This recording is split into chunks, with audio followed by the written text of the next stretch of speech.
Kanagi Minato always dreamed of gaining the power of one of the legendary heroes. He wanted strength that would allow him to defeat an entire army with a single wooden stick or cast spells with a mere thought. But reality is cruel, and when Minato entered the Hunter Academy, it turned out that he was a loser among losers, unable to pass the qualifying test. Everyone made fun of him, but the best student in the class, Hizaki, behaved the worst. For him and his friends, the best entertainment was beating up Kanagi Minato. They did this every day, and even took all his money. But everything changed one day when Hizaki and his friends decided to rob an ancient mausoleum of heroes and dragged Kanagi along with them. They began stealing ancient treasures. Our MC tried to stop them, but they just beat him half to death and threw him into a lake to die. There, in the depths, hundreds of ancient legendary heroes appeared to him and offered him a choice. To gain the power of one of them, he could become anyone: a swordsman, a mage, a summoner, an archer, an alchemist, or something else entirely. But our hero had endured too much in this life to limit himself to just one kind of power, so he confidently chose everything. They told him it was impossible, too dangerous, that his body wouldn't be able to withstand it, but he didn't care. And so, he gained the abilities of 1,000 ancient heroes. When he emerged from the water, he was no longer the Kanagi Minato those bastards knew. They were shocked that he had survived, like a cockroach that refused to die. Kanagi silently picked up a stick from the ground and swung it in front of Hizaki's friends. Of course, they just laughed. Meanwhile, Hizaki lost his patience and ordered his men to deal with Kanagi once and for all. His friend,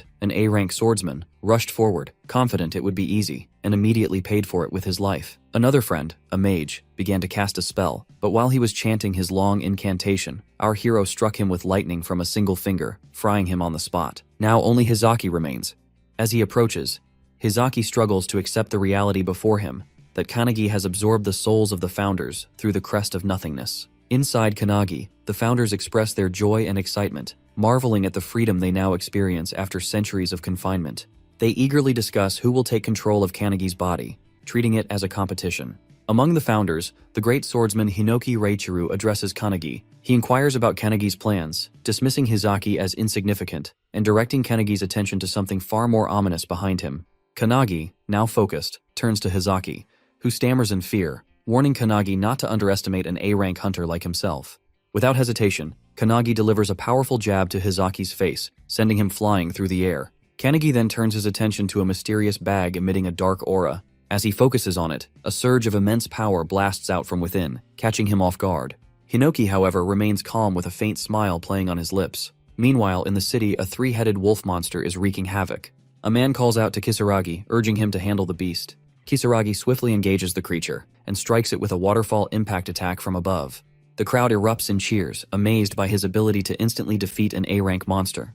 Kisaragi, an S-rank hunter, humbly accepts their praise. As they prepare to file a report and grab a drink, a deafening aura engulfs the city, accompanied by an overwhelming pressure. Panic spreads as people collapse, and even hunters struggle to withstand the force. Kisaragi turns to see his team in distress, realizing that A-rank and B-rank hunters are unable to stand against the source of the pressure. It is clear that an S-rank monster has arrived. On the streets, people collapse under the immense pressure that is emanating from the mausoleum of the founders. In the jungle, Hizaki, trembling and struggling to sit up, stares in shock as a massive monster emerges from the bag before them. He mutters in disbelief, questioning if it is a demon and what it could possibly be.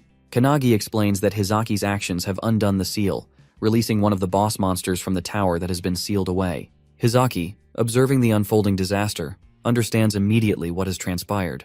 The act of removing the relics has undone a powerful seal, allowing one of the tower's dormant monstrosities to break free. Hinoki, analyzing the beast with precision, recognizes it instantly.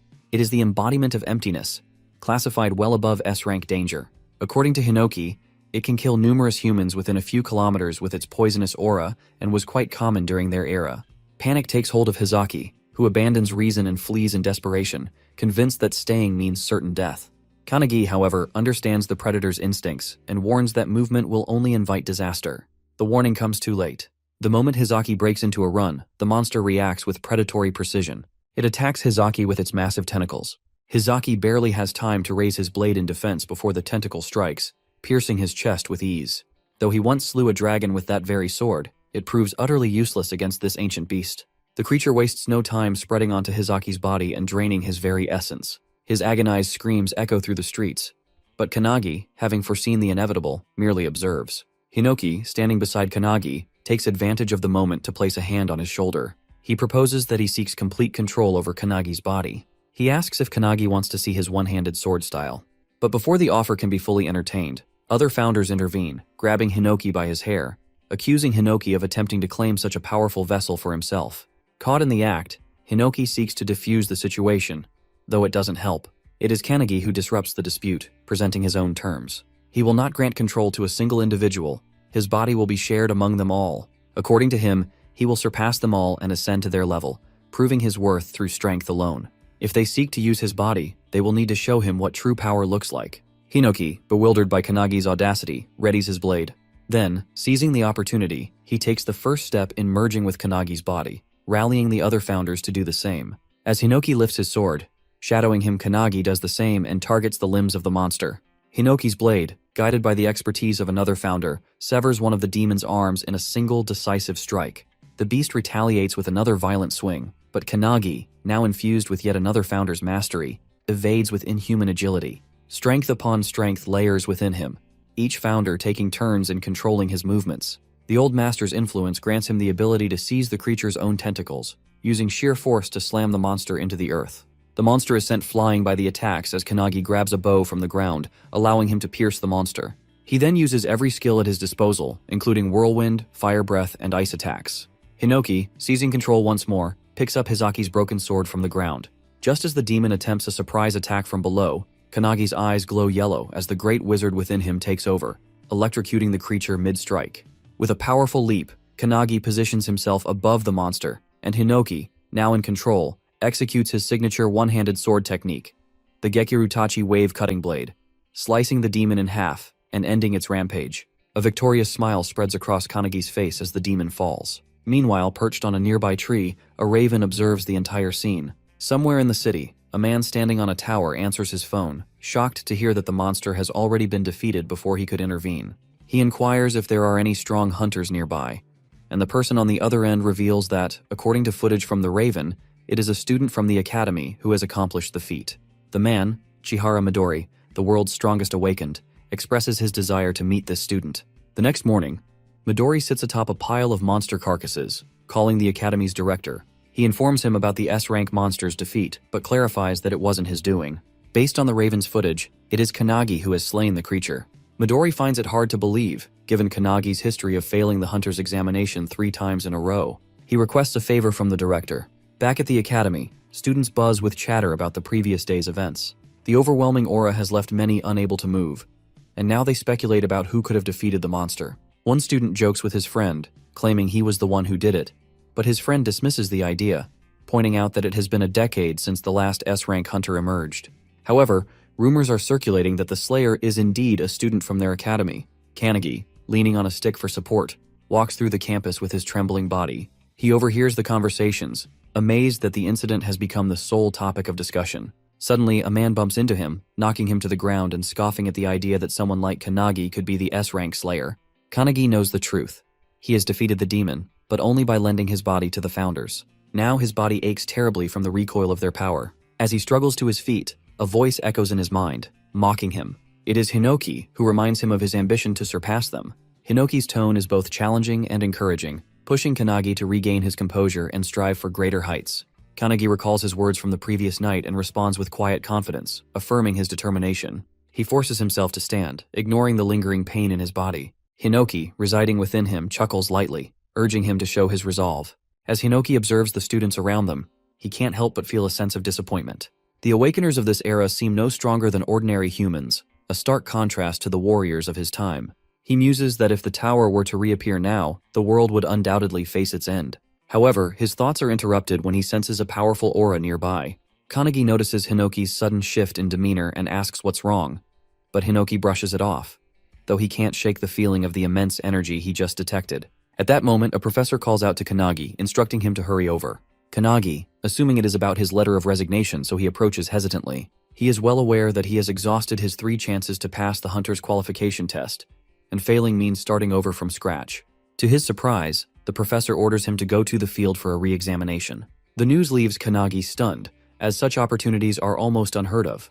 Meanwhile, students gather by the windows, whispering among themselves. None can recall a hunter re-examination ever being conducted before. On the field, Kanagi is in position for a sprint. He is still not in perfect condition, but is determined to prove himself. The first challenge is a 100-meter sprint, with an average completion time of 3.6 seconds and a record of 2.7 seconds. The student who bumped into him earlier trash-talked Kanagi, calling him a failure. As he begins to run, the students watch in disbelief as he crosses the finish line in just 1.2 seconds. The next test is a 3,000-meter sprint, with an average time of 4 minutes and 20 seconds and a record of 3 minutes and 17 seconds. Kanagi shatters expectations again, completing it in 1 minute and 17 seconds. The following tests, push-ups, bench press, and others, yield similar results. Kanagi surpasses every record, often doubling the previous bests.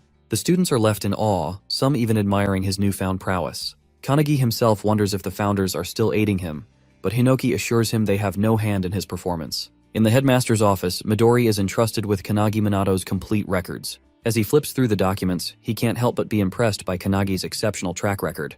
The headmaster, however, expresses his initial doubts regarding the request for re-evaluation.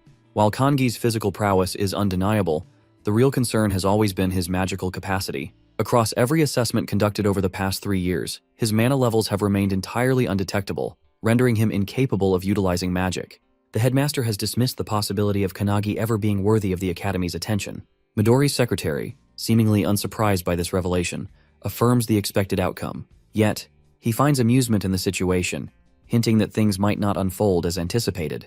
Out on the training grounds, Kanagi prepares for his magic measurement test. The professor overseeing the examination details the process, revealing he will need to channel his mana into a large fan, setting it in motion within a span of 30 seconds. The number of rotations recorded will determine his score.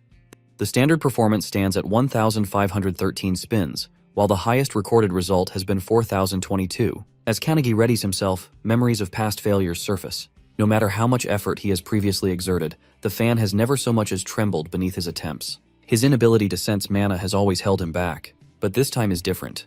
For the first time, he can perceive it coursing through him, originating from his right foot, spiraling through his body, and returning once more. He recognizes that his breathing can regulate and accelerate the flow, allowing him to expel the energy through his right palm. As the professor signals the start of the test, Kanagi releases his mana. Instantly, the fan spins into motion at an astonishing pace. The counting machine struggles to register the rapid increase in speed, while the sheer force of the wind makes it difficult for the observers to even see the numbers. The velocity escalates beyond expectation, and before anyone can react, the machine blasts. The fan, now completely detached, shoots across the field like a cutter. Students cry out in alarm as it hurtles toward the main building, crashing directly into the headmaster's office with a deafening impact. Inside, the headmaster barely evades the incoming debris, collapsing from the sheer shock of the event. Midori's secretary, stunned by the spectacle, can hardly process what has transpired. Meanwhile, Midori, unshaken by the chaos, merely chuckles. To him, the resemblance between Kanagi's abilities and his own is undeniable. According to Midori, there has only ever been one individual before Kanagi who has produced an immeasurable score, and that is himself. The professor, still trying to make sense of what he has just witnessed, declares that Kanagi has passed the hunter examination. A wave of excitement ripples through the students as they erupt in cheers. Not only has Kanagi shattered every record, but he has surpassed all expectations. Staring at his own hands, Kanagi trembles with disbelief. He has spent years believing himself incapable of wielding magic, yet the power has been within him all along. From the sidelines, Hinoki observes the scene with quiet satisfaction, having anticipated such an outcome. Meanwhile, Kanagi knows that everything has changed. By surrendering his body to the founders, he has unlocked the dormant potential that has been hidden within him all this time. Hinoki can't help but laugh, remarking internally that the one before him is far from ordinary. With the crest of nothingness marking his fate, it's as if he has been waiting for this very moment for over a century. Before he can dwell further on the thought, an overwhelming presence descends upon them, sending a shockwave through the air.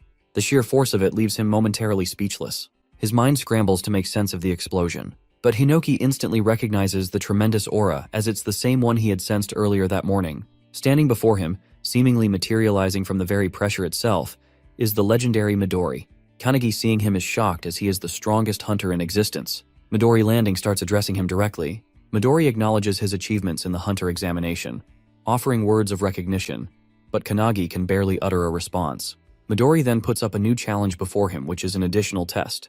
Midori wants Kanagi to land a single hit on him, the world's strongest hunter. Hearing that, Kanagi is left frozen in shock for a moment. Midori, 23 years old, a man who has earned the title of a full-fledged hunter at the mere age of 9, now stands before him. His feats are legendary, unmatched in all of history. He has turned thousands of demons to ashes in mere moments, his power so overwhelming that even other hunters dare not stand against him. 10 years ago, he single-handedly eradicated the pandemonium outbreak, and 5 years prior, he subdued the outbreak of Kyushu. He is a living singularity. As Midori explains his challenge, Kanagi is left in disbelief. However, Hinoki is excited, urging Kanagi to surrender his body to him immediately. Yet Midori explained the conditions in the simplest terms. Kanagi had 1 minute to strike him. Whether he succeeded or failed, no consequences would follow. Midori himself would only attack once every 10 seconds, ensuring that the challenge remained fair. There was no need for hesitation, no need for doubt. Any skill, any weapon was at Kanagi's disposal, while Midori would refrain from using any of his own. To prove his sincerity, Midori summoned a vast arsenal of weapons, giving Kanagi the choice of anything he desired. The sight of so many legendary weapons appearing in an instant only added to the surreal nature of the challenge. Confusion clouded Kanagi's thoughts, realizing that he was going to fight the famous Midori in a one-on-one fight. Still unsure, he hesitated before finally asking if he was truly free to use any weapon. In response, Midori casually picked up a katana, his grip light but assured. With effortless ease, he sliced the blade clean in half, as if it were nothing more than a brittle twig. He stated, without the slightest hint of arrogance, that his body surpassed the sharpness of any blade. Kanagi barely had time to process this display before Hinoki's impatience flared. Frustration seethed in his voice as he demanded to take over, unable to tolerate Midori's overwhelming confidence. His anger boiled over as he declared that such words from Midori were unforgivable. Kanagi could feel Hinoki's energy surging, his presence amplifying as though he was ready to unleash his full strength. It dawned on him in that moment that Midori's power was comparable to that of the founders themselves. Against that level of strength, he had no real chance of victory. Yet, even as realization settled in that there was no time to hesitate. Meanwhile, all the students gather around for the fight. Without warning, Midori initiated the countdown. A slight smile tugged at his lips as he signaled the start of the test. Kanagi grabs his sword and charges at Midori, determined to attack. Hinoki questions whether he intends to fight alone, insisting it isn't fair, but Kanagi ignores him and continues his assault. Despite knowing his efforts are futile, he believes that to become a legend, he must rely on his own strength, rather than borrowing power from the founders. He swings his sword at Midori, but Midori effortlessly dodges with minimal movement. Even as Kanagi relentlessly attacks, he remains on his phone, casually asking which social media he uses, and remarking that the incident will surely be recorded and go viral. The students watch in disbelief, astounded that Midori can dodge every strike without taking the fight seriously. Though Kanagi continues his relentless assault, one student notices something unusual about his movements. As they watch closely, Kanagi lifts his sword, feinting a vertical slash before swiftly switching to a horizontal one aimed at Midori's feet and throat. The execution is flawless, and Kanagi is amazed at how naturally his body moves. Realizing he isn't tiring, he wonders if this is the effect of lending himself to the founder's power. His thoughts are abruptly cut off when Midori places a finger on his head, preparing to flick him, and casually mentions that 10 seconds have already passed. Kanagi narrowly dodges, but the power Midori releases obliterates the field. Seeing the destruction, Kanagi realizes that if the attack had connected, his head would have been gone. Midori glances at his hand in confusion, sensing no malice from Kanagi, and wondering if he had miscalculated his own strength. Panic grips Kanagi as he understands that he will die at this rate. Desperately, he tries to recall the sensation of his stronger self. As he focuses, a powerful aura surges from him, catching Midori off guard. Kanagi launches another attack, his speed increasing rapidly. The students are in awe, shouting that the camera can't keep up with their movements. Midori notices the shift in Kanagi's presence and wonders if there is a specific condition to activate this power, or if Kanagi is deliberately keeping it a secret. Realizing another 10 seconds had passed, Midori decides to strike Kanagi lightly this time. He bends down, positioning his finger to flick again, but instead, he hits Kanagi in the chest, sending him crashing hard into the wall. Kanagi coughs up blood, yet he finds the experience incredible, marveling at the fact that he is fighting the world's strongest awakened. He understands that if his body were the same as it was yesterday, he would already be dead from that blow.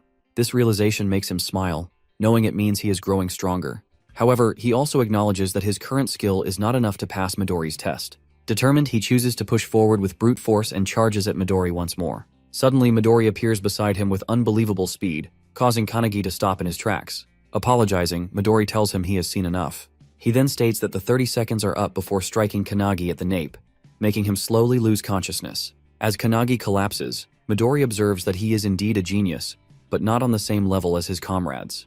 In the end, Kanagi is unable to fully unleash the power Midori had sensed. Calling his secretary, he informs her that they should head back, expressing his disappointment in the outcome. Just then, Kanagi grabs his sword, and Midori immediately senses an intense aura from behind him. Midori glances back and sees Kanagi's body radiating with power, Hinoki, now speaking through Kanagi, remarks that the stubborn brat is already asleep, allowing him to finally take over. Stepping forward, Hinoki suggests they extend their fight a little longer. Meanwhile, Kanagi's spirit, separated from his body, panics at the sight of Hinoki controlling it. Yet Midori merely smiles, recognizing the presence he had sensed earlier. He wonders if this is an entirely different person, or merely a skill at play. Regardless, he understands one thing: Kanagi is now a monster. Kanagi, under Hinoki's control, suddenly launches an attack, shouting at Midori not to space out. Midori notices immediately that his movements have changed. His speed and strength have reached another level. Suddenly, a sword nears Midori's face, and he ducks just in time to avoid it. Kanagi swings again, forcing Midori to leap away to create distance. Still in shock, Midori watches as Kanagi swiftly positions his sword for another strike. He swings once more, but Midori bends down just in time, causing the attack to land on the building behind him instead. The students inside scramble in panic, realizing the danger. Midori notices that Kanagi's slashes have become unpredictable, yet he can still anticipate the flow of his movements. It reminds him of ancient swordsmanship, like a relentless torrent of water. Raising his palm, Midori laughs and remarks that such skill is necessary to defeat an S rank like him. He then lifts his hand again, intending to put Kanagi to sleep once more, noting that only 40 seconds have passed. However, Kanagi suddenly moves forward at an incredible speed, swinging his sword and shouting that Midori won't be able to hit him. Midori swiftly jumps back to evade the attack, laughing as he acknowledges Kanagi's impressive skill. The students can hardly believe what they are witnessing as Midori is on the defensive. Kanagi shouts that Midori is boring and insists that he shouldn't hold back. He warns Midori that if he looks down on him, he will beat him up. Without hesitation, Kanagi leaps forward to attack, but Midori only laughs and responds with confirmation. With a swift kick, Midori sends a stone flying toward the weapons behind him. Instantly, the weapons float into the air. He jumps, catching Kanagi off guard, and grabs one of the weapons hovering above them. Excitedly, Kanagi exclaims that Midori is finally going all out. They then engage in an intense mid-air battle, clashing foot against foot, stunning the students who watch in awe. They seize every weapon within reach, shattering them into pieces with their sheer strength. Meanwhile, inside Kanagi's body, the founders observe Hinoki unleashing his full power. They are impressed that Midori is able to keep up. Old Man Spirit suggests joining the fight, but another founder scolds him, calling him tactless.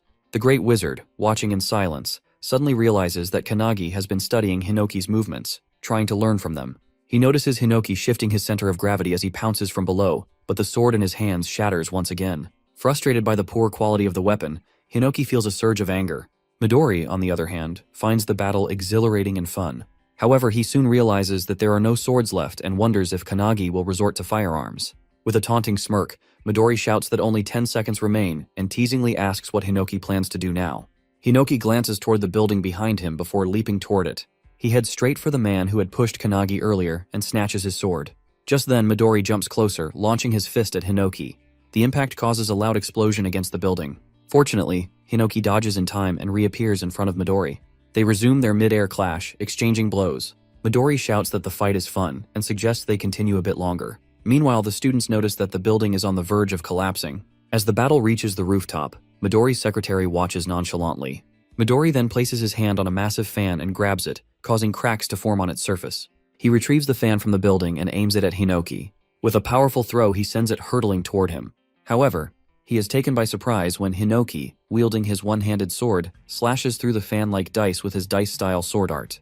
The fan shatters into tiny fragments, and Midori reacts with excitement, praising Hinoki's skill. However, Hinoki wastes no time and launches his sword at Midori. To his shock, the sword shatters upon impact. Midori raises his hand, aims at him, and calmly acknowledges that 60 seconds have passed before striking Hinoki with his palm, sending him crashing down. Hinoki curses under his breath, but before he can react, Kanagi suddenly leaps onto his back and pushes him back toward the other founders. As Midori's attack nears, Kanagi manages to deflect it aside with a gentle motion, successfully dodging the strike. The unexpected maneuver leaves both Hinoki and Midori stunned. However, the impact breaks one of Kanagi's hands. Despite that, he remains focused on his goal and delivers a punch to Midori's face with his remaining good hand. From the inside, the battle between the singularities feels endless. A fierce clash over a seemingly small outcome, much like a chess match where both players are equally skilled.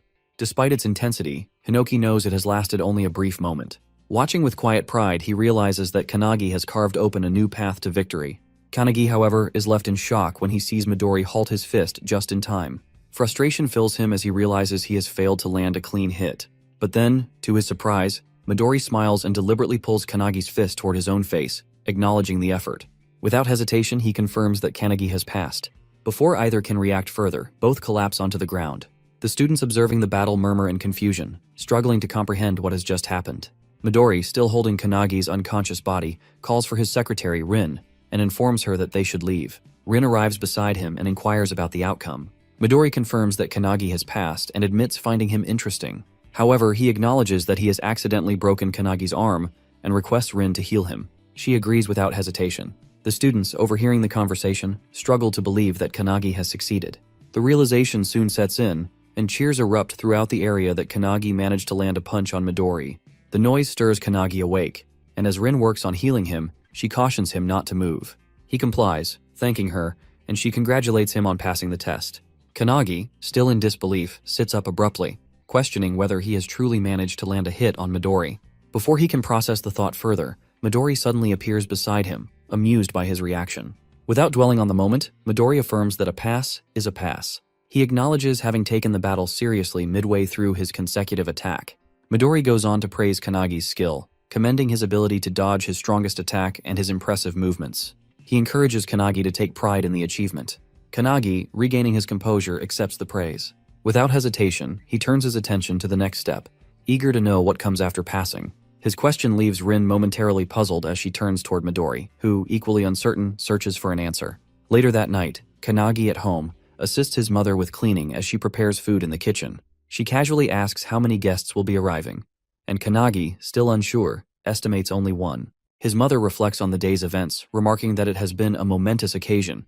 Not only has Kanagi passed the hunter's examination, but he has also attracted the attention of Midori. She expresses confidence in her son's abilities, believing that he has always been capable of achieving anything through sheer effort. Kanagi listens with quiet appreciation, acknowledging her words. However, his mother's expression soon shifts as she voices her concerns about such a famous individual visiting their home, suggesting it might be mistaken for a doghouse. Kanagi, exasperated, quickly dismisses the idea, insisting that Midori is not the type to judge such things. After finishing his chores and helping his mother, he finally collapses onto his bed, his mind still lingering on the events of the day. His gaze drifts to the card Midori has given him, and a sense of uncertainty fills him. He finds himself questioning why Midori has not given the situation more thought. His memories wander back to the battlefield earlier that day, recalling the moment when Rin had taken Midori down, twisting his leg. He vividly remembers Midori's pained scream as Rin had confronted him. At that moment, Midori has reminded Kanagi of his earlier words, implying that he has agreed to become one of his comrades upon victory.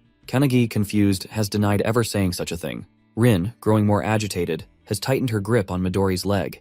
Midori informs Kanagi that there are too many eyes around and suggests visiting his home that night to discuss matters in detail. He promises to explain the available choices and reveal their real enemies. Kanagi ponders who these enemies could be, knowing that the tower is already destroyed by the founders, and that the current hunters are tasked with eliminating the monsters that escaped from the dimensional crack. He wonders if there is another reason but soon drifts into sleep. Suddenly, Hinoki's shouting startles him awake. He sees Hinoki and the founders gathered in his room. Confused, he asks why they are there and what is wrong. But Hinoki simply states that they were discussing something and have just finished. Still puzzled, Kanagi instinctively covers himself and worriedly asks if they have decided who will take his body. Before Hinoki can respond, the doorbell rings. Apologizing, Kanagi assumes it is Midori and suggests discussing it later. He walks towards the door, noticing the darkness and feeling an uneasy sensation. To his shock, he finds his mother collapsed on the floor. Panic grips him as he calls out to her, rushing forward but stopping abruptly when he notices someone sitting in the kitchen.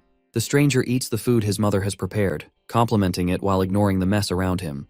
With a mocking tone, the man remarks that Kanagi should discipline his mother and insists that if he wants to impress customers, they should get better quality food. Kanagi demands to know who the man is and what he has done to his mother. The man, unfazed, shouts at him to watch his tone and introduces himself as Haitani Goru, an S-rank hunter and a comrade of Midori. Haitani then orders Kanagi to grab his luggage, announcing that they are moving to their base. Rage boils within Kanagi, and without hesitation, he launches a punch at Haitani. However, Haitani easily dodges and appears behind him, questioning if Kanagi is challenging him. Kanagi remains silent, recalling his mother's words, how she had promised to raise him alone with pride after his father passed away.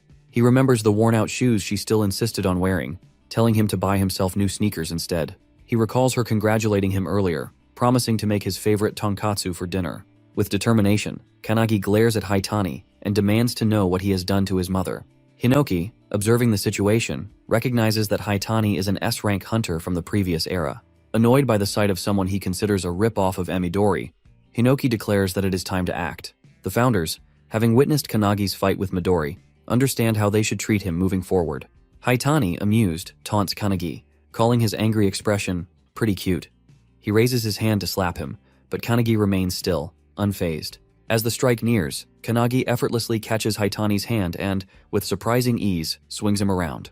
The Grandpa founder is stunned, recognizing this technique from their past battles against monsters. Suddenly, Haitani is hurled out the window, crashing through the backyard wall. Yet, Haitani lands on his feet before hitting the ground. Regaining his stance, Haitani approaches, processing what just happened. He wonders if he just witnessed Aikido. Recalling Kanagi's fight with Midori that afternoon, he had observed not only Kanagi's immense aura and swordsmanship, but also a peculiar power. He acknowledges Haitani's resilience, remarking that he is sturdier than Hizaki. Kanagi, his patience wearing thin, demands an answer. He presses Haitani to reveal what he has done to his mother, who remains inside, writhing in pain as poison spreads through her body. Haitani, laughing, mockingly points out that Kanagi seems unaware of the situation. Then with a grin he finally reveals the truth. His mother was in the way, so he put her to sleep with poison. Haitani smirks, adding that if she is lucky, she might only suffer minor side effects. He remains calm, asking that he don't understand, making Haitani glance at him in confusion. He then questions why they would harm the family of someone who might become their comrade.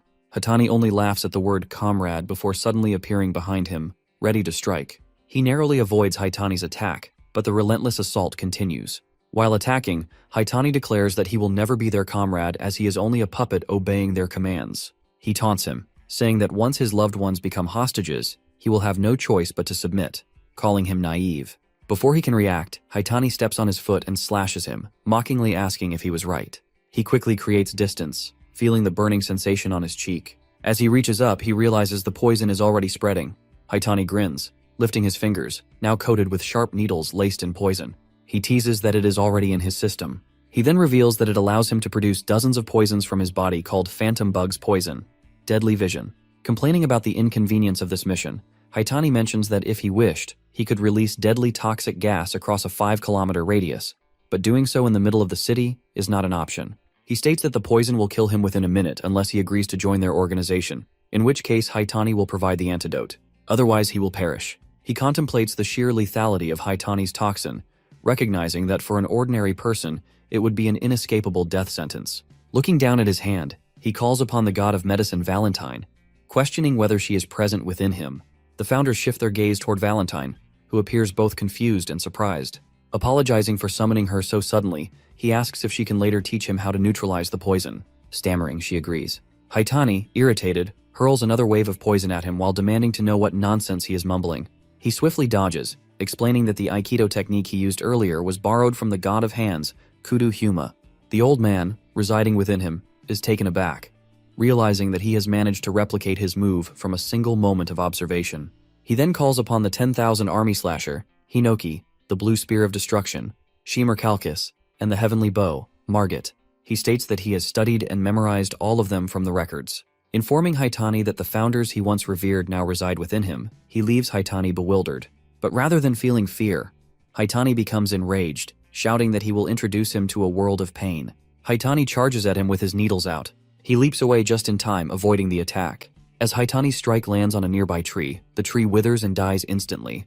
Without hesitation, Haitani launches another attack, shouting that if he kneels and begs, he might at least receive an antidote to lessen the pain. He warns that once pain consumes him, he will never return to normal. His mind will be lost to madness. But he remains silent, waiting as Haitani's hand draws closer. Just as Haitani reaches him, he swiftly slides to the side, placing his palm against Haitani's chest and activating the fist of Saint Wantak.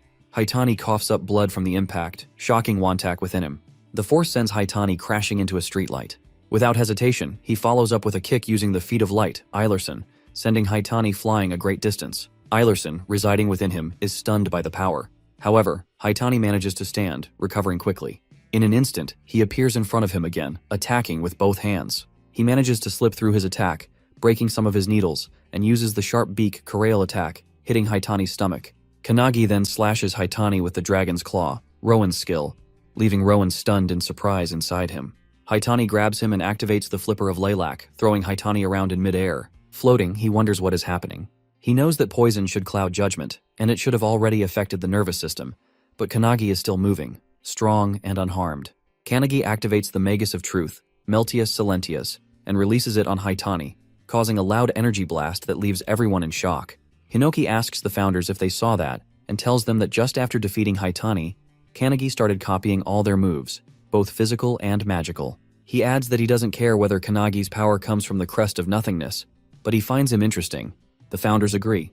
Hinoki suggests they train Kannagi, believing that if the founders train him, he will become the strongest awakener. Somewhere else on rooftops, hooded individuals are running and jumping. One of the individuals urges everyone to hurry, revealing that Nemours guilds are after Kannagi, so they should move quickly to catch him before they do. Suddenly, Midori appears behind him, asking if there are really that many.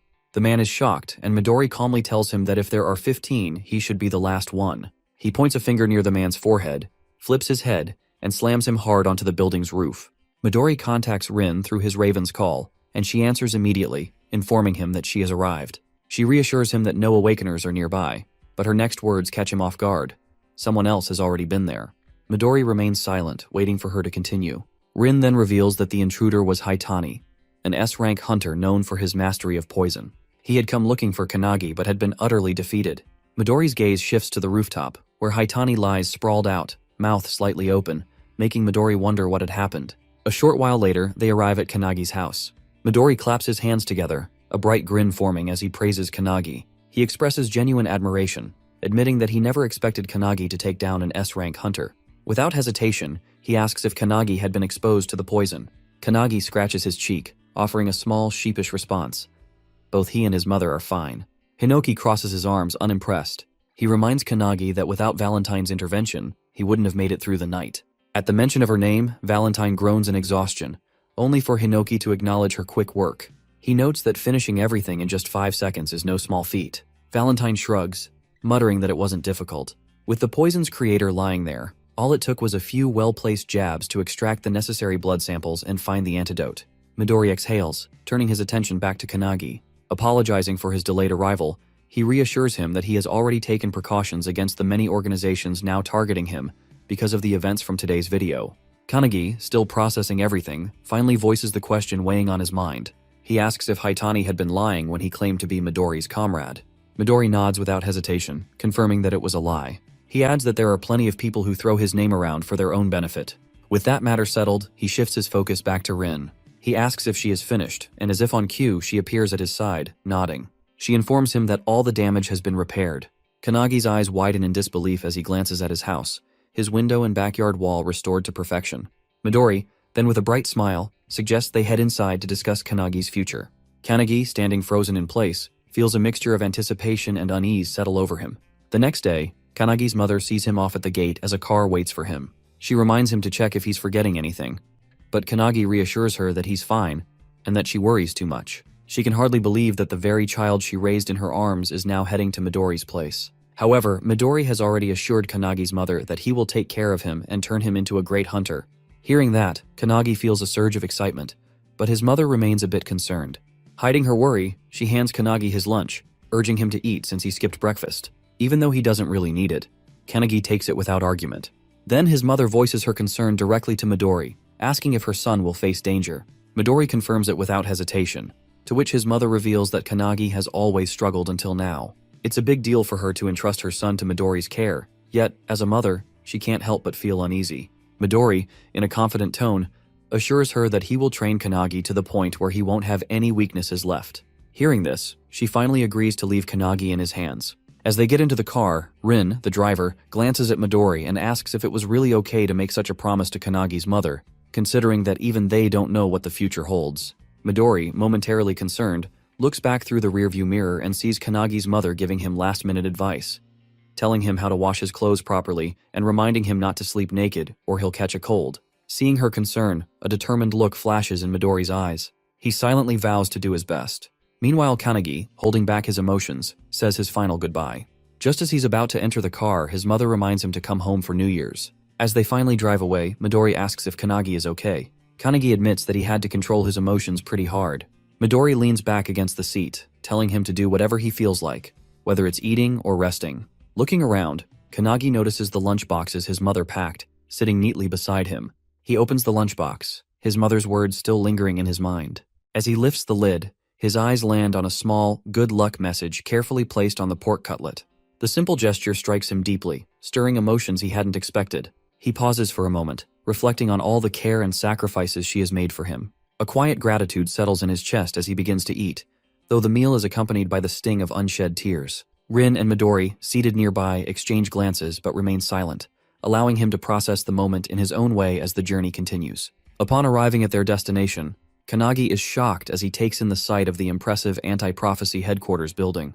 Midori welcomes him, explaining that only a select few awakeners are ever permitted inside. The weight of that knowledge settles over him, and for a brief moment, he is overwhelmed by the realization of what he is about to become a part of. Inside one of the rooms, a man stands by the window, observing their arrival with a quiet intensity. Without turning, he speaks to another individual in the room, confirming that the new members have arrived. A girl, her expression unreadable, questions whether this is truly about the newcomer. A young man responds, remarking on how rare it is for them to gain a new comrade. However, another man, standing off to the side with his arms crossed, expresses skepticism, insisting that they should first determine whether the newcomer is truly worthy of joining the anti-prophecy. Meanwhile, outside the headquarters, he remains momentarily frozen, struggling to fully process his surroundings.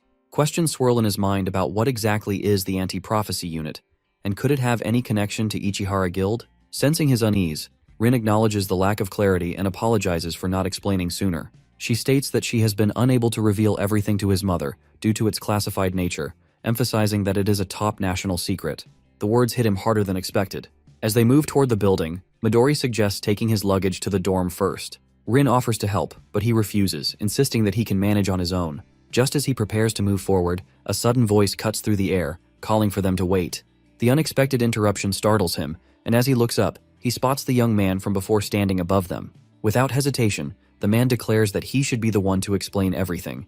In the same breath, he launches forward with a powerful kick aimed directly at him. Reacting instinctively, he raises his arms to block the attack, but the sheer force behind it shatters the ground beneath his feet. The impact sends a tremor through his body, yet he remains standing, bracing himself against the shock. The man, seemingly impressed, acknowledges his resilience and offers a rare word of praise. Intrigued, he hesitates for a brief moment before asking for his identity. Without missing a beat, the man steps back, landing effortlessly on the ground before proudly introducing himself as Hanada Hikotaru, a member of the anti-prophecy unit, and his comrade. The revelation strikes him as unexpected. However, there is little time for hesitation. Hanada has been assigned to explain everything, and whether he is ready or not, the truth is about to unfold.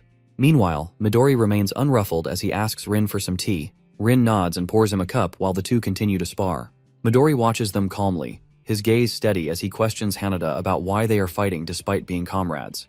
Hanada, unfazed, explains that it serves two purposes: to introduce the anti-prophecy unit to Kannagi and to test his skills. The explanation lingers in Kannagi's mind, leaving him uncertain about what kind of test this really is. Without warning, Hanada moves with swift precision, launching another kick at him.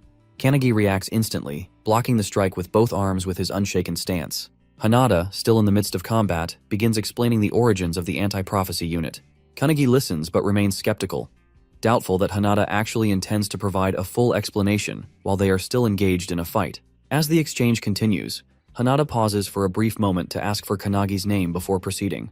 Without hesitation, he introduces himself as Kannagi Minato. Midori, still leisurely sipping his tea, reflects on how Kannagi has been tested repeatedly, first by the academy, then by himself, and even by an S rank. And now, he faces yet another trial. Turning to Rin, Midori wonders aloud if Kannagi will always be subjected to these constant evaluations. Rin, her expression calm, acknowledges that it cannot be helped. After all, Kannagi is a talent Midori has personally scouted.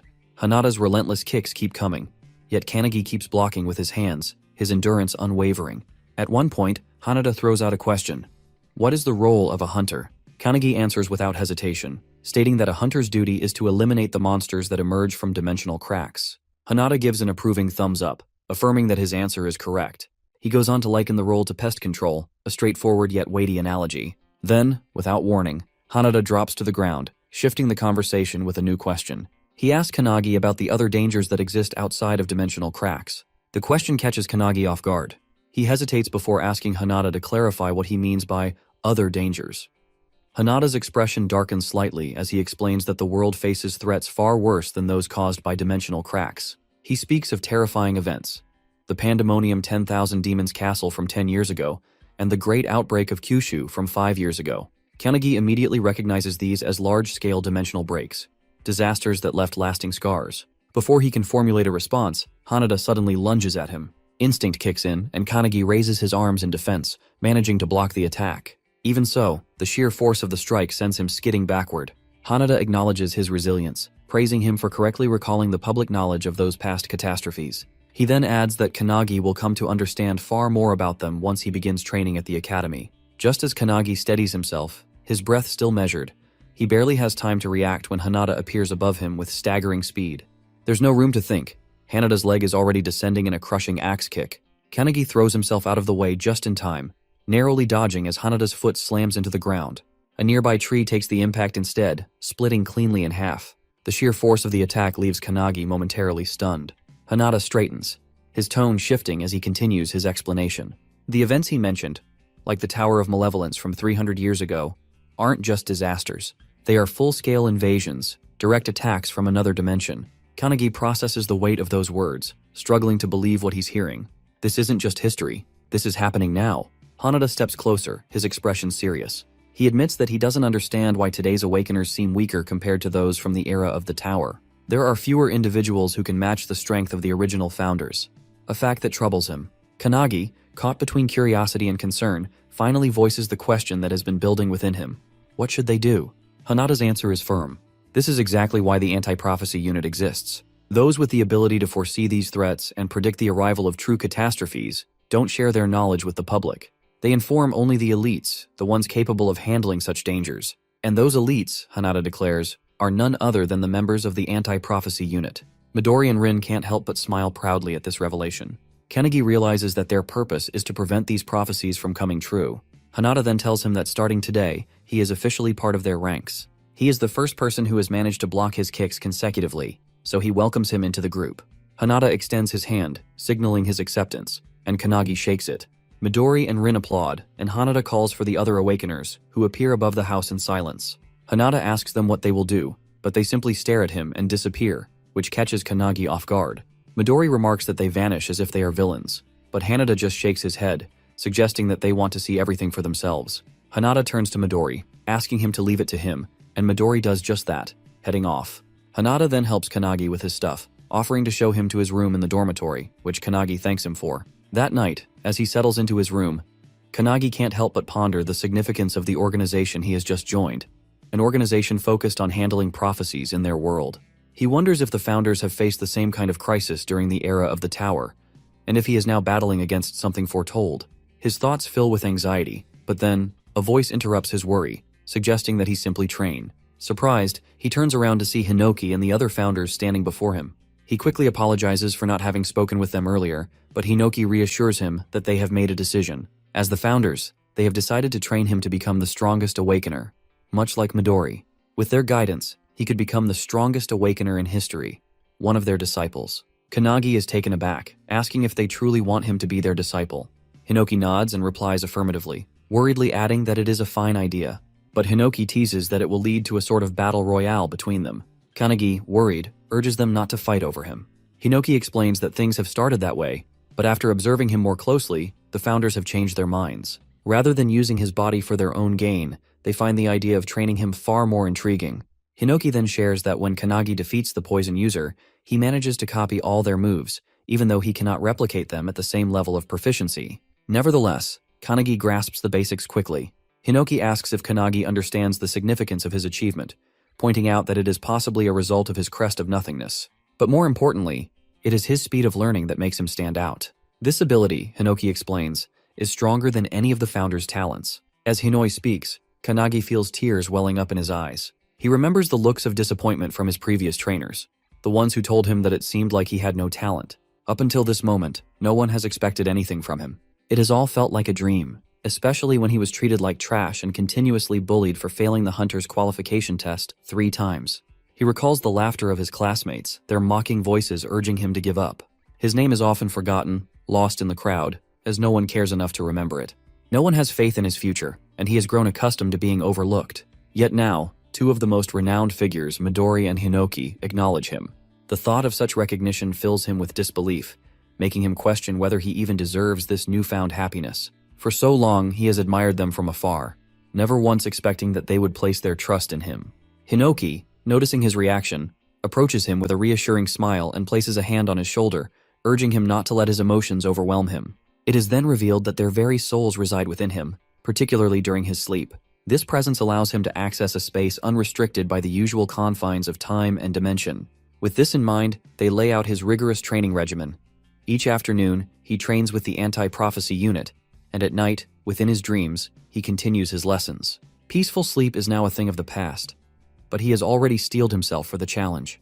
Without hesitation, he accepts their guidance, expressing his determination to follow their lead. As the night passes and morning arrives, in the bathroom, Hanada stands by the sink, washing his face when he notices him entering. A greeting is exchanged, though fatigue still clings to his expression. The exhaustion is evident, and he admits that he has yet to adjust to the grueling schedule.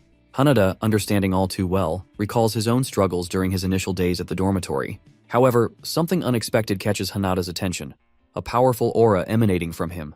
Curiosity piqued, Hanada acts on impulse, launching a swift kick toward him. Yet, in a seemingly effortless motion, he simply lowers his head, simultaneously spitting out the water in his mouth before moving away. Without sparing a second glance, he dismisses Hanada's antics, stating that he has no patience for such things in the early morning and that he is heading to the cafeteria first. Hanada, left in disbelief, realizes that the speed of his attack is faster than the previous day, yet it has been dodged with ease. Moments later, in the cafeteria, Hanada spots a suitable place to sit and approaches a woman enjoying a piece of fruit.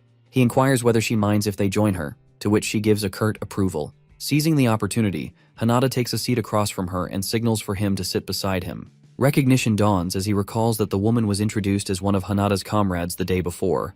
However, her demeanor remains distant. She addresses him with formality, making it apparent that she does not particularly welcome his presence. Despite this, he greets her and introduces himself. Her indifference is immediate. She has no interest in learning his name, nor does she intend to remember it. Raising her fork and pointing it in his direction, she declares that she will acknowledge his name only when she deems him worthy. Until then, training is the priority, and he is expected to accompany her on a mission to eliminate a prophecy. The prophecy dated back to 1945, when the first book of prophecy had been unearthed deep within the ice of Antarctica, buried 3,000 meters beneath the surface. It was known as the Book of Doom. Its writing was crude, resembling the scribbles of a child, yet its contents foretold a catastrophic future. According to its predictions, the world would be subjected to a devastating attack 80 years later, along with a series of apocalyptic disasters.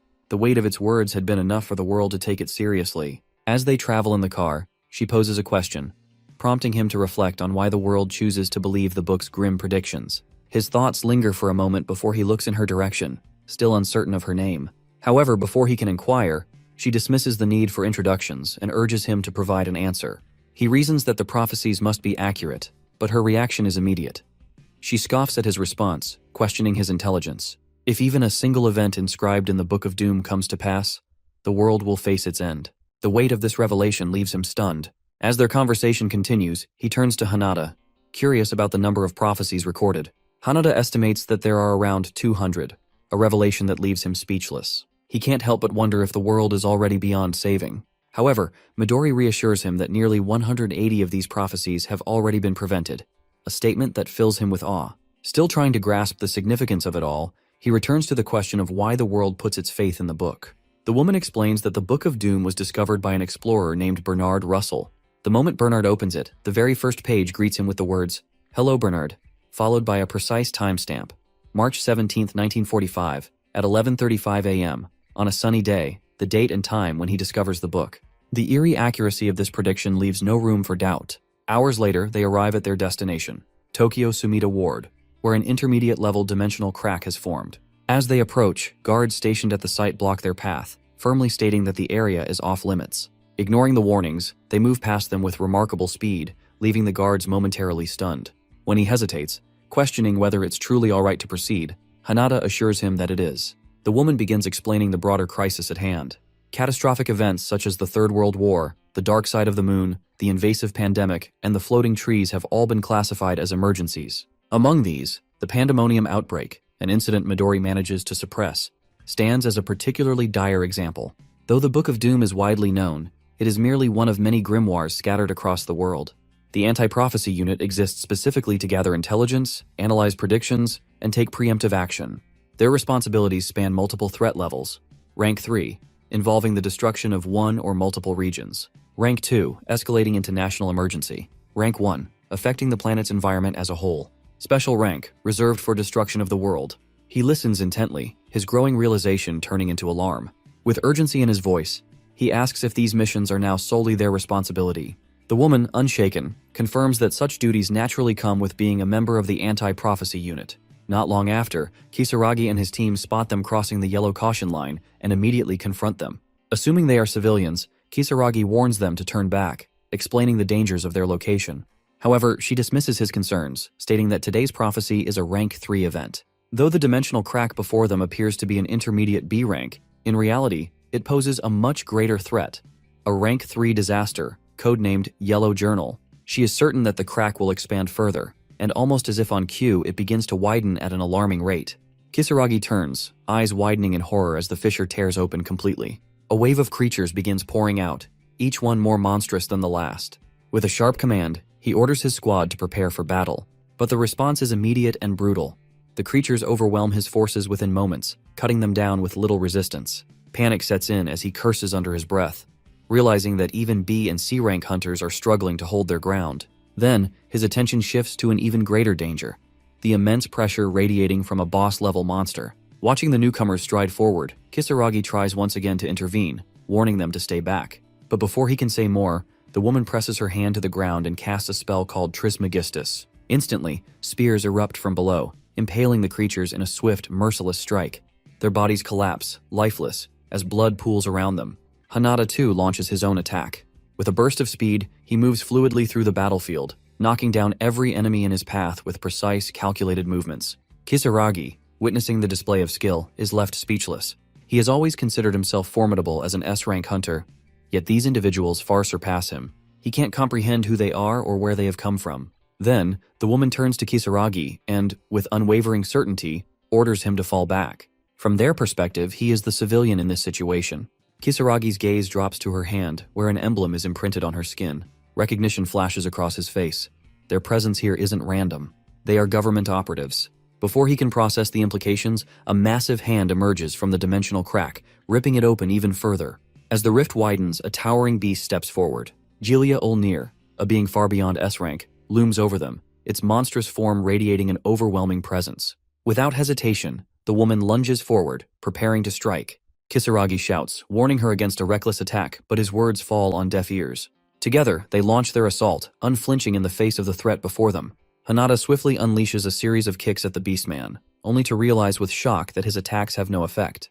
The creature's anti-physical armor renders his strikes useless, forcing him to retreat just as it lunges toward the woman. Without hesitation, she gathers energy in front of her, preparing a counterattack. However, before she can react, Kanagi appears between them, stopping the beastman's assault with nothing but his bare hand. The impact causes the beastman to explode in a burst of energy, leaving everyone momentarily stunned. As the dust settles, Hanada recognizes the attack as a penetration shock. What truly shocks him, however, is that he has taken down an S+ rank monster with a single blow. The realization strikes him that Kanagi's strength has increased significantly overnight. Though the woman calls out, stating that such force was unnecessary, he knows that when facing an enemy with high physical resistance, striking from within is the most effective approach. He learned this from Wantak, the Fist Saint, who taught him the basics of penetration attacks just the night before. With that, Kanagi turns towards the girl and asks her name, noting that he saved her, so at least he deserves that. She excitedly reveals that her name is Akane. With no time to dwell on the moment, Hanada turns back toward the battlefield, enhancing his physical abilities to engage the new wave of monsters emerging from the crack.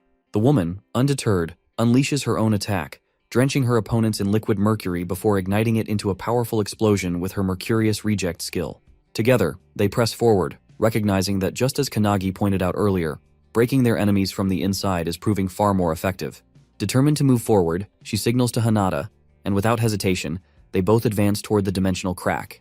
Behind them, Kisaragi can do nothing but watch in disbelief. He knows that the world beyond the crack is entirely different, an unknown realm filled with unimaginable dangers. To venture inside is madness. Yet, before he can react, the two have already rushed ahead, leaping through the crack without a second thought, leaving him surrounded by the lifeless bodies of A-rank monsters. The realization strikes him.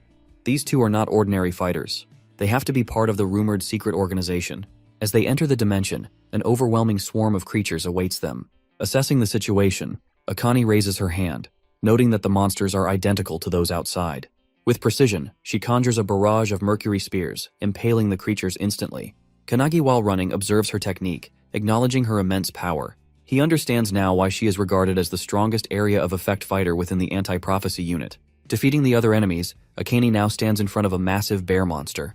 However, just as she is about to attack, Hanada leaps toward it first. Seeing him, the bear swings its claws, but Hanada dodges by, jumping onto the roof, and then follows up with a barrage of kicks all around the beast. Kanagi watches in amazement as Hanada effortlessly moves and simply giggles. However, to his shock, Kanagi suddenly rushes toward the bear and unleashes a barrage of kicks just like he did, asking Hanada if it looked similar to his own technique. Hanada is taken aback but smiles in amazement. After defeating the monster, they venture ahead. Akane notices that as they go deeper, the number of enemies decreases. They finally reach a huge open space that resembles an arena. Suddenly, they feel a powerful aura around them, realizing that something is coming. To their shock, a massive Minotaur warrior monster jumps in front of them, completely enraged. It is a boss-blind Minotaur with a triple S rank power level.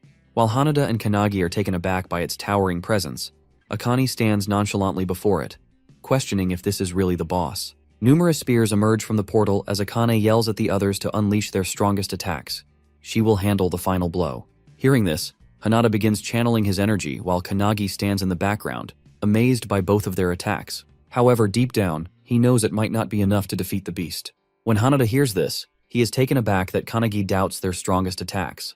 Despite being bombarded by magic attacks, the beast swings its massive weapon, creating a crater in the ground and sending powerful shockwaves throughout the arena. As the dust settles, they are shocked to see that the beast remains completely unscathed, even after their most powerful strikes. The group braces themselves for battle once more. As Kanagi prepares himself, he suddenly hears someone praising Akane's talent. He recognizes this voice. It belongs to his founder's spirit, Kilik. Kilik, an alchemist, expresses concern that Akane, despite her purity, agility, and incredible strength, may have her talent wasted by dying at such a young age in this battle. According to Kilik, Akane tried her best, but this Minotaur is on an entirely different level of power. She underestimated the monster's physical resistance, which is at a full 100%. Growing concerned, Kanagi asks what he should do, to which Kilik simply laughs. Meanwhile, Hanada and Akane struggle against the beast, realizing they should have brought someone skilled in magic. As Akane glances at Kanagi, she is taken aback by the strange energy radiating from his body. Kanagi has surrendered control of his body to Kilik, who casts his powerful spell, Mercurius, on the beast's legs. The spell freezes its lower body, leaving Akane completely stunned. She is shocked not only that Kanagi used the same type of skill as her, but also that he executed it in a way that effectively immobilized the beast. Kilik, now controlling Kanagi's body, looks at Akane with a serious expression and calls her a fool. He then scolds her for lacking flexibility in her expertise, telling her that she still needs to learn how to manipulate substances in 3 different forms to truly become an alchemist. As Kilik speaks, he simultaneously fills the Minotaur's entire body with mercury. As the liquid metal begins to seep from the monster's mouth, he casts a boiling spell.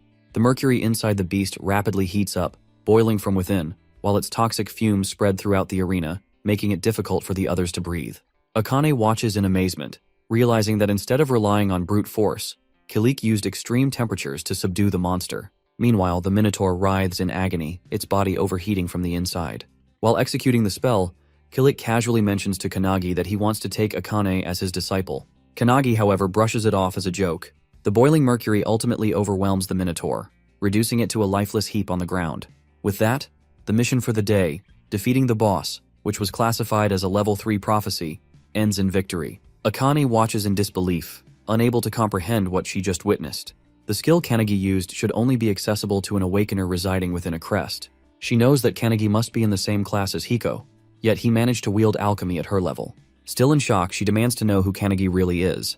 With a confident smile, Kanagi extends his hand and introduces himself. Annoyed yet intrigued, Akane reluctantly shakes his hand, declaring that she will definitely remember him. Seeing Kanagi earn Akane's recognition, Hanada beams with happiness. Meanwhile, outside, Kisaragi and his men continue waiting. To their shock, the dimensional crack begins closing. Just as it's about to seal completely, the trio leaps out in time. Kanagi asks if the mission is officially over, to which he is told that they only need to report back to headquarters. As they discuss their next steps, Kisaragi approaches them, expressing his gratitude for saving his team. He assures them that he has no intention of prying into their identities or what transpired inside. Akane thanks him for his understanding and advises him to include details about the emblem in his report, as it will explain everything to the authorities. As the trio walks away, Kisaragi offers his help if they ever find themselves in danger. However, Akane turns back and reveals that they will likely never meet again, suggesting he return to his daily life. Hearing this, Kisaragi realizes that, in the end, they are just civilians, people who exist in a world beyond his reach. On May 11th in N Prefecture Village, a red flash streaks through the streets. A guard catches sight of it but is left bewildered, unable to determine what it is. Suddenly, a deafening, sky-piercing roar echoes through the village. At the Anti-Prophecy headquarters, the trio steps out of the car, and Akane reminds them to write their report for headquarters. However, Hanada receives a message on his phone, informing them that they are being summoned to the laboratory, an unusual request so soon after their mission. Curious, they proceed to the Anti-Prophecy HQ lab, where two individuals are already waiting for them. One stands on the stage, while the other sits in the stands and, in an authoritative tone, remarks that Akane took quite a long time to take down a rank 3 disaster. Kanagi immediately recognizes him as the red-haired guy from before. Akane, however, is enraged by his condescending attitude, irritated that he speaks as if he is a leader when he is not. Hanada quickly steps in, trying to diffuse the tension, and asks what Director Kurihara needs from them. The man standing on the stage is none other than the director. As everyone settles down, he plays a video sent by the analysis team. The footage reveals a glowing red-hot charcoal piece, which, according to the director, is a prophecy grimoire. He explains that it was discovered in a volcanic region and has been under analysis ever since. Kanagi wonders if it's even possible to decipher a grimoire in such a state. However, the director, adjusting his glasses, reveals that with the help of AI and X-ray technology, they managed to extract some information, though the contents remain unclear. But what they did decipher was a single prophecy that explicitly mentions Japan. Everyone in the room is taken aback, especially Akane, as this is an entirely new prophecy, one they have never encountered before. The director further explains that anti-prophecy research is highly advanced, gathering information from across the globe, making the discovery of an unknown prophecy highly unusual. But in this case, the situation is different. The red-haired man immediately understands what this means. The four of them must investigate the matter. The director praises his insight and reveals that this mission would typically be assigned to the usual members, but they are currently unavailable. Hearing this, Kanagi realizes that this must be why Midori wasn't present when they returned. The director then orders them to depart immediately and assures them that further details will be sent via email. Kanagi is stunned that they received another mission so quickly, but the red-haired man simply tells him that he'll get used to it. Feeling a wave of unease, Kanagi grips his fists, a creeping realization settling in. This time, the fate of the world might truly be at stake. Suo slams his hand on the table and stands up, announcing in an authoritative voice that he and his three subordinates will be taking on the mission. Akane, seeing him act like a boss again, is visibly annoyed. As they leave, the director gives them a final warning, advising them to be cautious since the severity of this mission is unknown. He also reminds them that even if the prophecy begins to unfold, they must wait for the main force before taking any drastic action. In the car, Kanagi feels uneasy about the unknown dangers of the mission. From the front seat, Su suggests they get some rest, noting that Kanagi has just completed his first mission. Akane, driven by pride, refuses and insists that he has no right to give her orders. However, to her surprise, both Hanada and Kanagi immediately accept the offer and doze off within moments. Determined to stay awake, Akane struggles to fight off sleep. But as the night deepens, exhaustion finally takes over, and she too drifts off. Sometime later, the car comes to a halt. Akane stirs awake, noticing that the vehicle is now empty. Alarmed, she rushes outside and finds the others standing on a cliff, staring down at a glowing light below. What she sees leaves her in utter disbelief. A massive magic circle sprawls across the ground, its scale beyond anything they had imagined. Hanada quickly grasps the gravity of the situation. It is far worse than expected. The prophecy is nearly complete. Emerging from the ground, skeletal figures remain trapped within enormous crystals, their eerie glow casting an ominous light over the entire area. The sight sends chills down their spines, as they realize they might already be too late. These skeletons are the 23 residents of the village mentioned in the report. Suo recalls a similar incident from the past. 30 years ago, the Wakayama mansion mysteriously vanished, and a dimensional rift nearly opened. As he explains, the massive pillar at the center of the magic circle begins to erupt with bursts of energy. Noticing this, Suo urges them to move quickly. Hanada, drawing his sword, asks what they should do, to which Suo reveals that they will have to stop it. Akane quickly reminds him of the director's orders. They were explicitly told to wait for further instructions. However, before they can debate further, they sense an overwhelming aura behind them. As they turn, they see Kanagi engulfed in tremendous energy, already prepared for battle. The group immediately realizes that Kanagi feels stronger than before. Despite this, Suo remains unfazed. With a smirk, he leaps forward and orders the others to follow. Everyone rushes after him, though Akane warns him not to act recklessly. As they charge down toward the magic circle, Hinoki and the mage suddenly recognize a scent in the air, a smell that feels eerily familiar. They have encountered it many times before in their lives. Just then, the ground trembles violently, and with an explosive burst, a massive hand erupts from beneath the earth. Hinoki's eyes widen in shock. He now understands exactly what they are smelling. It is the stench of a forbidden technique. This is the prophecy written in the Book of Scorching Heat. According to Hinoki, an awakener named Bandu Shijima, the leader of the Dark Magus, committed genocide during the Epsi period. He was eventually slain by the Onmyojis, but in the process, an entire village was dragged into the ordeal. Shijima collected the blood of the fallen villagers and used it to draw a magic circle, ensuring his reincarnation 1,000 years later. His goal: to devour everyone and reign over the world as a demon king. Before his demise, he left behind a forbidden technique that reveals how living beings would be sacrificed for his resurrection. Now in the present, Shijima has been reincarnated as a boss of unknown rank. His mission is clear: to fulfill the prophecy of scorching heat. Looking down at his hands, he scowls, realizing he has been revived with far less power than expected. He wonders if there weren't enough sacrifices for the ritual. As he surveys his surroundings, he notes with amusement that, even after a millennium, the place remains unchanged. However, his lips curl into a maniacal grin when he sees the anti-prophecy unit approaching, thinking that it is more sacrifices for him to claim. Channeling his dark arts, he unleashes Plate of Yin, causing a massive explosion beneath the charging anti-prophecy unit. Kanagi watches in alarm as the blast engulfs Hanada and Akane, but as the dust settles, they emerge unscathed. However, Kanagi's expression darkens when he notices a dark magic circle forming beneath their landing spot. It is the dark art, Death Realm. From the circle, hundreds of spirits emerge, their ghastly hands reaching out to ensnare Hanada and Akane. They struggle against the grasping spirits, quickly realizing that Shijima is far more skilled than they anticipated. As Shijima watches his spell take effect, he suddenly senses movement behind him. It is Kanagi launching a surprise attack. With effortless precision, Shijima dodges, bending and sidestepping with ease. He smirks, mocking Kanagi as an amateur, before casting Plate of Yin directly beneath him. The blast erupts, but to Shijima's shock, Kanagi emerges unscathed. He counters at Shijima with his Thunderbolt Hadad skill, but it gets blocked as Shijima channels his own dark magic. Despite stopping the attack, Shijima is impressed by Kanagi's choice of skill. From within the smoke, Suo walks up behind Shijima and uses the Chrysanthemum spell, sending a barrage of sharp knives toward him. Shijima is taken aback but easily dodges it by jumping into the air. While he is mid-air, Suo uses another spell, revealing that he already knew Shijima wouldn't be defeated by such a low-level skill. Slamming his weapon down, Suo activates the Autumn skill, causing knives to rain from the sky. However, Shijima simply smiles, calling it a rain of mere lights. He then morphs his hand into a sword and attacks Suo, who blocks it with significant recoil. After being blocked, Shijima realizes that Suo is likely the strongest one in the group. Kanagi, standing to the side, finds Shijima's power bottomless, as he is completely different from the enemies they have faced so far. Shijima feels stronger than even the founders. As Kanagi ponders this, he hears his comrades calling to him from behind. Turning around, he is shocked to see Akane and Hanada being blasted by black art skills. Managing to escape the attack, both Akane and Hanada begin charging toward Shijima, who is still fighting Suo. While engaging them, Shijima summons 3 skeleton demons to deal with Akane and Hanada, who are still charging toward him. Hanada, seeing a demon summoned in front of him, launches a kick, but to his shock, it does nothing. The monsters' bodies are as tough as the minotaurs they faced earlier. One of the skeleton demons stands in front of Kanagi, blocking his path. Meanwhile, Suo and Shijima continue to exchange a barrage of attacks. Shijima mocks Suo, claiming he won't get any help from his comrades. However, as soon as he says this, Suo slashes straight at Shijima's shoulder, declaring that he doesn't need any help. He then points at Shijima, warning him to stay away, stating that the only thing he can rely on is his own ability. Wiping the blood from his wound, Shijima begins to yell maniacally, claiming that he too doesn't need anyone and will devour everyone.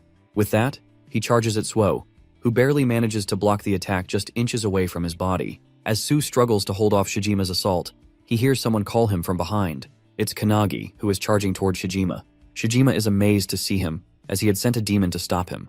However, when he looks back, he sees the others still fighting the demons, while the one he sent to Kanagi lies cut in half.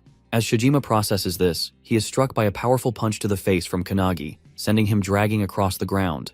Suo is also impressed by the attack, and Kanagi suggests that they fight together to defeat Shijima. Suo is momentarily shocked as Kanagi and Akane haven't even defeated their own opponents, yet this guy has, and now he's offering to help him. However, Suo's pride gets the better of him, and he outright rejects Kanagi's offer, declaring that he doesn't need anyone's help. He is more than enough to fight alone. Kanagi is in disbelief, but before they can argue further, Shijima suddenly closes in on them, unleashing his Magatsu's breath technique. A powerful beam blasts toward them both. Suo manages to block it, but Kanagi is sent flying, his body struck by the devastating attack. He crashes into a tree and his vision starts blurring as consciousness slips away. As he drifts into unconsciousness, he sees Hinoki and the mage's souls standing before him. Hinoki informs him that he has fainted, and so they have summoned him into his own consciousness. Despite the pain racking his bruised and battered body, Kanagi struggles to stand, desperately asking them to send him back. He needs to fight. However, before they can respond, a deep and authoritative voice echoes through the space, commanding him to step back from the battle. Meanwhile, outside, Suo is barely holding his ground against Shijima's relentless barrage of attacks. Shijima smirks, praising Suo for thinking the same way he does, needing no one else to fight their battles. With a sinister grin and the insatiable urge to devour everything, Shijima channels his power into his next attack, striking down with such force that Suo's sword shatters in half. Stunned but quick to react, Suo immediately summons another blade and swings at Shijima, but the enemy dodges effortlessly, bending backward with unnatural flexibility. Shijima seems to be enjoying himself more and more as Suo continues to struggle. Back in the spiritual realm, Kanagi's spirit form watches as the battle unfolds. Shijima is stronger than anyone there. Hinoki states that this is far beyond what Kanagi can handle. The mage adds that Shijima's precision is terrifyingly high. If there had been more humans living in this place, he might have already ascended to the rank of a demon king. She warns Kanagi that if Shijima consumes his life as well, he will become even stronger and unleash havoc upon civilization. She calls their discovery of the grimoire nothing more than a mere coincidence. Hinoki then steps forward, requesting that Kanagi lend them his body so they can handle the matter themselves. However, to their complete shock, Kanagi flat out refuses. Apologizing, he firmly states that this isn't training, this is real. He must overcome this obstacle on his own, just as he will in the future. With unwavering confidence and determination, he looks at them and asks if they agree with him. The mage tries to argue, but is interrupted by Hinoki, who laughs out loud. He tells Kanagi that he has already defeated them. Placing a hand on Kanagi's shoulder, Hinoki reminds him of his claim to surpass the founders. With that, he urges Kanagi to go, use everything he's learned, and do things his way. This boosts Kanagi's confidence, and with a determined look, he faces the battlefield, asking the founders to watch over him. Without hesitation, he dashes toward the field where Shijima and Suo are still locked in combat. Suo looks battered and beaten. As he opens his eyes, Shijima strikes again, sending him airborne. While in the air, Shijima readies his final blow to end him. But just as Suo braces for impact, someone grabs him mid-air. His sword and body are seized by Kanagi. Mid-air, our boy burrows Suo's sword, and with a swift motion, he throws him toward the ground, away from the incoming magic beam from Shijima. Suo lands hard on the ground, and Shijima turns his attention back to the airborne Kanagi. He releases another Magatsu's breath aimed directly at him, but is shocked to see Kanagi calmly wielding Hinoki's one-handed sword style. With a sharp focus, Kanagi slashes through Shijima's breath attack, cutting it cleanly in half, and with precise control, he strikes Shijima's arm, severing it from his body. Shijima, stunned and horrified, is left speechless, unsure of what just happened. Shaking with fury, he yells about his identity, but Kanagi, his face set with unwavering determination, responds coldly that he is the one who will surpass the founders. The mage observing the battle asks Hinoki if Kanagi will win against the Dark Magus, but Hinoki himself does not know yet. However, he is certain that Kanagi is not foolish. He suspects that Kanagi may have learned something new while he was asleep in the car on the way here. A wide smile spreads across Hinoki's face as he wonders if it is something beyond his own understanding. Suo, watching Kanagi move with such efficiency and fluidity, is equally shocked. Just moments ago, he had rejected Kanagi's help, yet now it is that very help that is saving his life. Meanwhile, Kanagi relentlessly slashes at Shijima, forcing the latter to teleport backward and counter with his dark art skill, Pomegranate. A barrage of energy blasts hurtles toward Kanagi. He tries to dodge them but quickly realizes that they are tracking him. Jumping around in an attempt to evade, Kanagi finds the blasts persistently chasing him. Suddenly, he recalls one of the founder's skills, Aftershock. Slamming his foot into the ground, he erects a stone barrier in front of him, blocking the incoming attacks. Shijima is taken aback by Kanagi's tactics but quickly hurls more blasts his way. In response, Kanagi utilizes the shattered stone fragments to shield himself once again. Seizing an opportunity, Kanagi combines two skills to flash behind Shijima, but Shijima barely manages to dodge in the nick of time. Countering immediately, he unleashes his Plate of Yin Blast, striking Kanagi. Though Kanagi takes the hit, he absorbs most of the impact. Using an airborne rock as a springboard, he lunges at Shijima, recalling the lessons passed down by the founders. Shijima evades once more, but the sheer variety of techniques Kanagi employs leaves him stunned.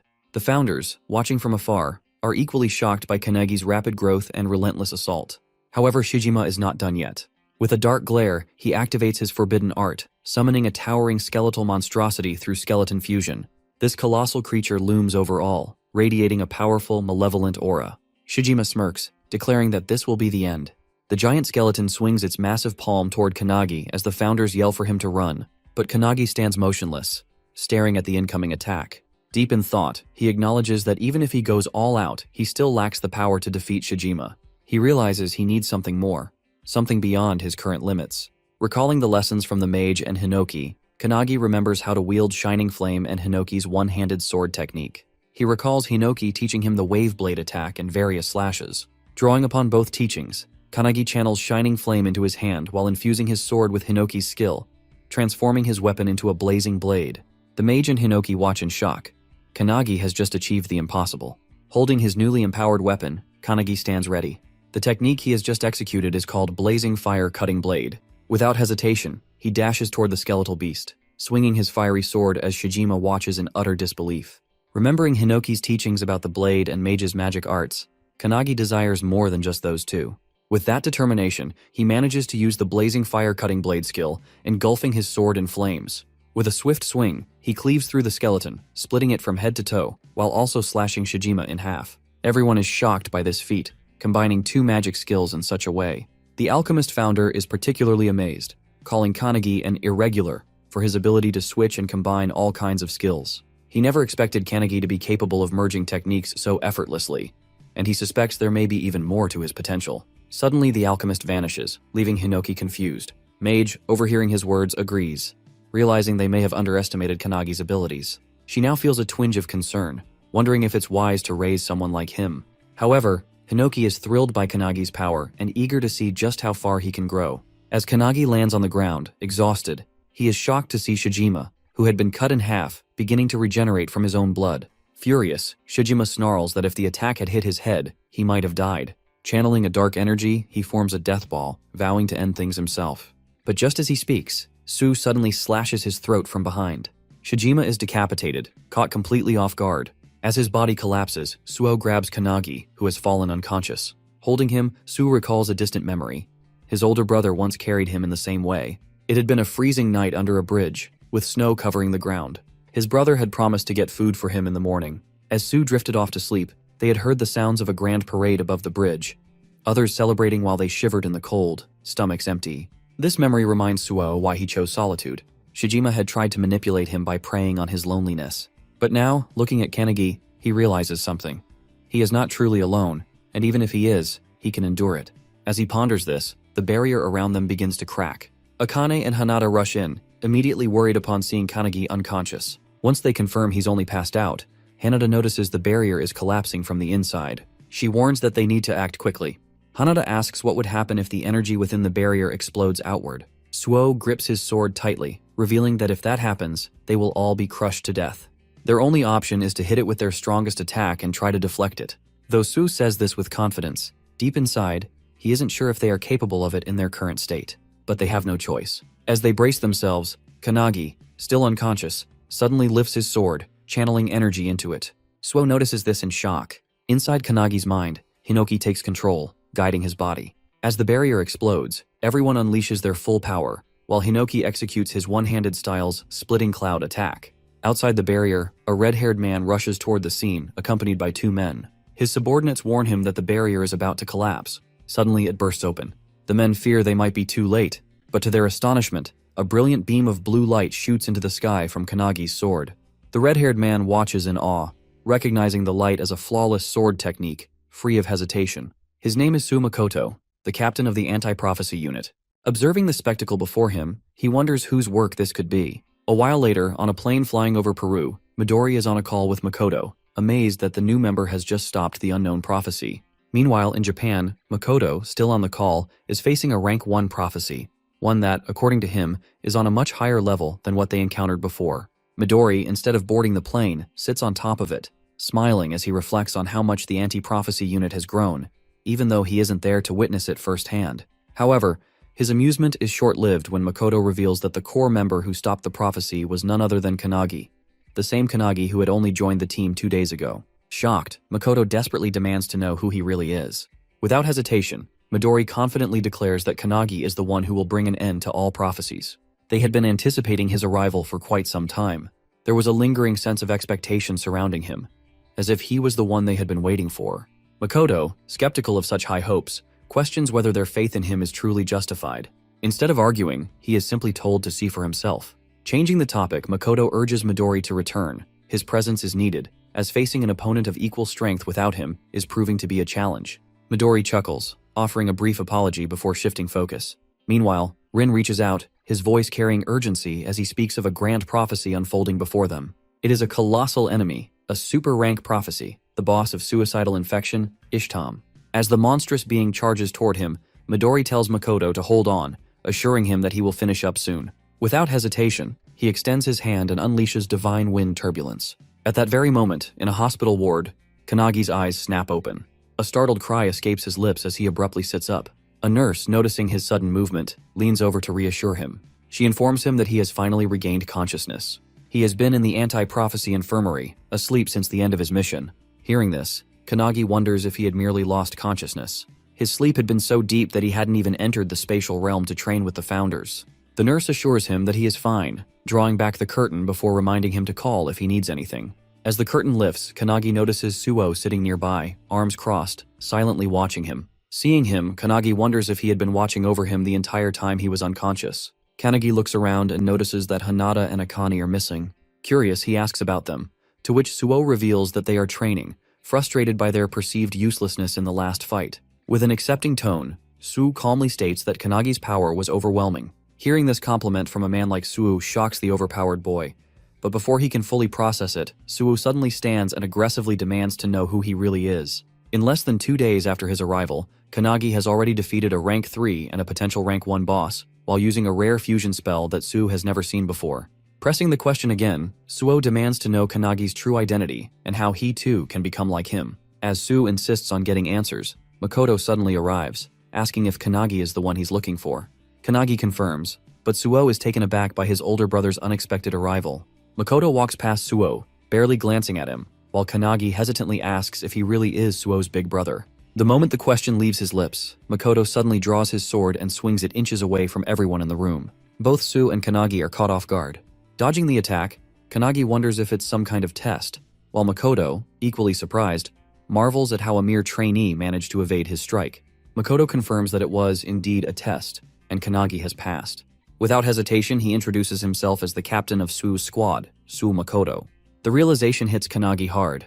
Makoto truly is Suo's older brother. After a brief pause, Makoto announces that due to Kannagi's extraordinary performance against the rank 1 disaster, he will be joining his squad temporarily. The announcement stuns Kannagi, but Suo is even more shocked.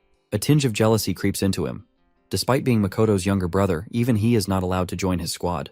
Wasting no time, Makoto orders Kannagi to follow him for a briefing, while in the background, Suo clenches his fist so tightly in frustration that his knuckles begin to bleed. Meanwhile, in the training area, the anti-prophecy unit duo is training hard. Akane wields multiple weapons while Hanada focuses on blocking her attacks. However, no matter how much they push themselves, they know that reaching Kannagi's level is nearly impossible. As they continue practicing, Midori suddenly walks in, announcing his arrival with chocolates from Peru. To his shock, they completely ignore the chocolates and rush toward him, eagerly asking how long he will be staying in Japan.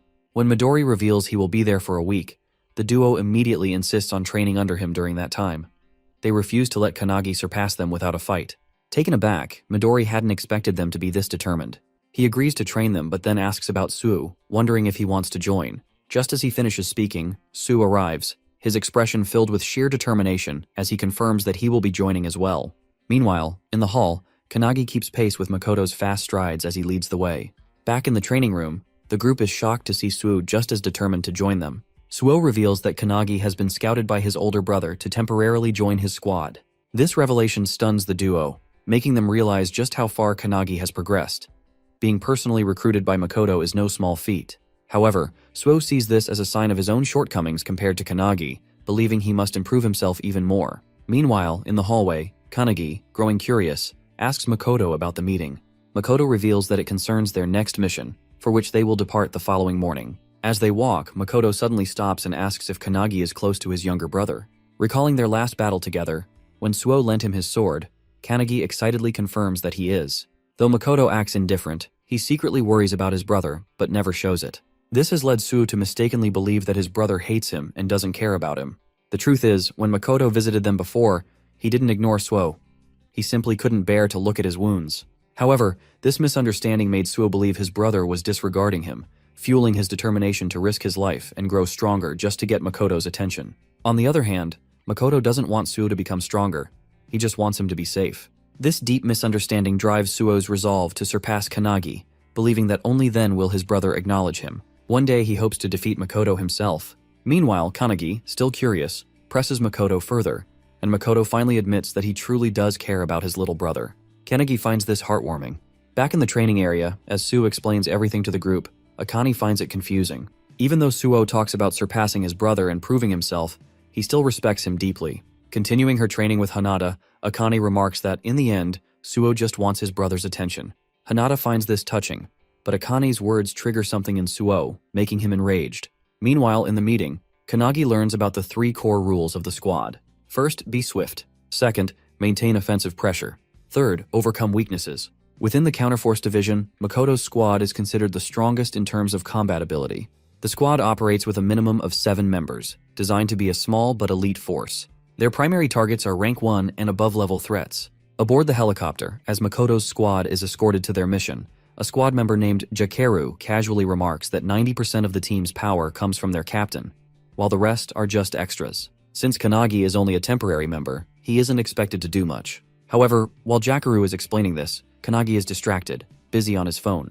Jakeru points this out, prompting Kanagi to apologize, explaining that he needs to contact his friends. Jakeru, confused, asks what he means by contact. Kanagi is trying to contact the other members of the anti-prophecy group, as the founders keep nagging him about it. While the group is training, they receive his message, and reading it shocks everyone, especially Suo, who wonders what the hell Kanagi is thinking by sending it. They immediately show it to Midori, who discovers that the message contains 3 separate pieces of advice, each tailored for a different person. The detailed guidance on how to get stronger impresses Midori. With a smile, he extends his hand and asks if they will follow the advice or reject it. Seeing it as a challenge, everyone accepts, especially Suo, who is enraged that Kanagi has essentially salted their wounds. Back on the plane, Jakeru informs Kanagi that they have arrived at their destination. Wiping the window, Kanagi is amazed by the sight of a vast, snowy mountain terrain with enormous crystal spikes jutting out of the ground. Their mission is to deal with a rank 1 prophecy, Frozen Earth. This disaster threatens to freeze the entire planet, as the affected areas are expanding at an alarming rate. If left unchecked, the whole Earth could be consumed, ending all life. This phenomenon is occurring simultaneously in 17 different locations across multiple countries, many of them in urban areas, which only worsens the crisis. Vice Captain Kashi briefs the squad on the situation, stressing that they cannot afford any delays, as reports indicate the freezing effect is spreading faster than anticipated. Leading the mission, Makoto orders the squad to jump from the helicopter's back hatch, as it can no longer proceed safely. Before they jump, he reminds them that no human lives should be harmed. To motivate everyone, he commands them to chant the 3 squad rules, and they all shout them in unison. Standing at the back, Kanagi reflects on his last battle, where he once again relied on Hinoki in the end. Determined to grow stronger during this temporary mission, he sees this as a valuable opportunity to learn from the other members. As everyone leaps from the helicopter, Kanagi resolves to complete this mission on his own. This is his first rank 1 prophecy. At 10:17 a.m., everyone lands safely on the ground. The air is freezing, and despite being an awakener, Jakeru catches a cold, questioning how the temperature is affecting him. Kashi explains that the cold is far worse than the reports indicated, which might be the reason. He also informs the squad that the area is vast and suggests setting up a camp midway. Hearing this, Makoto considers something but keeps his thoughts to himself. Meanwhile, Kanagi asks Jakeru if the prophecy, Frozen Earth, is recorded in any prophecy book. Jakeru denies it, revealing that the anti-prophecy unit predicted it using their unique skills. While many prophecies exist, this is the first time a member has successfully identified a rank 1 prophecy. This is why Makoto's squad was chosen for the mission, given its severity. Kanagi's question is answered, but Kashi notices that he seems slightly nervous. Kashi reassures him that nervousness is better than letting his guard down, but he shouldn't let it become a burden. Jakeru places a hand on Kanagi's shoulder, repeating Kashi's words and reminding him that he is moving with the best crew of the anti-prophecy unit.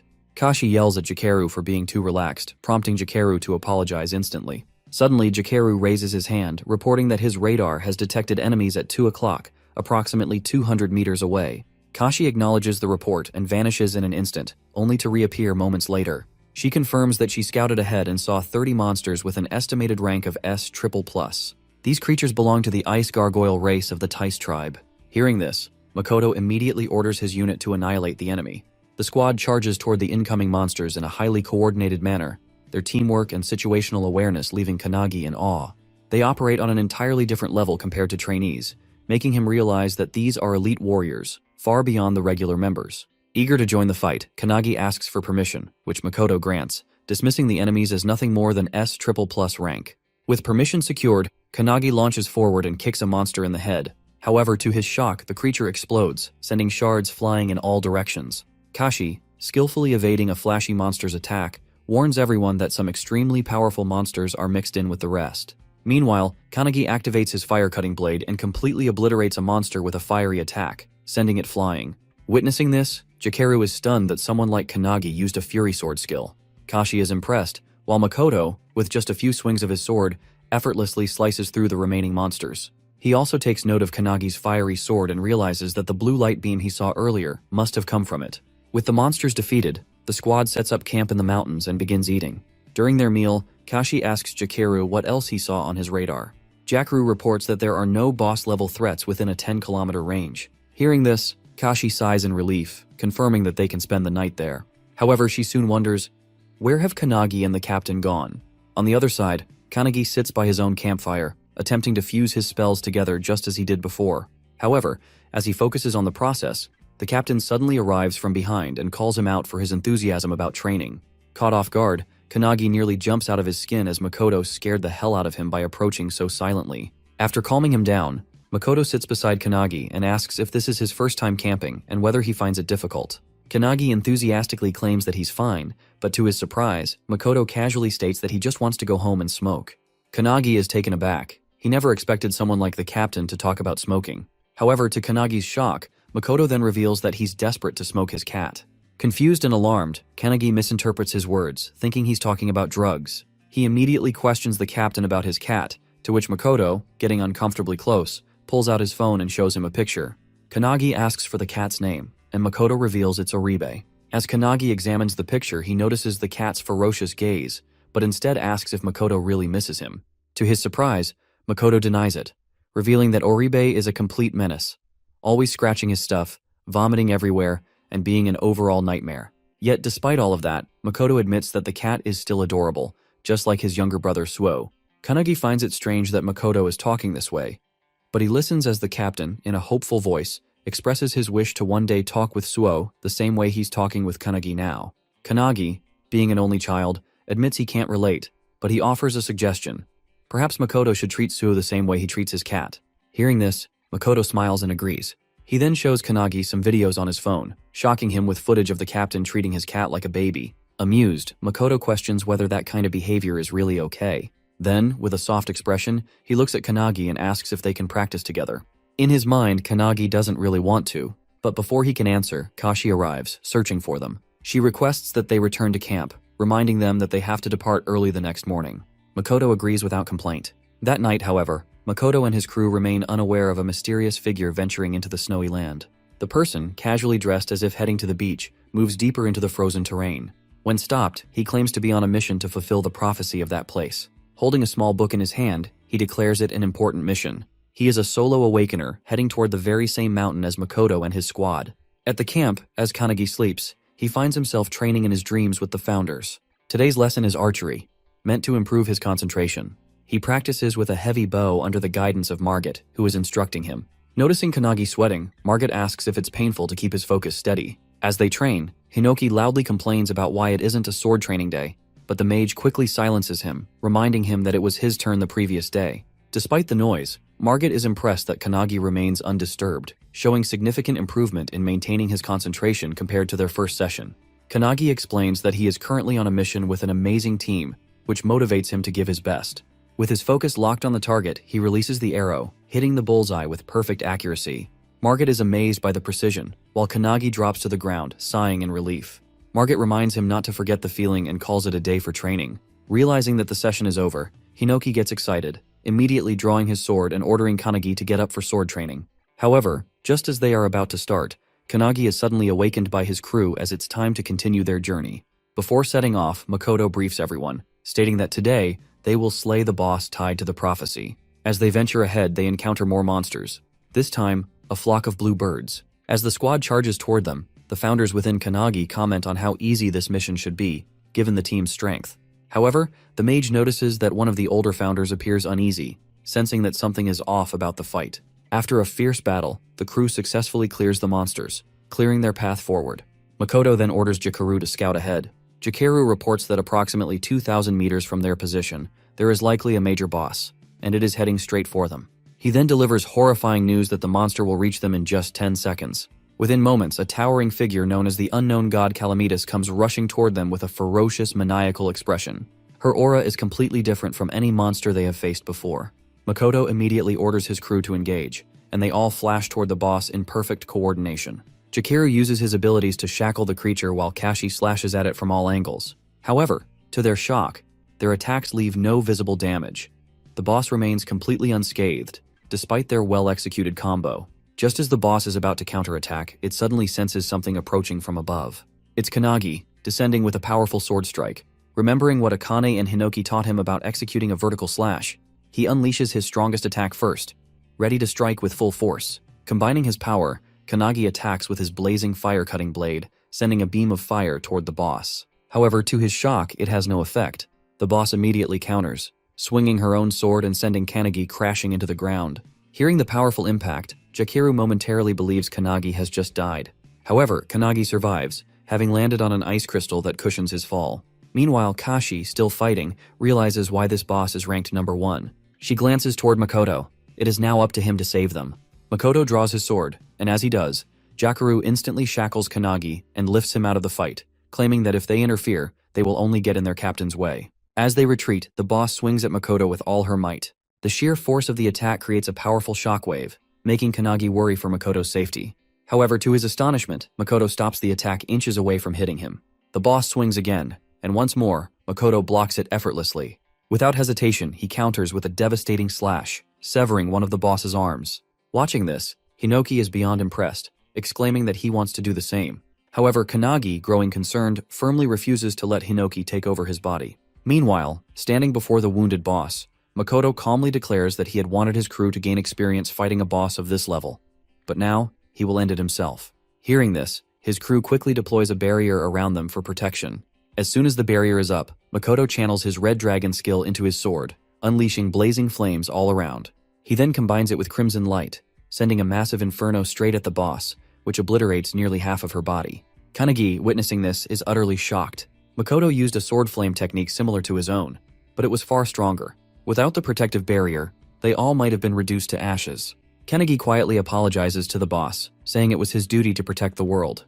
Then, out of nowhere, he meows like a cat, causing an unbearable wave of second-hand embarrassment to wash over everyone. Observing the battle closely, Kanagi realizes that Makoto's technique is vastly different from Hinoki's. His skills are truly on another level. Amazed, Kanagi now deeply desires to learn from him. Meanwhile, Makoto delivers a final follow-up slash, cutting the boss completely in half. However, in an instant, a flash of light streaks through the battlefield.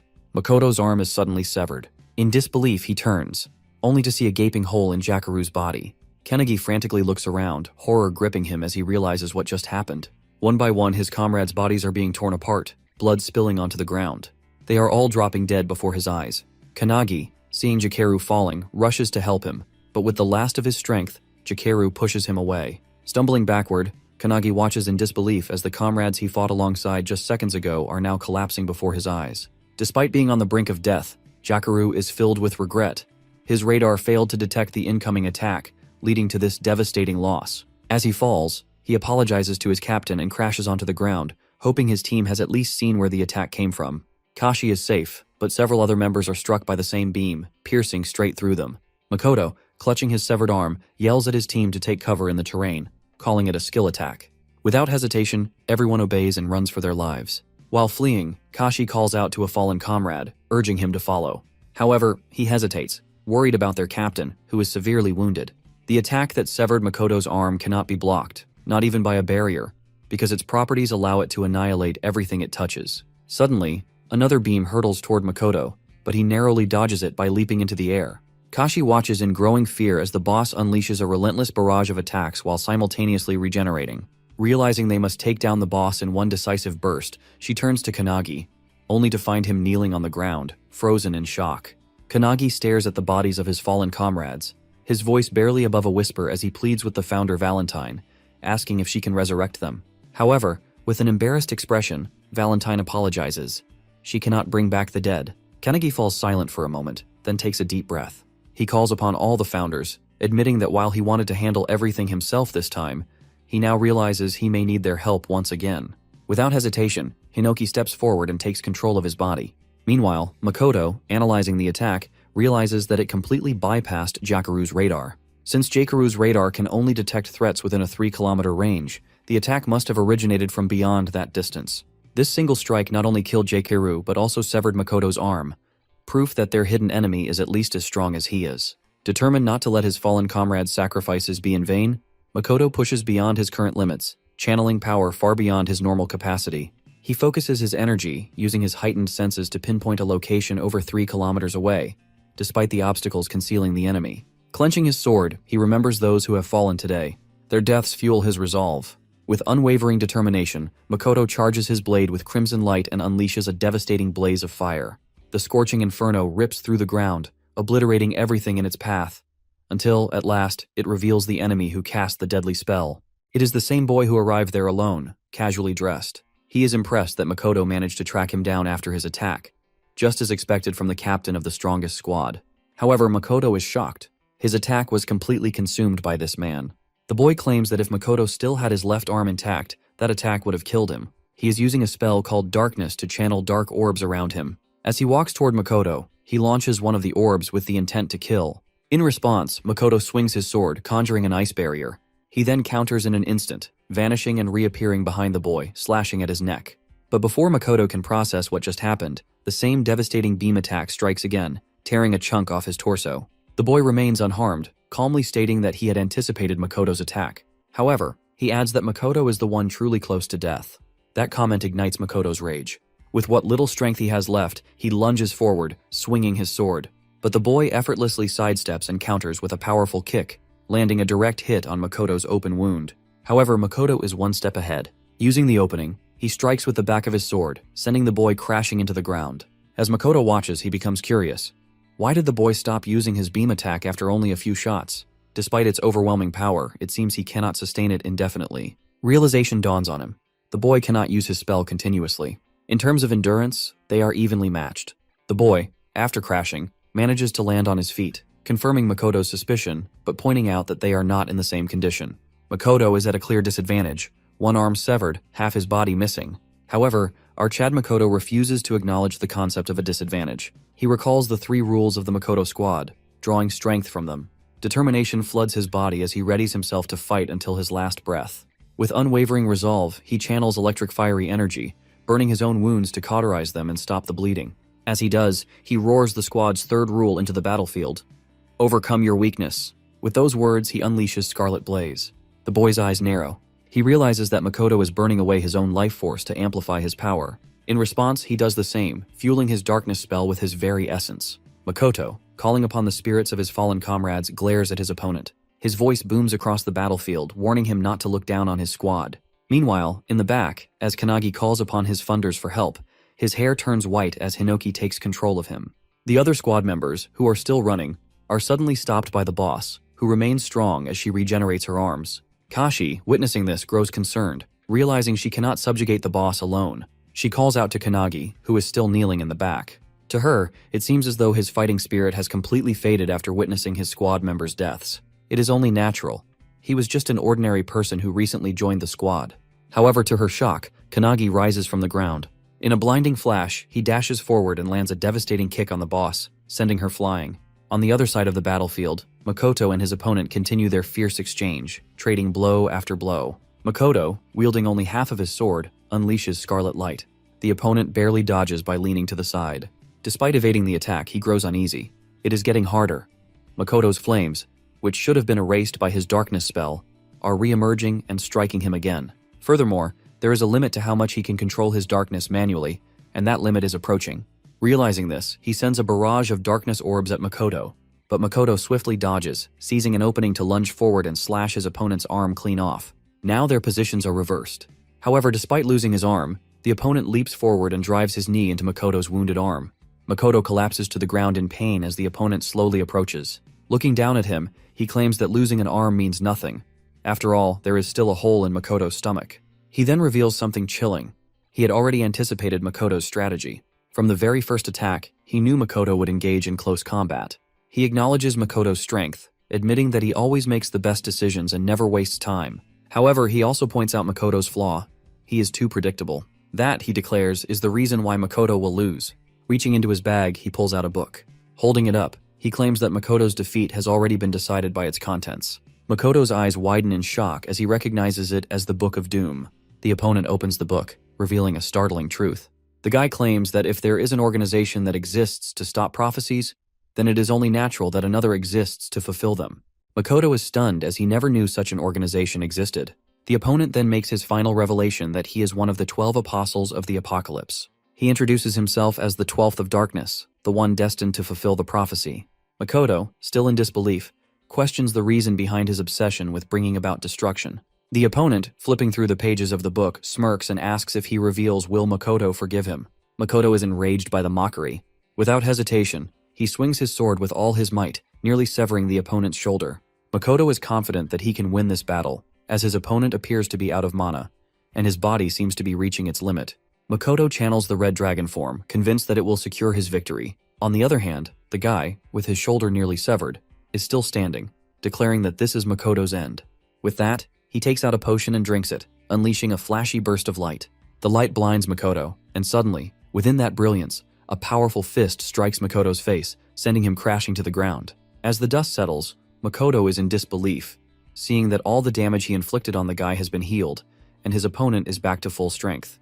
The guy claims that the potion he used is an artifact, which allowed him to heal completely.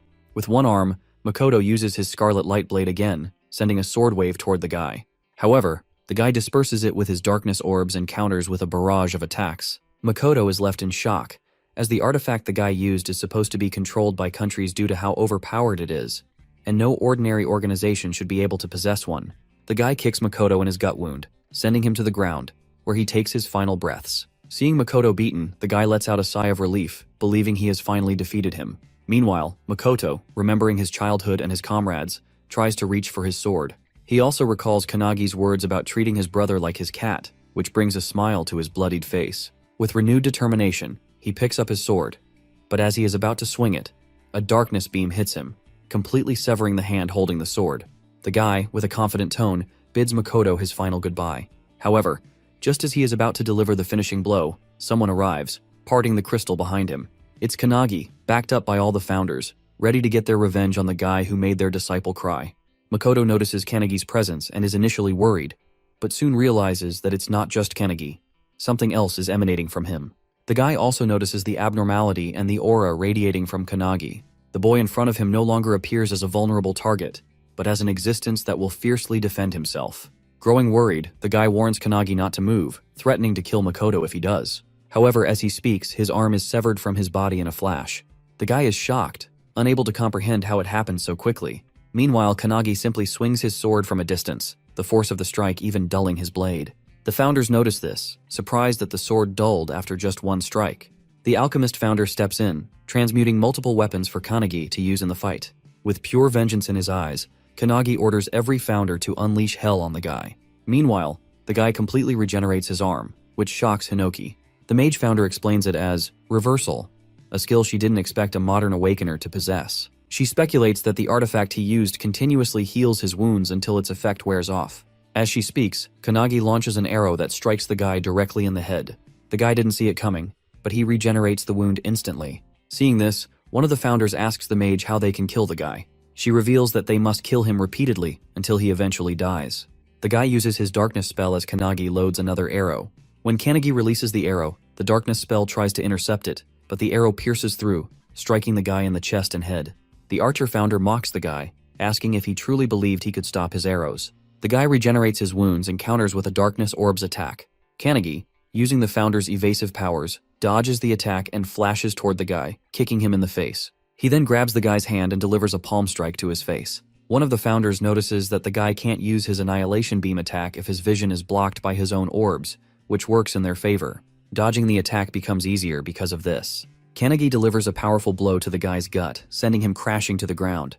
The founders wonder how many times they'll have to watch the same guy die and regenerate. Meanwhile, Kanagi walks over to Makoto, who, in his beaten state, asks if he is truly Kanagi. Kanagi denies it, explaining that the founders are using his body as heroic spirits. Using Valentine's healing power preservation, Kanagi begins healing Makoto's arms. As he heals, Kanagi reveals that they are in a hurry and must act quickly. Seeing Kanagi leave, Makoto understands that it's the founders who are in control. A short distance away, the guy gets back up, shocked that his spells are being dodged and countered so effortlessly.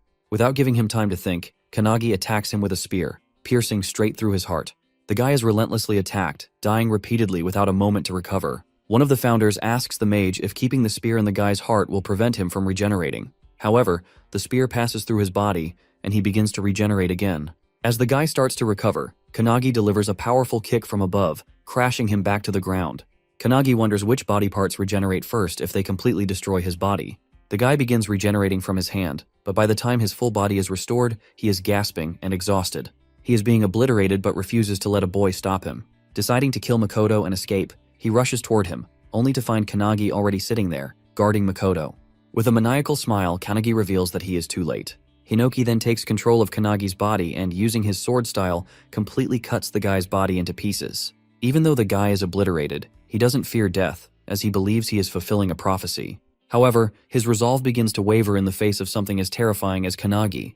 As the guy regenerates again, he tries to remind himself of his mission to fulfill the prophecy, refusing to let fear overcome him. He reaches for another artifact in his bag, but before he can use it, Kanagi cuts off his arm. The artifact scatters to the ground, creating a powerful golden cage around Kanagi called the Sand Cage of Time.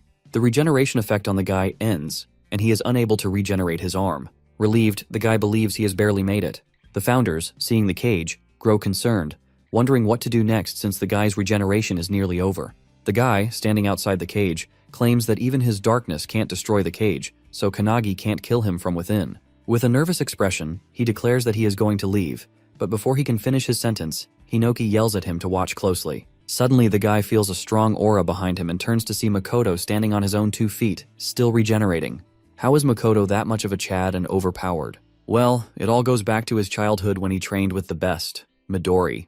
Even Midori lost to Makoto in a sword fight, which led him to suggest that Makoto find a better master to continue his training. Following the advice of the world's strongest awakener, Makoto searched for masters to become a disciple of those at the highest level. However, he surpassed every master he encountered, whether they taught him swordsmanship, magic, or agility. Every master gave up on him in less than a month. One of the masters recommended him to the strongest swordsman they knew at the time, Hinoki Ichika, the little sister of Hinoki. Ichika became Makoto's final master, and he trained under her for about 3 years. One day, while training with Ichika, Makoto asked about a sword technique mentioned in a book called Indomitable. Even Ichika couldn't figure out how the technique worked, claiming that it was a skill only Hinoki, the founder, could use.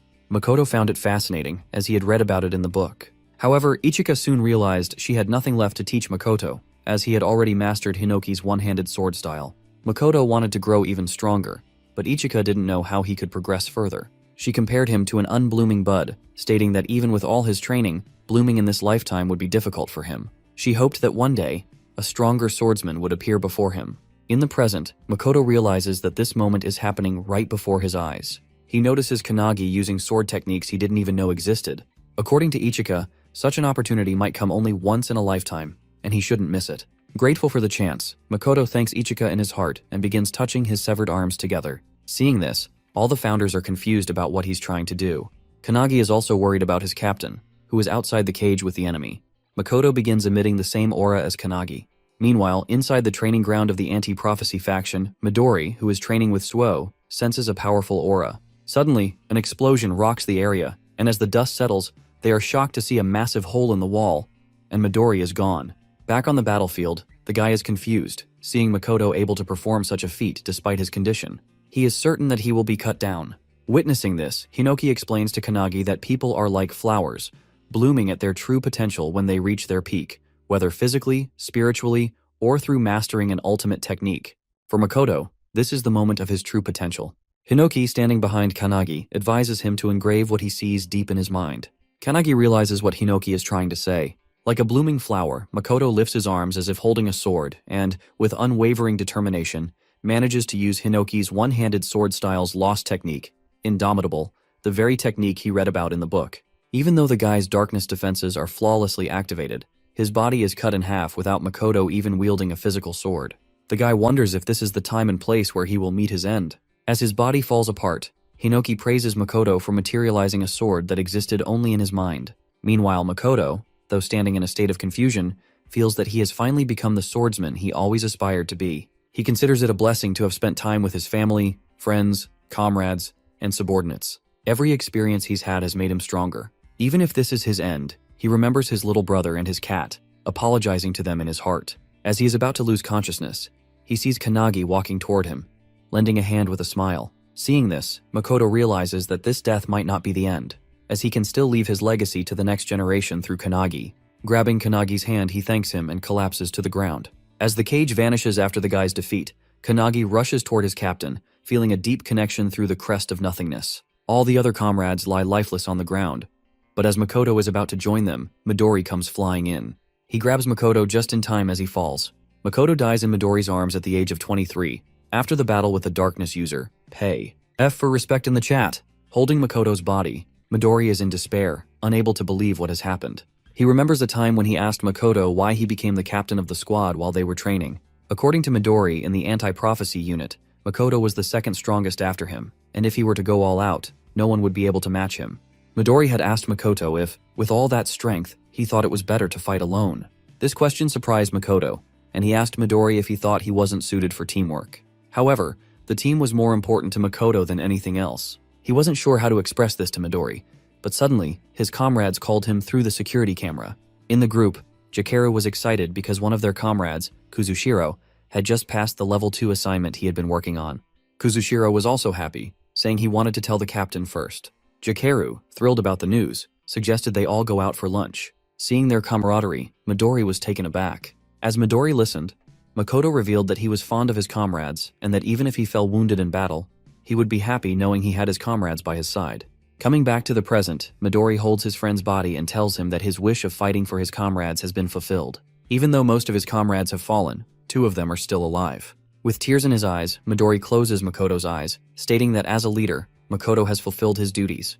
It's something Midori knows he couldn't have done, but Makoto did it, and with honor. On the other hand, Kanagi is on the ground while all the founders stand behind him. Darkness begins to cloud his consciousness, and the mage explains that it's likely due to Kanagi taking all the blame for the station's destruction and his perceived weakness. All of the founders have also experienced the loss of their comrades, friends, and families. Their hearts were broken as they watched their comrades depart, and in most cases, like Hinoki, they couldn't move on from their wounded hearts. Hinoki walks up to Kanagi, who is kneeling in despair. He calls out to him, but in a hopeless tone, Kanagi reveals that he doesn't want to fight anymore. His heart feels torn apart, and he believes that if he had let the founders fight from the beginning, no one would have died. He now understands that in his attempt to become strong for others, he ended up becoming merely a vessel for the founders. Hinoki, hearing Kanagi's words, tries to say something, but Kanagi is too overwhelmed by his thoughts. He feels the hand he shook with Makoto in his consciousness burning like fire. Kanagi knows that Makoto entrusted him to carry forward his legacy. This brings tears to the founders' eyes, but what Kanagi says next shocks them. He declares that he now not only wants to surpass the founders, but to surpass them with every moment he has. Suddenly, a beam of bright light hits Kanagi as he declares his determination. From now on, he will not let anyone else die. Bro is now 1000 levels mentally strong. 1 month later, in Nagano Prefecture at Mitake Mountain, Suo is practicing hand-to-hand combat with Kanagi. He sends blow after blow toward Kanagi, who dodges them all. Kanagi then counters with a penetration attack, which Suo blocks, but the attack creates a shockwave behind him. Kanagi is shocked that Suo redirected the force of his penetration spell so effortlessly. As he processes this, Suo counters, but Kanagi is ready and uses Aikido to swing Suo around. Suo tries to kick midair, but Kanagi blocks it and counters with a powerful kick of his own. Just as he's about to land the hit, a loud shout stops them both. It's Ichika. How did it all happen? Well, the annihilation of the squad has left a deep scar in the anti-prophecy unit. During the funeral of the fallen, everyone was in grief, but Suo stood frozen in front of his brother's picture the entire time. Later, as Kanagi was heading to his room, he saw Suo coming out of Makoto's room, holding some books and a cat. Kanagi recognized the cat as Oribe, the one Makoto often talked about. Suo was shocked that Kanagi knew about his brother's cat, something even he hadn't been aware of. Before entering his brother's room, Suo didn't know about the cute cat, the books, the clothes, the food, or even the thoughts his brother had. He only discovered these things when he went through Makoto's belongings. Kanagi noticed that Suo had a bunch of diaries with him, which he planned to take. These diaries were left by Makoto so that his brother could read them in case he lost his life. All of Makoto's daily training and missions were recorded inside. However, Suo noticed something else. Every sentence in the diaries ended with Makoto worrying about Suo. He wrote about how Suo was doing, how the weather was cold, and even about Suo's achievements and life events. Reading this alone in his room, Suo broke down in tears, curling up on the floor as he realized that everything his brother wrote was about him. Comment a tear emoji if you're crying too. As Suo revealed all this to Kanagi, Kanagi also shared that Makoto always talked to him about Suo and his cat, Oribe. Hearing this, Suo teared up, declaring that from now on, he wants to get stronger so his brother won't have to worry about him from heaven anymore. With that, they both went to Hinoki Ichika to train. At first, she was cautious of them until they revealed that Suo was Makoto's brother and that Makoto had fallen in battle. This shocked Ichika, but she kept her composure. In sync, both Suo and Kanagi requested her to train them to become stronger. Coming back to the present, Ichika is amazed at how much they've both improved, especially Suo, who has progressed remarkably. Kanagi asks about his own progress, to which Ichika responds with an annoyed sigh, claiming she has nothing left to teach Kanagi since he already knows everything. She jokes that it should be her asking him to teach her instead. She then kicks a stick toward both of them and, with a manic grin, declares that she is the sword, challenging them to come at her. With that, they both charge at her, Suo striking from the front while Kanagi attacks from above. As they fight, Kanagi is determined to get stronger and is confident that he will become the strongest awakener in the world. Meanwhile, in England, London, a man wearing a hat and coat walks down the night streets alone. As he turns a corner, someone recognizes him as one of the 12 apostles of the apocalypse, Quatre. Quatre also recognizes the person approaching him. It's Midori. Midori straight up demands that Quatre reveal the location of his base and comrades, warning him that if he says anything else, he will die. Hearing this, Quatre instantly summons his weapon, a strange heart-shaped pike, and challenges Midori to come at him. Suddenly, a burst of blood sprays from the alleyway, followed by Midori walking out unscathed. Outside, other members of the anti-prophecy group are waiting. Midori hands them the book, turns and leaves, stating that 7 people are left. They now have 5 books, meaning they've killed 5 members of the 12 apostles of the apocalypse, and Midori is now heading to the next target. Inside the anti-prophecy's top-secret facility, the Hunt of Everlasting Secrets, someone presents the book that Midori collected to an old lady. Her name is Io, the superintendent of the anti-prophecy unit. The man who brought the book confirms that it's from Midori, and reveals that these are prophecy books belonging to the 12 apostles of the apocalypse. This man is Jengen, the assistant to the superintendent. Another assistant, a lady named Shiki, is also present. She suggests that the books might be parts of a single, larger book that has been dismembered. Io opens the book and remarks that eliminating the apostles and retrieving the books aren't the main problems.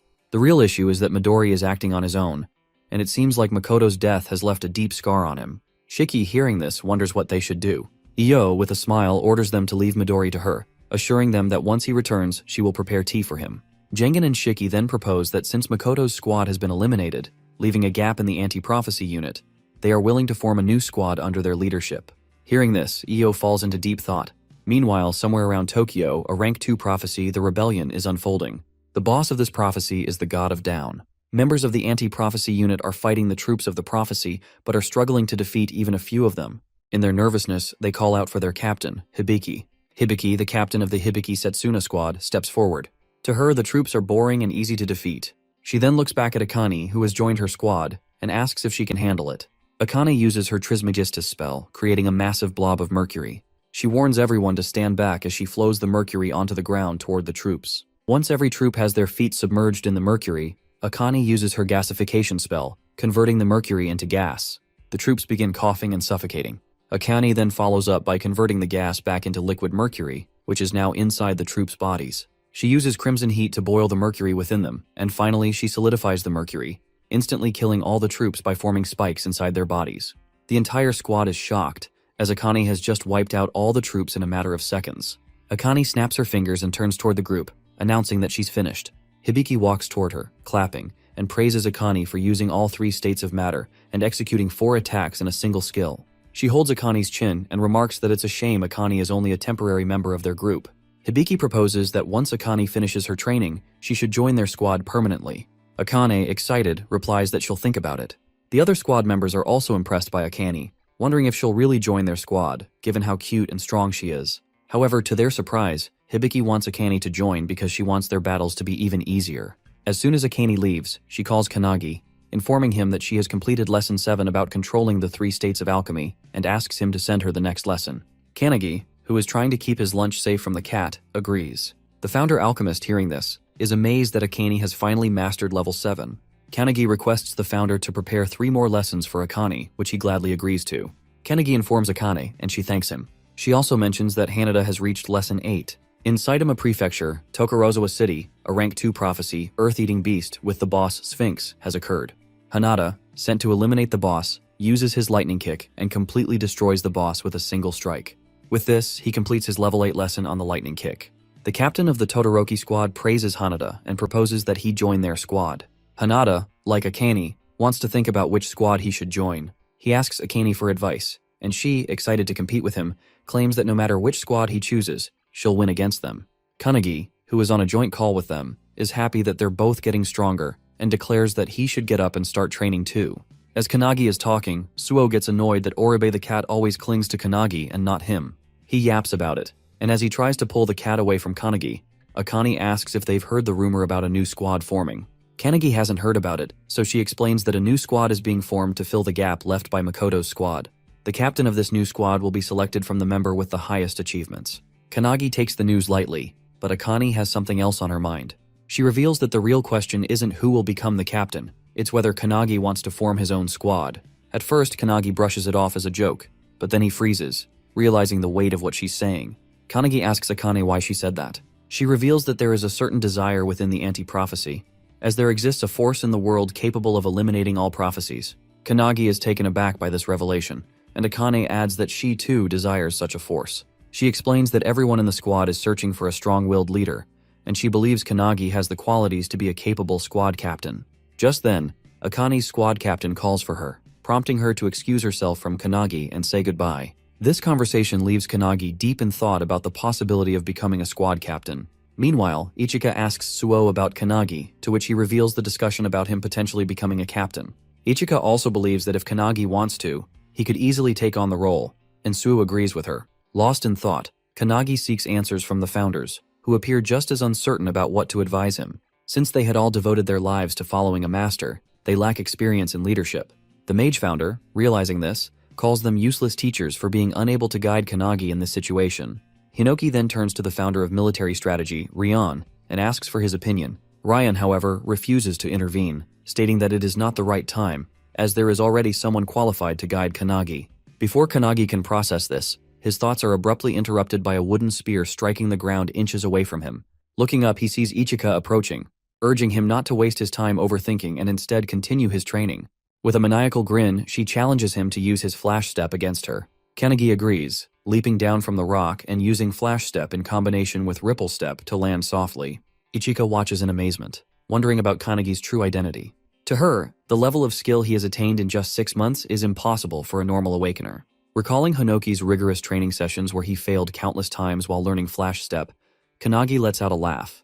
However, before he can dwell on the memory, he senses an aura of energy surging toward him. Noticing Ichika charging at him with her wooden staff infused with energy, he swiftly dodges. The staff strikes the rock behind him, splitting it cleanly in half. Suo, witnessing this, is stunned. Ichika, undeterred, reminds Kanagi that she doesn't care whether he is focused or not. She will force him to be. Kanagi, now slightly nervous but fully attentive, holds his stance. Inside him, Hinoki realizes that Ryan was referring to Ichika as the qualified person to guide Kanagi. The mage founder also comes to understand that Ichika is remarkably strong for a modern awakener, as expected from Hinoki's descendant. However, Hinoki denies having children, claiming it might be his brother instead. He acknowledges Ichika's strength, noting that since she trained someone as powerful as Makoto, she might be a living successor. However, as he says this, he notices her using a technique called Skyfall, something he has never seen before. This technique launches an electric zap toward Kanagi, who barely evades it. Realizing the sheer strength behind the attack, Kanagi understands that Ichika is going all out against him. Ichika charges forward and follows up with her Purgatory Sword technique, unleashing a powerful strike at him. Meanwhile, Hinoki watches in excitement, realizing that Ichika has developed a new technique by refining all the knowledge passed down to her. Outside, as Kanagi dodges the attack, Ichika is impressed. It's a technique he has never encountered before, yet he still managed to evade it. She praises Kanagi's one-handed sword style, noting that it closely resembles the techniques of the founder. This comment shocks Kanagi, and before he can respond, Ichika adds that he might be worrying about whether he could ever become as strong as Makoto. Kanagi is stunned, as this is exactly what has been weighing on his mind. Suo, overhearing this, is also taken aback. Kanagi's grip on his sword tightens as he recalls witnessing Makoto's strength firsthand, how he was an extraordinary squad captain. This is the very reason Kanagi keeps questioning whether he can ever reach Makoto's level. To his surprise, Ichika tells him that he doesn't have to be like Makoto. She suddenly yells at him to pay attention, channeling her energy as she executes her sword technique, Tengu Dance, creating a powerful water tornado. She explains that this technique was developed by past masters who built upon the founder's techniques. While these techniques may never match the founder's power due to the immense difference in strength, the masters never stop trying, gradually getting closer over time. Hearing this, Kanagi finally understands what she means. Ichika then reveals that she doesn't know exactly how great a captain Makoto was, but from what she knew of him, he must have been an incredible leader. She adds that it won't be the same for Kanagi in the beginning, but if he polishes his skills, he definitely has the potential to reach that level. Pointing her wooden stick at him, she advises Kanagi not to try to become like Makoto, but instead to focus on the path entrusted to him. Hearing this, Kanagi remembers when Makoto shook his hand. Thinking back on that moment, he realizes he must look toward the future instead of dwelling on comparisons. A smile appears on Ichika's face as she declares that, for the sake of that future, she will train him herself. With that, they both engage in intense training, pushing each other to their limits. 2 weeks later, at the Anti-Prophecy headquarters, Hibiki and Todoroki, two squad captains, review the list of newly recommended squad candidates. The list, submitted by the superintendent themselves, includes Kanagi and Ichika. Some members find this selection odd. Meanwhile, outside the HQ building, a dark figure speaks on a cell phone, informing someone that they have successfully infiltrated the facility and that the new squad captain exam will take place in 3 days. This figure carries the Book of Doom and boldly declares that they will soon become the new squad leader of the Anti-Prophecy. This figure is none other than Eva, a member of the 12 Apostles of Apocalypse. Eva possesses a skill called Heavenly Demon, which allows her to replace the existence of anyone she kills. Her goal is to become the captain of the newly formed squad of the Anti-Prophecy and destroy the organization from the inside. As Midori continues his killing spree against the 12 Apostles, more than half of them have already fallen. Since they cannot defeat Midori head-on, they have decided to sabotage the Anti-Prophecy from within. Their motto is that they will do anything to fulfill the prophecy. 3 days later, at the grand training field of the Anti-Prophecy, the selection examination for the captain of the new squad is underway. As all participants gather, the instructor announces that there will be 4 tests, with only 4 people advancing to the final stage. The exam follows a point system. First place in each test earns 3 points, second place earns 2, and third place earns 1. In the end, the candidate with the highest score will be elected as the captain of the newly formed squad. The superintendent watches as the instructor urges all participants to give their best effort. In unison, they yell, "Yes!" Among them, Kanagi feels the weight of everyone's gaze. There are 8 candidates: Koki from the Yagarama squad, Akihina from the Yorozuya squad, Sonobe from the Yashima squad, Hisagi from the Kakabe squad, Sakazaki from the Tsarazaki squad, Shikami from the Todoroki squad, and Jiru from the Hibiki squad. However, the real danger lies in the fact that one of them is actually Eva, one of the 12 apostles, an imposter hidden in plain sight. And then, there is the special recommendation, Kanagi. Unlike the others, Kanagi stands alone, as his squad captain Ichika is nowhere to be seen, oversleeping as usual. However, she sends him a message, warning that if he doesn't win, she will personally make him regret it. Determined to avoid elimination before Ichika arrives, Kanagi steels himself for the competition. Meanwhile, Ichika rushes toward the training ground, riding on Suo's back. She yells at him to go faster, knowing that if they don't hurry, they might miss the crucial moments. She has complete faith that Kanagi will win and refuses to miss his victory. Back at the training field, the first test begins, which is mana measurement. To everyone's shock, Kanagi releases an immense amount of energy, shattering the measurement device and securing first place. Akihina from the Yorozuya squad, who ranks 5th in the test, is stunned by Kanagi's overwhelming power. Sakazaki takes 3rd place, while Sonobe secures 2nd, both realizing that Kanagi is an anomaly. Sakazaki remarks that such irregularities occasionally occur when a genius in either physical strength or mana appears in the exam. He speculates that Kanagi is a mana prodigy, much like another participant, Shikami, who ranks 7th. On the points table, Kanagi takes the lead with 3 points. As the instructor announces the second test, hand-to-hand combat, the real battle begins. Each participant must face an opponent, and a victory will earn them 2 points. As the instructor announces the first participant, Shikami voluntarily raises his hand, requesting to face Kannagi. Shikami is the strongest regular member in hand-to-hand combat and is also considered an irregular. When he was just 2 years old, he was caught in the emergence of monsters from another dimension. However, even as a baby in a cart, he single-handedly killed all the monsters, shocking his own mother. He protected her and became a legend. In the audience, Hibiki accuses Todoroki of cheating by sending Shikami into the hand-to-hand combat test. Todoroki argues that there is nothing wrong with choosing his strongest member, as Shikami is blessed with both magical talent and immense physical strength. He boasts that he has been training Shikami since he joined his squad, and to this day, no one has ever beaten him in hand-to-hand combat. Hearing this, Hibiki wonders if the match will end instantly, considering Shikami's combat abilities are practically unbeatable. As the fight begins, Shikami approaches Kannagi and asks if he has really been giving lessons to Hanada. Remembering the founders, Kannagi replies that he is merely a messenger. Shikami doesn't understand what he means but continues, claiming that someone out there is advising and teaching Hanada, who is already a super genius. He adds that even without Kannagi's guidance, Hanada will surpass his current level on his own. Instead of arguing, Kannagi simply agrees with him, which only annoys Shikami further. Enraged, Shikami activates Violent Bite, transforming into a monstrous form. In an instant, with blinding speed, he lunges at Kannagi. Kannagi ducks just in time, but Shikami follows up with a powerful claw attack. Watching this, Todoroki is thrilled to see his fighter going all out. As Shikami swings with all his might, Kannagi sidesteps the attack. Seizing the moment, Kannagi shifts into Kudu's stance, grips Shikami's wrist, and with tremendous force, slams him into the ground. The impact erupts in a massive shockwave, sending rocks flying across the field and startling everyone. As the debris settles, both Kannagi and Shikami are airborne. The other participants are in awe. Despite Kannagi merely redirecting Shikami's attack, the sheer power of it was enough to devastate the entire battlefield. Even Kannagi himself is impressed by Shikami's strength, though Shikami assumes he is being sarcastic. Despite the powerful blow, Shikami lands safely on the ground, shocking everyone that he managed to do so despite the destroyed terrain. Akihina, analyzing the situation on his laptop, remarks that this outcome was inevitable. Shikami's physical boost is irregular, and the sturdiness of his body far surpasses that of a normal awakener. Regaining his composure, Shikami charges at Kannagi once again. Kannagi realizes that simply countering Shikami's attacks won't be enough to win. He needs to try something different. Activating his founder power, he delivers a light kick at the charging Shikami. He then multiplies the attack using the penetration technique, Luminance Kick, striking Shikami multiple times while he is still airborne. Everyone watches in shock as Shikami crashes to the ground, defeated. The instructor quickly intervenes, stopping the match before it escalates further, and declares Kannagi the winner, awarding him 2 additional points. The other squad members are amazed. This guy just physically overwhelmed Shikami, despite Akihina's earlier claim that he was an irregular. Akihina, now furiously typing on his laptop, hadn't expected Kannagi to be so exceptional in hand-to-hand combat. He initially assumed Kannagi would be eliminated naturally if left alone, but now, it's clear that Kannagi is becoming an obstacle in his plans. As Shikami regains consciousness and opens his eyes, he is shocked to see Kannagi casting some kind of spell on him while he lies on the ground.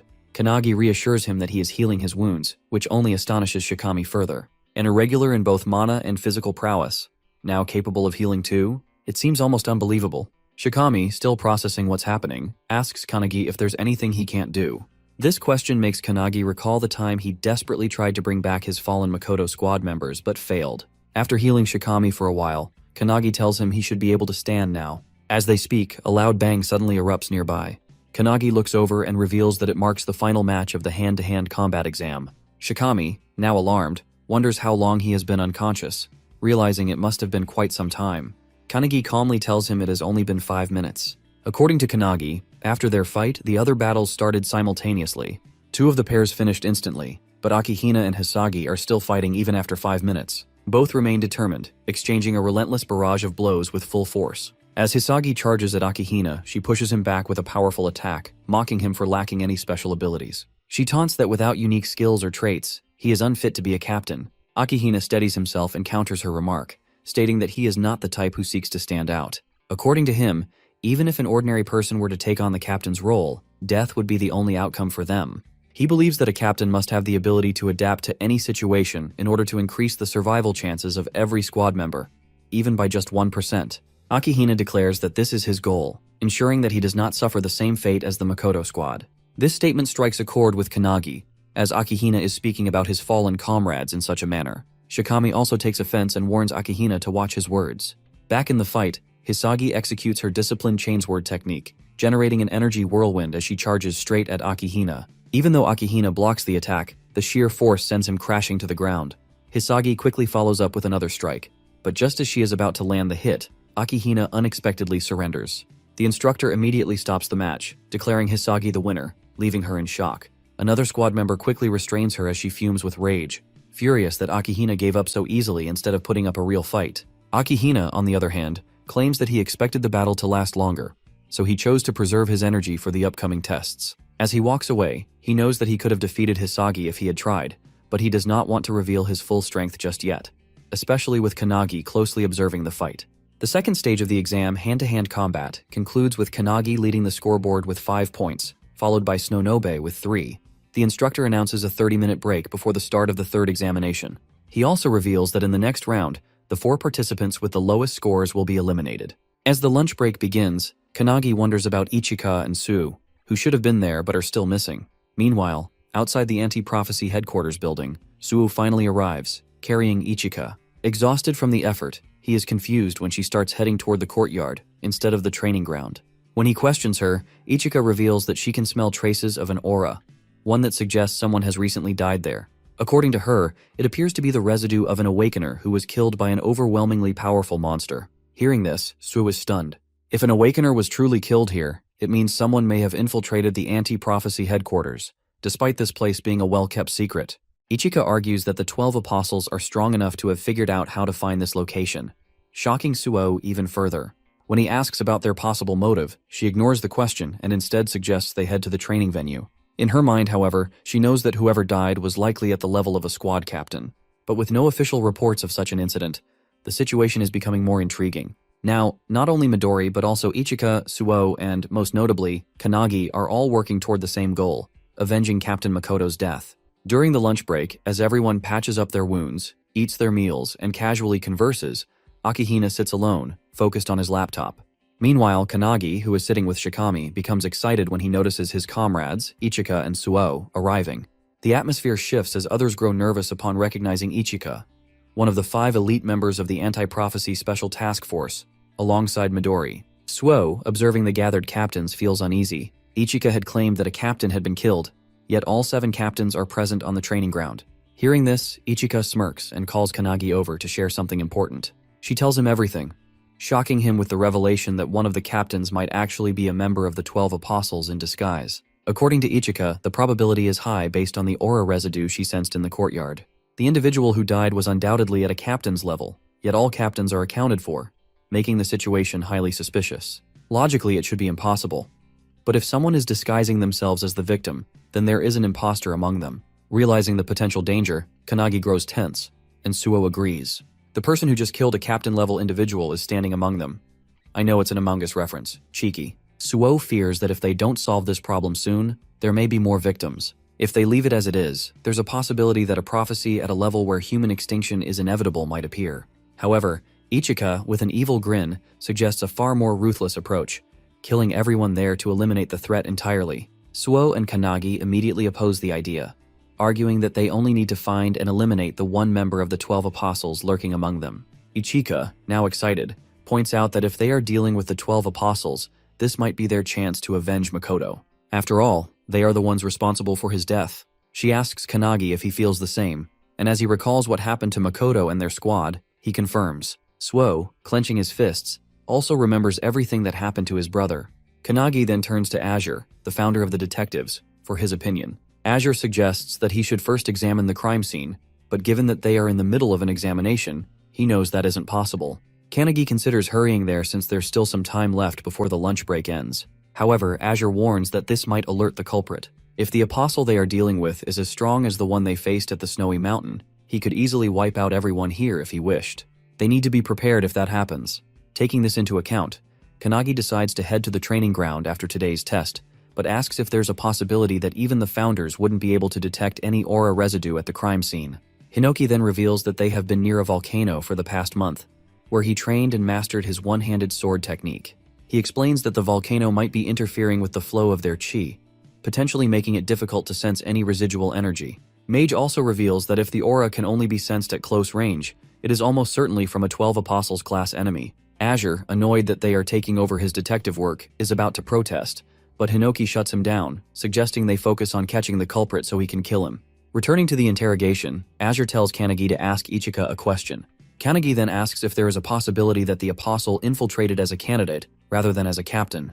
This catches Ichika off guard, but after a moment, she confirms that it's possible, if they are talking about the captain candidates. However, she insists they cannot rule out suspicion on the squad captains either. Kanagi understands but quickly forms an idea that he plans to use in the next test, assuming it involves combat abilities. However, just a few minutes later, the instructor announces the start of the third stage of the examination, revealing that it is a written test, completely shocking Kanagi. The candidates are seated in private chambers where no phones are allowed, making it impossible for Kanagi to gather any information about the infiltrator. The test focuses on the rules of the anti-prophecy, something Kanagi doesn't understand at all. However, he refuses to give up, determined to push through. When the test ends, the instructor announces the results. Kanagi fails to earn any points, while Akihina jumps to second place with 3 points. The last 4 candidates, including Shikami, are eliminated. Kanagi feels embarrassed about getting the lowest score in the writing exam, but as he stands there frustrated, Shikami walks up to him and encourages him, telling him that he did well. Both Kanagi and Shikami receive 0 scores in the writing test, but Shikami is especially frustrated about Akihina earning full marks. Despite this, he praises Kanagi for maintaining first place and assures him that he will be cheering for him in the second half of the exam. He wonders who will be selected as the new captain and adds that after the captain is chosen, the superintendent will also evaluate whether the newly formed squad will function properly. Shikami explains that the minimum number of members in a squad is 7, meaning the captain must recruit at least 6 more members. He advises Kanagi to start considering which candidates he will recruit once he becomes a captain. Placing a hand on Kanagi's shoulder, Shikami offers himself as a squad member, emphasizing his strong physical abilities. Then with a grin, he walks away, wishing Kanagi the best for the rest of the exam. As Shikami leaves, Azure approaches Kanagi and tells him to visit the crime scene. However, something in Azure's confident tone makes Kanagi realize that he has already identified the culprit. Azure confirms this, but states that he still needs solid evidence to make an official deduction. He then declares that they will now go on the offensive against the 12 Apostles. The mage explains everything that has happened so far, and mentions that Detective Azure assists Kanagi with his deductions and methods. This annoys Hinoki, as the mage speaks in a roundabout manner, but she does so intentionally to lighten the mood with her narration. They are at the crime scene, where Azure takes over for Kanagi and begins examining the area. As expected, everything aligns with his suspicions. With the victim's identity confirmed, he now also knows who the culprit is. Hearing this, Hinoki realizes that their opponent is indeed one of the 12 Apostles, which means he might have obtained the Book of Doom, the same one the last apostle possessed. The mage then asks what they should do next. Just as Kanagi is about to respond, he suddenly feels a surge of energy and is transported into a cloudy realm. There, he encounters an old lady who, when asked, simply claims to be a random granny passing by. She inquires about his investigation, and Kanagi reveals that a murder has been committed. The culprit has taken on someone else's form and appears to be highly skilled. Upon hearing this, the granny asks if they should find the culprit now. However, Kanagi explains that they already know who it is, not by mere guesswork, but with solid proof. Despite this, he admits that he cannot expose the truth just yet. The granny is confused, as she believes that revealing the culprit and eliminating them immediately would be the best course of action. However, Kanagi argues that while it may seem that way, there are actually 2 culprits instead of 1. He insists that it would be better to take them both down at once when they are in the same place. He decides to deal with it in the morning, but requests that the old lady, who is actually the superintendent, refrain from interfering and simply observe. She smiles, wishes him luck, and reiterates that she is just a passing granny who will not interfere. As she is about to leave, Kanagi reveals his name to her, prompting another smile from the old lady. Suddenly, a strong surge of energy rushes through him, and he regains control of his body. In a top-secret location, the assistant questions the superintendent, asking if it was wise to leave things as they are. The granny, however, assures her that she doesn't mind, as Kanagi seems close to the truth and appears to have a plan. She claims that she is merely interested in seeing what he will do next. She then orders the assistant to instruct the other officers to provide backup for Kanagi if anything happens. The assistant agrees but admits that even after walking near the residual traces, she didn't find anything particularly interesting. Still, the superintendent places her trust in Kanagi's words. The assistant is puzzled as to why the superintendent has so much faith in him. In response, the granny reveals that it is because of the confidence and determination she saw in his eyes. The next day, as Kanagi walks through the woods, Shikami joins him, explaining the details of the next test. This test will evaluate their performance based on how well they would function as a squad captain. Shikami already expects Akihina to rely on his strategic skills, but he expresses his support for Kanagi instead. Kanagi thanks him, but suddenly, out of nowhere, asks why Shikami deliberately dropped out of the examination. After a brief yet sinister pause, Shikami turns to him and claims that he changed his strategy midway. Instead of becoming a captain himself, he now prefers to operate in his own way under the command of a strong captain. Kanagi narrows his eyes in suspicion and accuses Shikami of doing it so he could eliminate all the promising members of the squad. Ichika is also present, hiding in the trees just in case. Hearing Kanagi's suspicion, Shikami openly admits that he has no problem killing someone if it is necessary for a replacement. He explains that during the third test, he struggled to write anything because his brain could only process and retrieve the information already stored in it, which is why he ended up with a score of 0. Calling himself a fool, he accepts that it would be better for him to simply eliminate Akihina's body instead. As they step into an open field, all the squad captains and members surround them. In the center, Todoroki is chained to the ground, while Hibiki and another captain stand beside him. With her usual casual and cocky demeanor, Hibiki refers to Shikami as Mr. Apostle and asks him to introduce himself. Realizing his disguise has been exposed, Shikami deepens his voice and reveals his true identity, Ava, the 9th Apostle. Ava then explains her ability, adding that she can also extract information directly from a host's brain. She claims that she killed Shikami because he possessed the strongest physique among the contenders. Hibiki smirks and asks if Eva's goal is to sabotage the anti-prophecy from the inside. Ava confirms this, but admits that since she has failed, she now has no choice but to kill everyone present. However, before doing so, she wants to know who first discovered her true identity. Hibiki points toward Kanagi, who is standing right beside Eva. With an evil grin, Ava glares at him and remarks that she never expected him to have the audacity to stand so close to her. Turning to face him, she radiates immense energy and demands to know who the hell is he. But how did all of this happen? Right before Shikami's body was taken over by Eva, Todoroki had told him that he would recommend him as a candidate for the new squad captain. This news excited Shikami greatly, though Todoroki cautioned him that the information was still a secret and would only be officially announced the next morning. Getting even more excited, Shikami joked that despite it being a secret, they were practically yelling it out loud, which would definitely inform others. Todoroki then reassured him, stating that Shikami was one of the strongest individuals there in terms of physical power and would undoubtedly make a great captain. Seeing this level of confidence in him, Shikami agreed, feeling determined to do his best.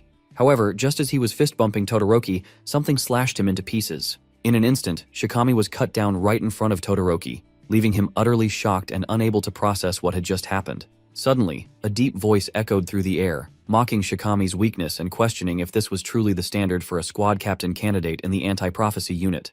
The figure then answered its own question, claiming that the squad had only grown strong thanks to artifacts and the one who had provided them. Stepping forward, the figure introduced herself as Ava, one of the 12 apostles, and declared that she was looking forward to their future.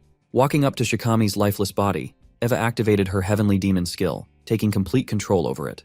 As she is channeling her power, Todoroki, with his mighty punch Vajra, smashes her entire body into a splatter of blood. Tearing up in rage, Todoroki breathes heavily. But to his shock, he suddenly hears applause from behind him. The same Shikami he had just seen die is now clapping, praising Todoroki for managing to kill a 12 apostle with a single hit, just as expected from his master. Stunned, Todoroki turns around to see Shikami standing there, seemingly alive. However, before he can even react, his body is instantly sliced in half by Eva, who had taken on Shikami's form. With a wicked grin, Eva then activates the Necromance Dance artifact, resurrecting Todoroki as a corpse slave bound to her will. Now under Eva's control, Todoroki agrees to serve her, addressing her as Eva, but before he can say anything else, she slaps him so hard it nearly knocks him over. Correcting him, she demands that he call her Shikami, ensuring that no one grows suspicious of her disguise. Todoroki nods, complying, and the two share a dark, twisted laugh. Meanwhile, at the crime scene, Kanagi and Azure investigate. Using his unique skill, Theatrical Detective, Azure rewinds time to witness everything that transpired there. This powerful ability allows him to replay past events at a crime scene, giving him a first-hand view of what truly happened. The only condition is that Azure himself must possess the evidence and personally deduce the culprit, not just by looking at the clues, but by reaching a conclusion on his own. Additionally, this ability allows him to predict future crimes before they happen. However, there is a significant drawback. If Azure ever fails to deduce a case correctly, the skill will be permanently lost. This means that for the rest of his life, he will never be able to use it again. As Azure explains this ability to the founders, they are disgusted by how underhanded Eva's technique is, killing someone and taking control of their body. However, the room falls into shocked silence as everyone turns their gaze toward Kannagi, who is overflowing with mana, his rage uncontainable. With fiery determination, he vows not to forgive the apostle. Back in the present, still burning with fury, Kannagi launches a devastating attack, a flash reflection punch, enhanced by his penetration spell, aimed directly at Eva. He also uses Luminance Fist, and as he strikes Eva's face, a massive energy blast erupts, sending her flying. She tries to land, but the force is so immense that she skids backward, struggling to regain her footing. However, as the dust settles, Kannagi is shocked to hear her laughing out loud, calling him cruel. Despite being struck by multiple techniques, she still talks, mocking him by bringing up his friendship with Shikami, questioning why he attacked her so mercilessly. Kannagi, already expecting this, knows he can't defeat Eva with his current strength. Eva, still reeling from the punch's recoil, claims that it's nothing and mocks him, saying his attacks feel like he's just playing around. As the recoil fades, Eva yells that these kinds of attacks won't do anything against her. Kannagi agrees, but reveals that he was never the one meant to defeat her. All he was doing was buying enough time for the mage founder to take over his body. As the founder takes control, she claims everything, and Kannagi's body becomes engulfed in energy. Seeing this, Eva realizes that Kannagi might be the person the satellites warned about, someone who has become completely different. But instead of feeling fear, she becomes even more excited. With a wicked grin, she summons hundreds of mummies from the sky, their terrifying screams echoing. She declares that life is boring until one faces death, so they should fight with all their heart's content. Azure, watching the mummies descend, remarks that they seem like nothing more than empty shells, controlled by Eva using the bodies she has taken before. Laughing out loud, Eva boasts that all of these mummies possess the same physical strength as Shikami and challenges them to come at her. Looking around, Hibiki notices that there are roughly 100 bodies, all on the same level as Shikami, which shocks a candidate standing nearby. Kannagi, witnessing this from his consciousness, finds it disgusting that Eva is using the bodies of those she has trampled over. The mage, who is standing beside him, notes that he has changed, and so have the founders. As the mummies shoot toward the ground, the mage, controlling Kannagi's body, declares that Eva has underestimated him. With that, she unleashes multiple electric zaps, electrocuting all the mummies mid-air and shocking Eva. Mage takes it personally as Eva summons her minions and lets them free fall in front of her, forcing Mage to strike them before they land. As the burning mummies rain down from the sky, Eva is left confused, wondering what Kannagi just did. There are people who master unparalleled accuracy through intense training, but Kannagi simply used his skill without batting an eye and managed to hit every single target without missing. The mage instructs Kannagi to stand beside her and study her actions. Our boy finds it amazing that even though she is using a weak body, she can still cast all of her spells efficiently. Calling him closer, Mage explains that while Kannagi was only seeking power for himself, the founders, on the other hand, were eager to use their power through his body. Kannagi is confused, unsure of what she is talking about. Mage continues, stating that even after everything, Kannagi, drunk on immense power, still felt closer to his goal, which was simply to become stronger.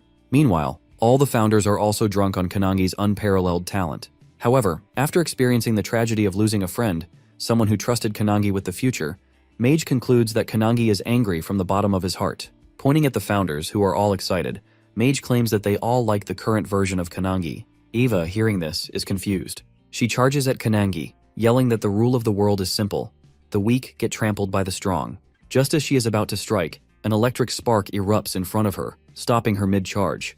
Eva, bewildered, looks around and notices the sky raining down with thunderstrikes. Mage reveals that many people think like Eva, but he remembers witnessing an existence powerful enough to destroy the tower, only to be toyed with and devoured by beasts from another dimension. Mage, who observed her comrades fall, now stands for those who were weak, vowing to avenge them. As she walks toward Eva, Mage, still in control of Kannagi's body, calls Eva frustrated, mocking her for lacking the strength to fight. Eva, on the other hand, can't get back on her feet as she is continuously blasted by the thunderstrikes. Mage knows that even though Kannagi trained in the mountains, laughing on the outside, deep inside, he wanted revenge. She ensures that all the founders share the same belief, that Kannagi will one day reach the same peak as them. Extending his hand forward, Mage assures him that if he ever needs help, they will lend it to him, and if he feels sadness, he should point to what caused it, and they will put an end to the prophecy.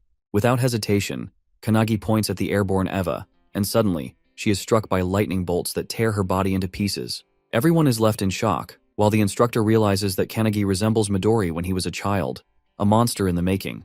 As Eva lies in pieces on the ground, she can't comprehend how this young boy not only destroyed all her minions, but also obliterated her body. Kanagi, walking toward her, asks if she now understands their strength and states that he has a lot of questions to ask her. He adds that he knows many people skilled in interrogation and wants to talk to Eva about everything that happened. However, in a deep voice, Eva reveals that she can't fight Kanagi in her current form and admits that her boss was right about it. Suddenly, a coffin emerges from the ground and Eva calls it her trump card. Kanagi is shocked, while Eva explains that, hundreds of years ago, one of the founders, known as the 10,000-man army slasher, was responsible for destroying the tower. To Kanagi's horror, Eva unveils the body of Hinoki Reichiru inside the coffin. All the founders, especially Hinoki's spirit, are stunned that she has possession of his corpse. Without a word, Mage casts a thunderbolt spell, striking down the coffin. This shocks Hinoki, but Mage states that this is now the real deal, as Eva has already taken control of Hinoki's body. In front of them, Hinoki's corpse stands, gripping his blade. Eva, thrilled by her newfound power, declares that she can now fight them on equal footing. Kanagi, taken aback by the overwhelming pressure filling the air, realizes that this aura is even stronger than what he felt while training with Ichika. But that's not all.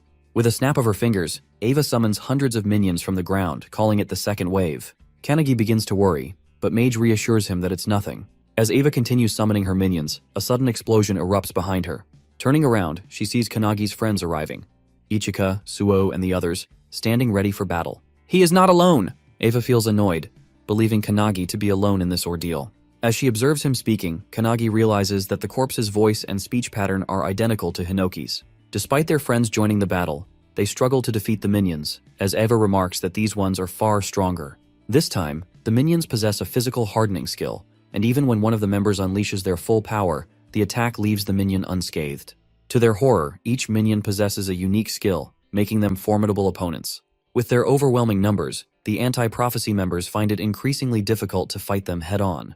Hibiki, who has been closely observing the battle, activates her sound visualization release skill, summoning a sound phoenix that obliterates a group of minions in an instant. However, despite her powerful attack, she remains wary, realizing that each minion's strength is enhanced by their individual skills. As if things weren't chaotic enough, Todoroki suddenly breaks free from his chains and slam dunks one of the younger members with crushing force. However, Hibiki reacts just in time, rescuing them from certain doom. Amidst all that, Eva is reveling in the chaos, thoroughly enjoying herself. She smugly declares that in a battle like this, only the squad captains have a chance of survival. Hearing this, Kanagi turns to the other founders for their opinions, but they all remain silent. He then faces Mage and asks her to let him take control of the body for a moment. She is surprised by the request but ultimately agrees.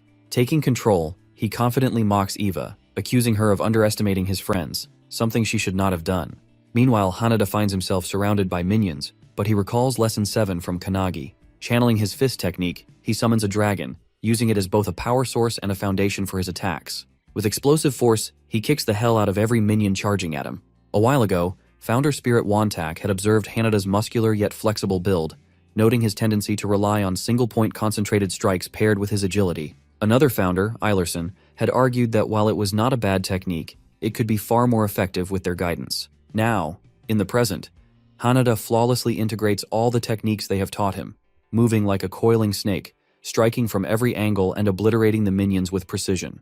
At the same time, Akane stands her ground, ready to face the horde of minions rushing toward her. She remembers Kanagi's advice about the transmute technique, which converts an imperfect substance into perfection. In the past, she could only produce cheap, low-quality weapons, but now, she uses her alchemical prowess to defy limitations, crafting stone golems from the earth itself. This is something she mastered in Lesson 8, and with it, she can even destroy the hardened physiques of the minions with ease. Kanagi asks Hinoki about Suo, but Hinoki assures him that Suo is holding his own. While he may not be as brilliant as his brother, he has his own talents. At this moment, he is skillfully wielding Hinoki's one-handed sword style combined with the Sky Fall skill, cutting down a swarm of minions with a single powerful swing. He then enhances the attack by merging it with Calendula, creating a flower-shaped slash that strikes the minions in a wide area of effect attack. Watching this, Ichika feels a sense of pride, impressed by how her student is seamlessly combining techniques and skills. However, in her opinion, Kanagi's feats remain unparalleled due to the complexity of his combinations. As she continues cutting down minions, lost in thought, she suddenly notices a massive fire tornado forming before her. The sight startles her as this can only mean that the battle between Kanagi and the 12 Apostles has already begun. However, as she focuses on the fiery vortex, her shock intensifies when she realizes that Kanagi is fighting none other than the legendary founder, Hinoki. Eva charges at Kanagi, wielding Hinoki's one-handed blade style combined with the wave-cutting blade technique. However, our boy effortlessly sidesteps the attack with the precision of Goku in Ultra Instinct. Despite missing her target, Ava's strike completely obliterates the ground beneath them.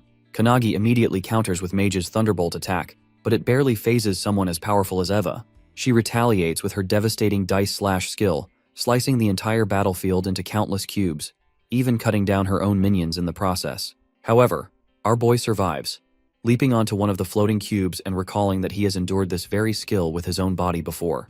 Meanwhile, as the battlefield is reduced to shifting cubes, the other members struggle just to stay upright. One member desperately clings to another who is about to plummet into the abyss. But before they can pull them up, the Dice Slash severs his arm, sending her tumbling down. As she free falls, still clutching her comrade's severed arm, Kannagi notices them just in time. Without hesitation, he casts a bubble spell, lifting them all to safety. Mage Spirit, growing increasingly worried, turns to Hinoki and asks what they should do next. However, Hinoki simply leaves the decision up to her, telling her to do whatever she wants. She agrees, and just as Eva unleashes Splitting Cloud, a powerful beam blast that engulfs the entire battlefield, even Hibiki, a squad captain, is left stunned by the sheer madness of it. Meanwhile, Eva is thrilled by the capabilities of a founder's body, marveling at how perfectly suited Hinoki's body is for battle. However, despite this, Eva feels the need to use an even stronger skill. Activating Hinoki's secret technique, Indomitable, she prepares to strike, but to her utter shock, Kannagi catches her sword with his bare hand. Hinoki's spirit watches unimpressed, while Mage mockingly claims that even though Eva is using Hinoki's body, he is still weak. Hearing this, Eva shouts in frustration, demanding to know how a founder's legendary body could possibly be considered weak. Desperate for a stronger skill, she frantically searches through Hinoki's memories, trying to extract something more powerful. As she forces his way deeper into Hinoki's mind, her eyes begin to tear up, as if she has just seen something truly terrifying. Eva's tears stem from the overwhelming memory of Hinoki's past, back when he was still alive during the time of the towers. Just witnessing this memory pushes Eva to the brink of madness. In the vision, Hinoki slices through an entire tower with a single swing of his blade. However, despite this awe-inspiring feat, he grows colder and more detached with each passing battle. Eva struggles to comprehend how a mere human's wisdom and skill could reach such an unfathomable level. Hinoki's memories are filled with countless acts of destruction, severing human bodies, cutting down monsters, slicing through the sea itself, and even wounding the planet. The sheer weight of these memories crushes Eva's spirit, leaving her crumbling under the pressure. She desperately wonders where she should go, how she can possibly grow stronger, but the weight of it all is unbearable. Her very soul begins to fracture, feeling as though it's about to shatter into nothingness. Hinoki's spirit, unbothered and relaxed, simply remarks that Eva's spirit should just break apart. However, another founder quickly warns that if it does, it will go berserk, slaughtering everything around it. And to their horror, that is exactly what happens. Eva's spirit shatters. It lets out a piercing scream, so powerful that it is felt even in the distant city of Takasaki. The force of the scream triggers an immediate evacuation, as residents check their phones and discover that the source of the aura is coming from Nagano Prefecture, a staggering 100 kilometers away. Yet despite the distance, the shockwaves still reach them. Panic spreads as people fear that the end of times has arrived, or that a monstrous entity has emerged. Back on the battlefield, as Eva's scream echoes, the very rocks begin to levitate off the ground. The overwhelming aura crushes down on everyone present, weighing heavily on their shoulders. Weaker members begin coughing violently, their bodies pinned to the ground under the sheer force of it. Kannagi, witnessing this, shouts for Hinoki, but the spirit remains unbothered, still relaxing as if nothing is happening. He simply replies that he has left everything to the mage, and Mage agrees. Meanwhile, as Eva steps toward Kannagi, Mage raises her sleeve, revealing the seal of truth on her arm.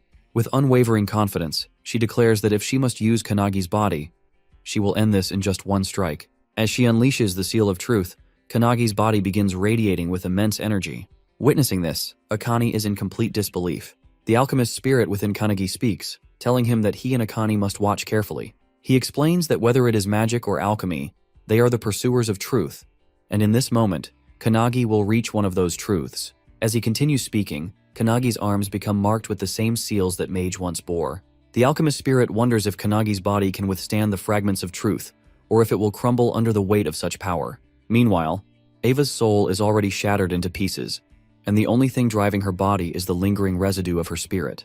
Yet the body moves instinctively, as if guided by primal urges, just like a wild animal. Hinoki, who was once mature and composed, abandoned his body to this state long ago, and to describe that phenomenon, they call it truth ignorance. As Eva grows more enraged, she unleashes a surge of dark energy, her aura twisting and distorting the air around her. Mage, witnessing this, foresees a future where the energy becomes so overwhelmingly powerful that it destroys everyone, including Kannagi, and even affects people far across the continent. Eva could very well be the end of the world in that moment. Kannagi, realizing the severity of the situation, recognizes the danger in the vision. Mage then activates one of her skills, Magus of Truth, a technique designed to counter the skills of its target. The technique is so powerful that the world itself can hardly bear its immense force. As Eva loads dark energy into her arm and swings it at Kannagi, he effortlessly stops the attack. To her shock, he grips her hand firmly. In that moment, Mage channels a burning light attack, creating a powerful burst of light between them, engulfing the entire area. As the dust settles, Eva is reduced to nothing more than a charred skeleton, while Kannagi still grips her hand. Mage, using Kannagi's body, calls out a final goodbye to Eva's dying soul as her ashes are swept away by the wind. The other founders watch this with determination, but Hinoki rises, clearly annoyed by the fact that his soul and body are now completely separate entities. Mage smiles and turns toward Kannagi, asking if what he has just witnessed will help him in his training. As Kannagi takes control of his body again, he is shocked to see that the field is clear, with all of his comrades cheering for him, as if he had won against the monster. Ichika, however, is worried that he didn't use his sword at all, making her teachings seem to have had no impact. Hanada sighs in relief, while Suo praises Kannagi, saying that he burned that powerful enemy with just one attack. However, Akane has a deeper insight. She understands that Kannagi completely analyzed his opponent's skills and rendered them useless. This makes Akane's hands tremble, as she wonders if it's even possible for a human to reach that peak. Despite the uncertainty, she gains confidence, motivating herself that she will do the same. The instructor is now worried about the massive hole in the field, as it was only an examination. But things went south quickly and spectacularly. Even Todoroki is dead, which makes the instructor annoyed, knowing that he now has to conduct another exam like this. As the members are gathering themselves, one notices a strange, bright circle and becomes terrified. The instructor is also shocked, but to everyone's surprise, it's the superintendent. Kannagi, seeing the superintendent, remembers that it's the old lady from his consciousness earlier. The lady's assistant, who is with the superintendent, is also a bit confused about why she's there. However, superintendent suddenly kneels in front of Kannagi, claiming that she has been waiting for his return. She says that she has waited hundreds of years for the founders, and now they are finally in front of her. Suo and the others turn to Ichika for answers, but she simply states that they should have known, though this might be their first time seeing her. According to Ichika, the old lady is one of the founders of the anti-prophecy and holds the highest rank in the Japanese branch. Suo, frustrated, exclaims that they already know that. But what's truly confusing is why she is kneeling before Kannagi. Ichika admits she doesn't know either. Meanwhile, Kannagi is just as bewildered, wondering why the old woman from earlier is bowing before him like that. The founders within him are also deep in thought, trying to recall what's really going on, but they can't seem to find the answer. Suddenly, Kannagi is struck with shock as he senses her overwhelming aura. The old lady stands up and asks if Kannagi remembers her, remarking that she has grown old. To make things clear, she turns around and starts shaking her back, calling out to Hinoki to witness her performing the waist dance. All the founders are confused, but suddenly they realize that the old woman is Io. Hinoki quickly asks Kannagi to switch with him, and as he does, he greets her. This shocks everyone around, and the assistants immediately take an offensive stance, seeing it as disrespectful behavior toward their superintendent. Enraged, they declare their intent to kill Kannagi and redo the examination. However, Io, still dancing with Hinoki, tells them to stand down, assuring them that it's fine. Hinoki playfully rubs Io's head, joking that she has already become a granny. Hearing him speak, Io suddenly remembers that he used to talk the same way in the past when she was with them. After a while, all the members begin repairing the training grounds and gathering themselves. Meanwhile, deep within the anti-prophecy, at a top-secret location known as the Hut of Everlasting Vision, Kannagi is stunned by the sight of its garden. Io explains that, since she cannot reveal her appearance often, a barrier is normally set around the place, so she can live there undisturbed. Kannagi asks if she knows all the founders, to which Io begins to explain her story. She reveals that she was an orphan, having lost her family during the era of the towers. The founders saved her and raised her. Kannagi is shocked to realize that she was just a child during that time. When Io mentions that it was 300 years ago, he is even more stunned, realizing that she is over 300 years old. She then reveals that she has been able to stop time using an artifact that freezes time as long as she remains inside the headquarters. Hearing about the artifact, Kannagi suddenly remembers them. Meanwhile, Hinoki's spirit explains to Valentine that the artifact functions similarly to her preservation skill. Valentine agrees, stating that in her prime, she could have achieved the same feat with her skill. However, she wonders where Io obtained such a powerful artifact. Io explains that within the anti-prophecy, there is a secret division tasked with collecting artifacts and their existence is kept hidden. However, she reveals that the facility storing these artifacts was recently attacked, resulting in the loss of a large number of them. In response, a special task force, including Midori, was formed to reclaim the stolen artifacts. The detective founder within Kannagi wonders if the attack was carried out by the 10 apostles, which would explain why they are so powerful in the modern era. Kannagi is shocked at how quickly the detective deduced that from such a brief conversation. The detective then reveals that when Eva mentioned her boss as the one who provided her artifacts, he looked into her memory and confirmed it. Another founder explains that instead of recruiting 12 awakeners stronger than Makoto, it would be much easier for the enemy to use artifacts to enhance mediocre awakeners. Hinoki agrees, noting that the two enemies they previously encountered were not as strong as Makoto. Io also agrees, stating that they were unaware of the 12 apostles' existence until they raided the facility. She explains that the apostles now possess the same power as the anti-prophecy's greatest enemy, making them too dangerous to ignore. She adds that they are doing their best to track down their leader, but it seems that Midori will reach them first. This shocks Kannagi. Meanwhile, in Detroit, Michigan, the streets are eerily empty. In an area that looks like a battleground, a turbulence spell suddenly creates a tornado, slamming into the ground with immense force. At the center of it all is Midori, who has just made a shocking discovery. They had assumed the 12 apostles consisted of 12 individuals, but there is also a 13th member. Watching him through an orb, a man lounging on his couch smirks, impressed that Midori has arrived earlier than expected. With a sinister tone, he casually asks whether Midori prefers a cup of coffee or black tea. Without hesitation, Midori chooses him to die, calling him by his true title, Number Zero. Midori launches another turbulence beam toward the floating Number Zero. The beam is so massive that, far away, another member of the special task force, Nishina, notices it. Mikado, who is also with him, remarks that the city is already abandoned, so they should be fine, but he is puzzled as to why Midori is using such a powerful attack. As they discuss, they suddenly sense a strong attack coming their way. Just in time, they leap off the building, which is instantly sliced in half. The structure completely shatters into pieces. Landing on the ground, they decide to leave Number Zero to Midori, while they focus on handling Kamaragi, one of the 12 apostles. Meanwhile, Midori grows frustrated, unable to pierce the bubble surrounding Number Zero, even after using his strongest wind attacks. He wonders if it's the effect of a skill, or perhaps an artifact. Finishing his tea, Number Zero steps out of the bubble himself, mocking Midori and asking if he's done.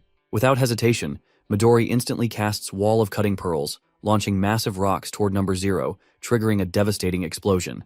However, to his shock, Number Zero emerges unscathed, casually comparing himself to a whale among fish in front of Midori. Midori quickly realizes that Number Zero has other means of defense, even without the protective bubble. Seeing Midori standing before him, Number Zero begins to taunt him. He claims that under normal circumstances, Midori would be so powerful and terrifying that he wouldn't even consider him an enemy. Yet now Midori is grieving the death of his friend. To Number Zero, this makes him a pathetic creature. He goes on to say that from the moment Midori was born, he was nothing more than a monster designed for battle.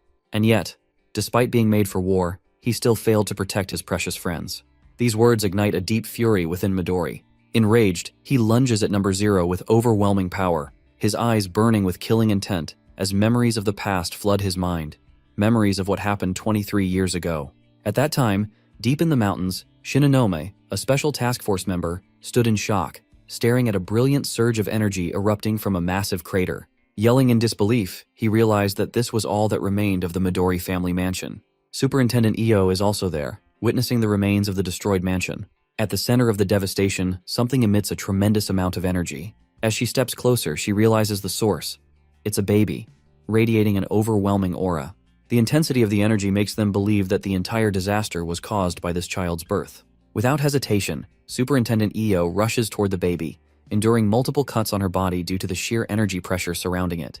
Despite the pain, she pushes forward, finally reaching the child. She gently picks up the baby, whispering words of comfort, assuring it that everything is fine now. Feeling the warmth of Io's embrace, the baby slowly stops crying. As a result, the violent surge of wind around them dissipates, revealing Io, bruised and bloodied, yet firmly holding the child in her arms. She declares that this child will be raised by the anti-prophecy. Later, the baby is given a name, Midori. 9 years pass, and Midori, now a young boy, is preparing to leave the facility. A teacher named Hinoki Hiaradu, along with a 12-year-old Ichika, tries to stop him, warning him not to cause any trouble.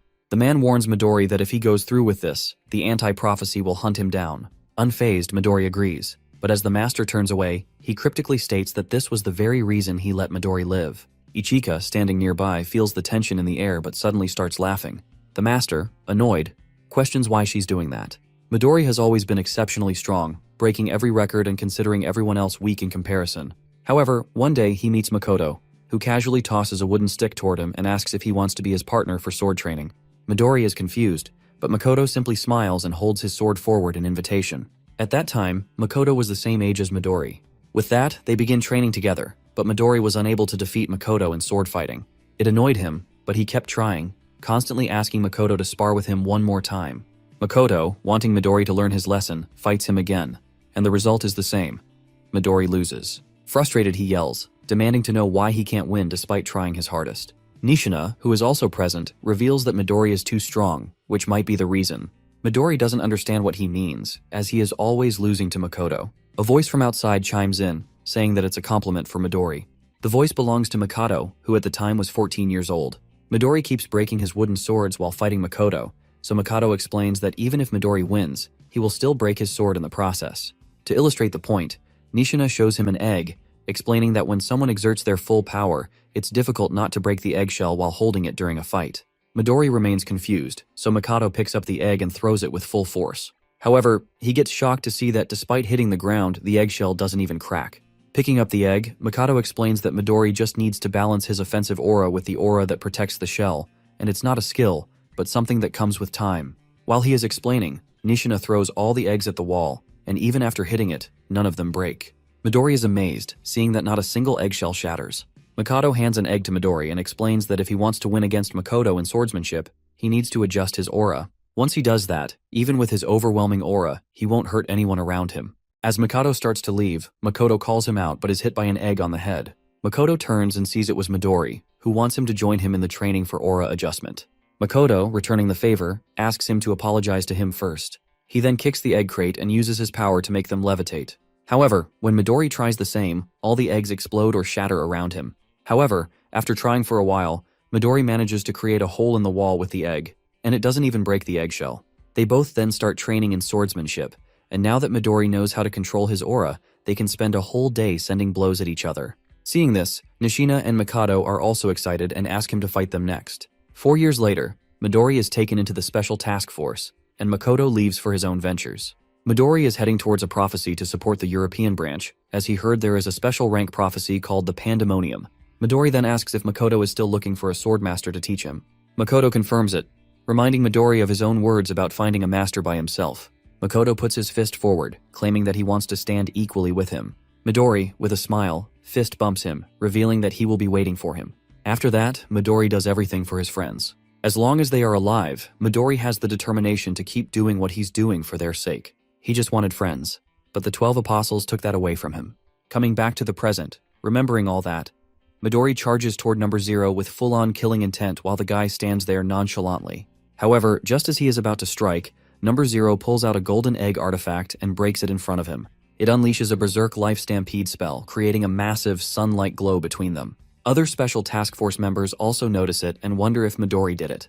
As the glow lightens a bit, they see Midori emerge from it, radiating a strange yet powerful aura. Seeing Midori, Makoto asks if he has already defeated number 0. However, Midori doesn't say a word. They call out to him, but to their shock, Midori reveals that he doesn't know them. Nishina instantly realizes something worse has happened and yells at Makoto to back off. But it's already too late, as Midori has his hand on Makoto's forehead.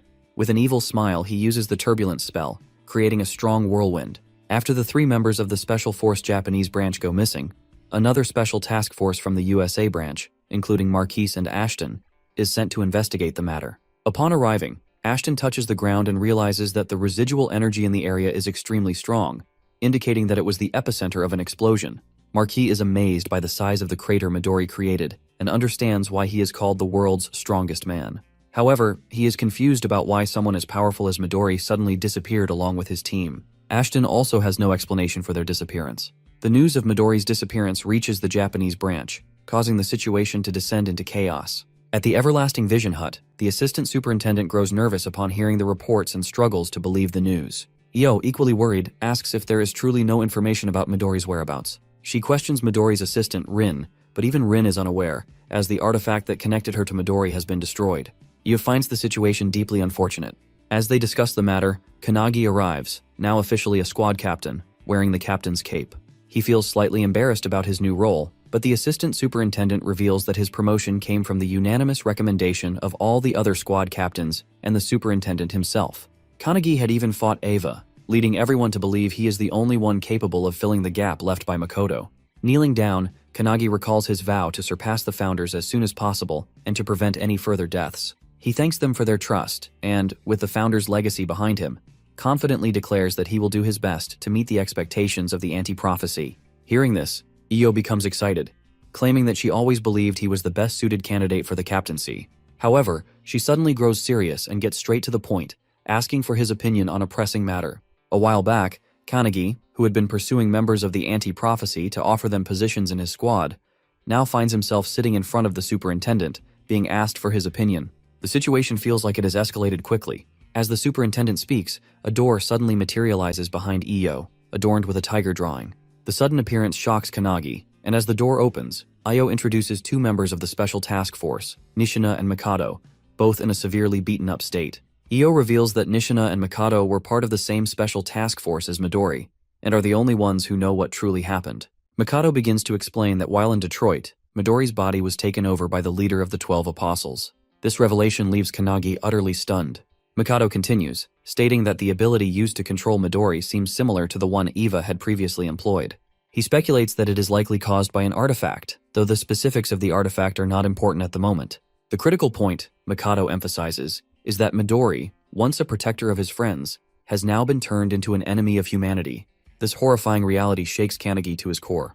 Mikado adds that Midori resisted the control as much as he could, buying time for Nishina and Mikado to escape. Before fully succumbing, Midori apologized and made a final request. He asked Kanagi to defeat Number 0 on his behalf. Hearing this, Kanagi is left speechless, overwhelmed by the weight of Midori's words. The assistant superintendent places a hand on Kanagi's shoulder, expressing his high hopes for him. However, he reminds Kanagi that he still hasn't met the minimum requirement of 7 members for his squad. Currently, Kanagi has Honda, Akane, and Suo, but he needs to quickly recruit 3 more members. This, the assistant superintendent states, is Kanagi's immediate task. Hearing the urgent need to recruit more members for his squad, Kanagi rushes out to find suitable candidates. He spots a young boy from the Hibiki squad and immediately begins chasing him, pleading for him to join his team. The boy, however, is visibly nervous and runs around in a panic, shouting that he will never leave the Hibiki squad under any circumstances. Just as the boy thinks he's escaped, he comes face to face with Akane, who is standing calmly in his path, holding a permission letter signed by Hibiki himself. The boy is stunned, unable to believe that his captain, Hibiki, would allow him to leave. However, after reading the letter, his disbelief turns to shock as he realizes it's genuine. Reluctantly, he agrees to join Kanagi's squad. With this, Kanagi and Akane successfully secure their 4th member. Meanwhile, outside, Hanada is attempting to recruit Akihina for the squad. His approach, however, is anything but conventional. He performs a strange, exaggerated leg-stomping gesture as an invitation, which Akihina finds utterly bizarre. Hanada insists it's an order from the captain and declares that he wants Akihina on their team. Akihina, however, refuses outright, explaining that his goal is to participate in the next captain's exam, as a position has opened up following Todoroki's death. Undeterred by the rejection, Hanada suddenly launches a powerful kick toward Akihina, testing his reflexes. To Hanada's surprise, Akihina effortlessly dodges the attack, showcasing his unique evasion skills. Impressed but not defeated, Hanada presses on. Akihina, now intrigued, proposes a challenge. He agrees to join the squad on one condition: Hanada must land a single touch on him within 60 seconds in the courtyard. If Hanada succeeds, Akihina will gladly join their team.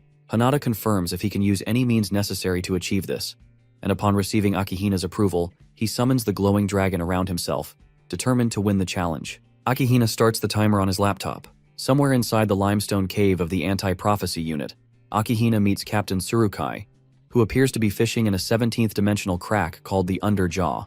Tsurukai reveals that sometimes he catches big fish there. Noticing Akihina, he asks if he is applying for the replacement exam for the Todoroki squad. Akihina confirms it, but states that he wants to be a captain who doesn't want to die. Tsurukai responds by telling him that his goal is still achievable without even becoming a captain. This shocks Akihina, who asks if the captain thinks he's not suitable. Tsurukai, reeling in a monster shark, claims that he believes Akihina is lacking something. Coming back to the present, Hanada is charging at Akihina, who is trying to avoid any physical contact. Despite getting inches close to him, Hanada isn't able to touch Akihina even once. Hanada is amazed, realizing that Akihina is using some kind of evasive skill to dodge his attacks. Akihina is using Omni-Egos, a skill he has tried to hide from everyone for a long time. His omni-egos allows him to teleport to a designated location within a 100-meter range. Although he needs to visit the target location at least once before the skill can be used, once it's set, he can teleport there with fast and high precision. Despite Hanada sending blow after blow, Akihina manages to dodge every single one using his skill. This proves challenging for Hanada, but he takes it as practice, knowing that in the future, he'll have to fight against Midori. While teleporting around and evading blows, Akihina asks Hanada what kind of redeeming quality he sees in Kanagi. Hanada, continuing his attacks, reveals that he doesn't know anything specific. He flies into a kick toward Akihina and admits that he knows about Akihina's ideal squad captain image, to increase his squad's survivability by 1%.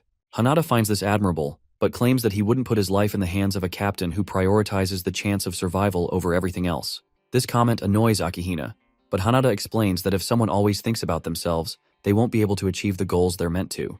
As he says this, Hanada recalls his childhood when he saw his family's bodies lying around, killed by a prophecy. This event instilled in him the determination to shut down all prophecies. With that motive, he finally understood that Kanagi has the capability to do just that, which is why he decided to become his subordinate.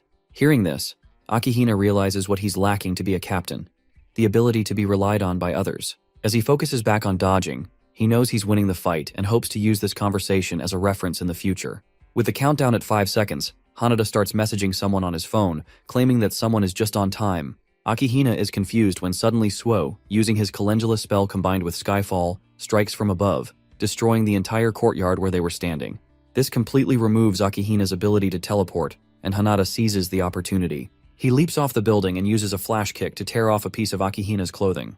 The clock hits 0, but tearing off the cloth counts as a touch, making Hanada the victor. He lands down while Su asks if destroying the entire courtyard was worth it. Hanada brushes it off, praising Suo for his help. Meanwhile, in the background, Akihina is furious, but after typing something on his laptop, he calms down and agrees to join Kanagi's squad. Hearing this, Hanada and Su high-five, while Kanagi and Akane bring in another member, Iryu, who is chained up. Kanagi, noticing the destroyed courtyard, is in shock, but Suo reveals that he's counting on Kanagi to write an apology letter for the damage. Hanada tries to calm everyone down, suggesting that Rin could fix the courtyard. But the main problem is that they still need one more person for their team. Akane doesn't know anyone else and asks if Kanagi has any recommendations. Kanagi points toward the special task force members, Ichika, Mikado, and Nishina, and reveals that he has already accepted them into his squad. From that day on, they are temporarily Kanagi's subordinates and will fight in his squad. Somewhere else, at the Watchtower, the remaining members of the 12 Apostles of the Apocalypse hold a meeting. Only 5 of them are left, but they are confident because they have the world's most powerful weapon, Midori's body. To them, it seems like they are one step closer to wiping out the anti-prophecy unit. Number 0 reminds everyone of their motto. Everything they do is for the sake of the emergence of prophecy in this world. Inside the prophecy research room of the anti-prophecy, the assistant superintendent asks the director if he has obtained what was requested. The director confirms and reveals that the Book of Doom, once possessed by the 12 apostles, is actually a single book torn apart. Based on the 8 books that Midori brought, they determine that the recent incident is part of the prophecy, specifically one concerning a special rank called Bhagavad Gita. According to him, in order to destroy the world, the 12 apostles need Midori's power, which alone is sufficient. Meanwhile, over the sea, Midori and Hajime, a member of the 12 apostles, are flying toward an unknown destination. Out of nowhere, Midori asks Hajime if he has ever read the Gita, to which Hajime denies. Midori explains that it is one of the Hindu scriptures, emphasizing that humans should fulfill their duties with a selfless heart. According to Midori, whoever wrote a prophecy like the one currently unfolding likely harbored a deep hatred for humanity. As they fly over New York's Times Square, a family notices them, and a child excitedly recognizes Midori as the world's strongest awakener. The crowd quickly follows suit, cheering and clamoring for pictures. They also notice Hajime referring to him as a samurai. As the gathering swells with excitement at the sight of their heroes, Midori gives Hajime the order to begin their mission. Without hesitation, Midori starts channeling an energy ball in his hand, while the crowd continues to cheer, unaware of what is about to unfold. As a father captures a picture of his child with Midori in the background, Midori suddenly unleashes the energy ball into the air, engulfing the sky completely. The ball transforms into a massive tornado, and from within it, the real Midori desperately yells at Number 0 to stop. However, it is already too late. Number 0 has already cast the spell Turbulence upon them. At the cafeteria of Anti-Prophecy, Kanagi is busy lecturing when Suo rushes toward him, urgently showing him something on his mobile. It is breaking news. New York is burning like hell due to Midori's attack.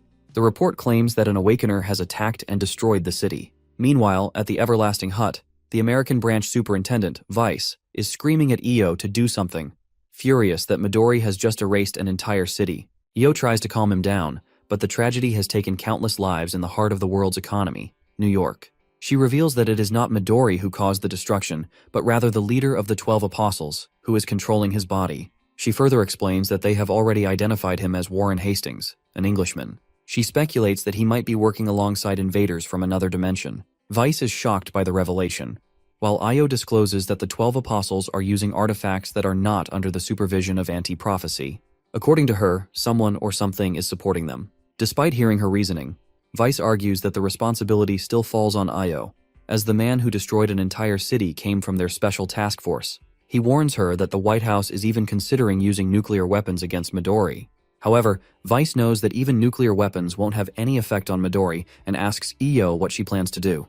Back at the cafeteria, Kanagi asks Suo if he has completed Lesson 15 along with the others. Suo confirms, but to his shock, Kanagi appoints him as the vice captain of the Kanagi squad. He then orders him to instruct everyone to continue their lessons until they receive deployment orders. He suggests that Irian and Akihina always argue, so they need to focus on teamwork to achieve perfection. Suo wonders what Kanagi himself will be doing in his free time, to which Kanagi reveals that he will be sleeping, and this time, it will be a deep sleep. He orders Suo not to allow anyone to wake him up, and since it is Kanagi's command, Suo accepts the order, placing his trust in him. Back at the Everlasting Hut, Io reveals that she is planning to face Midori and the others head-on with their strongest elite unit squad. At headquarters, Kanagi reaches his room and instantly falls asleep. In his dreams, he takes out his sword and begins practicing with Hinoki, while all the other founders stand ready to teach him. However, to Kanagi's shock, Hinoki instantly slashes him into pieces in a flash. He regenerates immediately, only for Hinoki to cut him apart again. Hinoki reminds Kanagi that it was he who insisted on not holding back in training, so now he will devour him. Saying this, he charges at Kanagi with full force. Another founder tries to intervene, but Wantak and Mage stop him. Other founders argue that while short-term training might require such extreme measures, Kanagi is dying too frequently, and his soul may soon be dispersed. However, they all understand that Midori is the strongest awakener of this era, and the current Kanagi stands no chance against him. It may be a desperate training method, but it is the only path to victory. The founder from earlier warns that there may still be a limit to how much Kanagi can endure, but the alchemist reassures her, stating that there is no need to worry. Kanagi is not a delicate man. Mage, witnessing Kanagi being sliced apart again and again, still believes that he will overcome this. Kanagi apologizes to Hinoki, feeling immense pressure just standing in front of him. It feels as if he has been thrown into a blizzard atop a frozen mountain.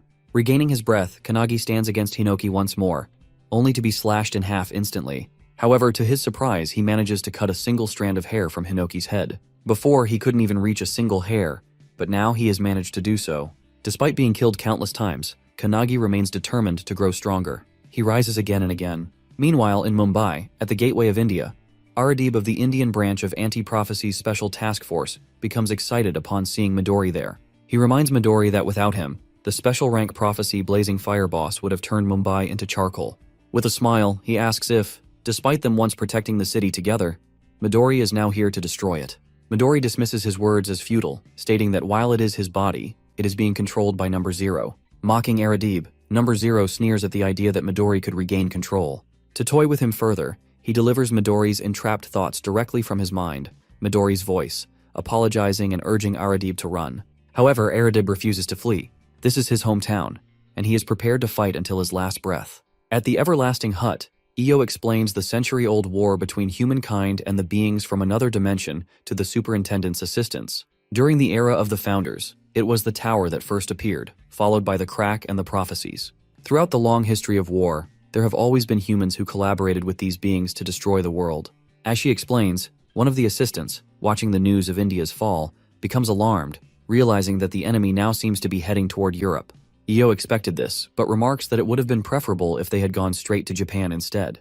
When the assistant asks why, she reveals that since Number Zero only recently took control of Midori's body, he shouldn't be able to fully harness its power yet.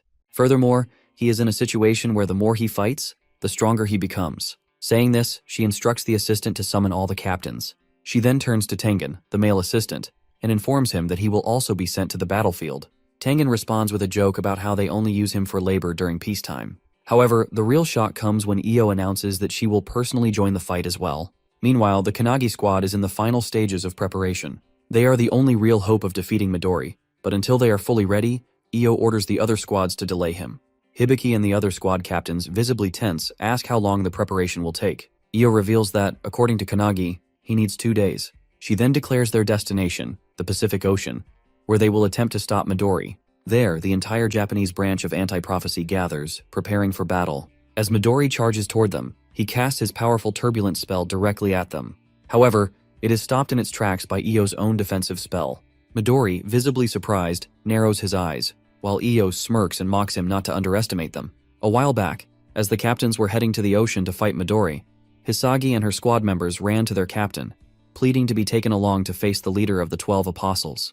The captain refuses, but Hisagi, tearing up, insists that even if they can't make a significant impact, they can at least serve as shields to protect the captains. The captain, along with the others, turns to face them and asks if they understand why the captains have chosen to participate in such an unreasonable battle. He explains that even though they know they won't return, as the power levels are vastly different, they still hold on to the hope that their subordinates will survive and carry on the fight. The captains place their trust in their subordinates, believing that they will take on the responsibility of protecting the world. Saying this, the captains leave, leaving their subordinates behind. While some break into tears, others steel their resolve, determined to protect the Kanagi squad until their preparation is complete. Even though their eyes are filled with sorrow, they know they must act instead of merely crying. And they must act quickly. The squad captains, along with the superintendents and assistants, teleport to the ocean, where they now stand face to face with Midori. As Io effortlessly blocks Midori's turbulent spell, the other captains watch in amazement at her immense power. Midori too is taken aback by this unknown ability. Number 0, reading through Midori's memories, recognizes Io as the superintendent of Anti-Prophecy, a mother figure to Midori, who has always kept her true strength hidden. Io, standing before him, declares that this is the first time in 100 years she has used her abilities on the battlefield. None of the captains have ever seen her unleash her full power before, but now, before their eyes, she activates her 8-Eta mirror spell. This spell has 2 stages. The first stage allows Io to completely nullify any ability as long as she understands its effects, granting her a 100% defense rate. The nature of this ability is a direct countermeasure, combining perfectly with a mage's advanced analytical skills. Wasting no time, Midori follows up with his blazing turbulent spell, unleashing a barrage of powerful tornadoes toward Io. Seeing them, the captains realize that this is the same skill that burned all of India to the ground. However, to their fortune, Io knows this ability and effortlessly deflects it. The second stage of her skill allows her to copy an ability once she has reflected it in the first stage. As she sends her own tornadoes, they collide with Midori's and completely destroy them. Midori, now focusing on the battle, understands how her skill works, but grows annoyed as he senses someone trying to attack him from the side. One of the captains launches his infinite fist attack, bombarding Midori with a barrage of punches. Each time a punch lands, Midori feels his body growing numb. However, despite delivering countless blows, the captain is shocked to see that Midori remains unfazed. Suddenly, the captain grabs Midori in midair and signals the others to attack while he restrains him. Hibiki instantly activates her sound visualization release, Phoenix, while the other captains follow up with their own powerful abilities, striking Midori all at once. However, Midori counters them with his Wall of Cutting Pearls spell, generating a massive blast of tornadoes that crash into all the captains. As the smoke clears, Midori emerges unscathed, mocking Io for bringing weaklings to fight him. But just as he speaks, he senses a powerful aura above him. Looking up, he sees the superintendent's assistant summoning a massive, sun-sized energy ball, preparing to unleash it upon him. Midori immediately realizes that this ability grows stronger the longer it is channeled. As he attempts to summon his own energy ball to counter it, the female assistant uses her Slavemaker spell, shackling his hand. Midori is stunned. He hadn't expected them to have an Awarp Awakener. Now trapped in the shackles, he is unable to cast his spells. Meanwhile, the male assistant finishes channeling and hurls the massive fiery sphere toward the immobilized Midori. Seeing the attack closing in, Midori realizes he can't dodge it. However, if he unleashes his most powerful wind-based attack at the last moment, he might be able to lessen its impact. But just as he processes this plan, he notices another identical fireball coming from the opposite side, created by Io using her mirror spell.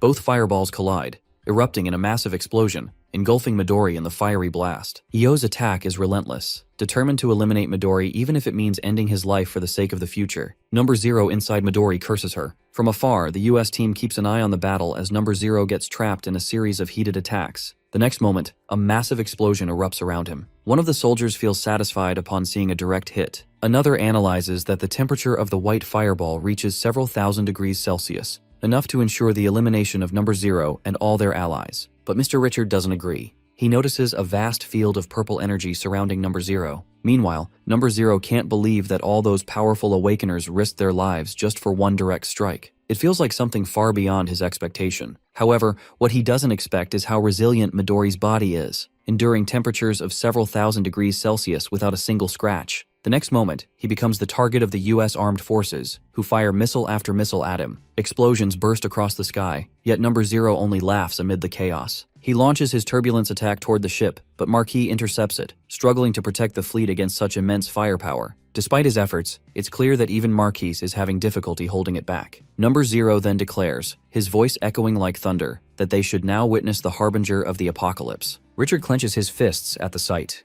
but he refuses to give up. Number 0, on the other hand, realizes he still has not too much mana left, something Io also notices. She takes out her secret weapon, the one she has kept for this exact moment. A flashback unfolds. When the party prepared to hold off number 0, they argued that defeating Midori's body was impossible. Io agreed with Hibiki, but added that there might be another way to claim victory besides eliminating him. Then she revealed the artifact they would use against number 0. Now in the present, that artifact reveals itself, none other than the sand cage of time. As number 0 looks around the golden barrier enclosing him, he recognizes it. Io remarks that he once gave a similar artifact to his subordinate. Number 0 hadn't expected them to possess more than one of it. Io calmly explains that breaking the cage requires an immense amount of chakra, something he no longer has after such a long and exhausting fight. Number 0 smirks, analyzing that she's only buying time with her little trick. But he warns her that it's useless, because even if he escapes, she still won't be able to defeat him. Io smiles confidently and tells him to stay there for 2 days. She promises to show him something interesting when he gets out, referring to the time our boy needs to prepare for the final battle. At first, number 0 pretends not to know about Io's hidden trump card,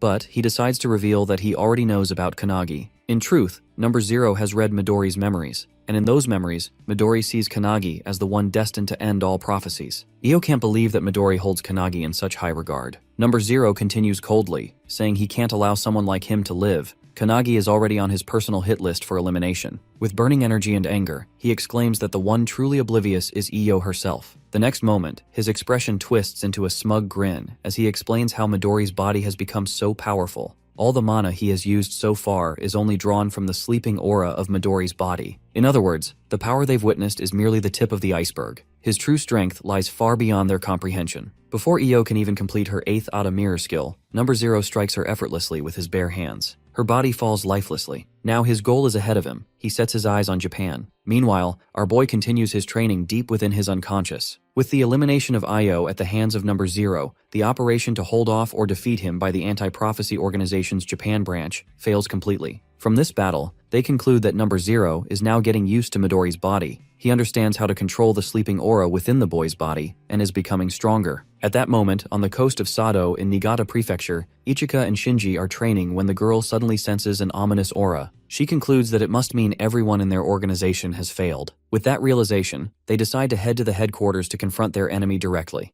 a decision Shinji immediately agrees to. Meanwhile, inside the monitoring room of the Anti-Prophecy Organization, Rin grows desperate as she watches the footage of the destroyed US fleet. Her subordinate informs her that all communication was lost after number 0's attack. Rin orders him to switch to satellite imagery, cursing herself for not using the Raven's Eye skill above the sea to learn what exactly happened. At this moment, the remaining members return. Shiki, desperate, asks Rin to use her healing skill. Rin is taken aback when she sees severely injured Io before her. The scene flashes back to the time before the operation, when Io addresses Shiki, making her understand that she is a vital part of the team. Io instructs her to immediately teleport the team after the captain's attack and to closely track the enemy's movements. Once Tangent and she use their Heavenfall skill, Shiki must teleport everyone out at once. Shiki agrees without hesitation, declaring she is ready to stake her life for the mission, which earns her a sharp smack from Io. Io sternly explains that she is not allowed to die, because it is her duty to teleport everyone back to headquarters after the battle ends. She emphasizes again that Shiki must prioritize her own life, even if Io herself is in danger. When Shiki tries to protest, Io's glare silences her. Still, Shiki softly admits that she doesn't want Io to die. Io gives her a faint smile and assures her that she won't let any of them die. Now Io herself clings to life while Rin desperately works on her. Shiki pleads for Rin to do more, but Rin protests that she's already doing her best. Her ability is time reversal, yet Io's own skill is interfering with it. Io is using an artifact that halts the flow of time, causing Rin's healing to struggle against it. Another healer adds grimly that even with combined effort, they can barely keep Io alive as her wound is far too severe. Desperate, Shiki comes up with a risky solution.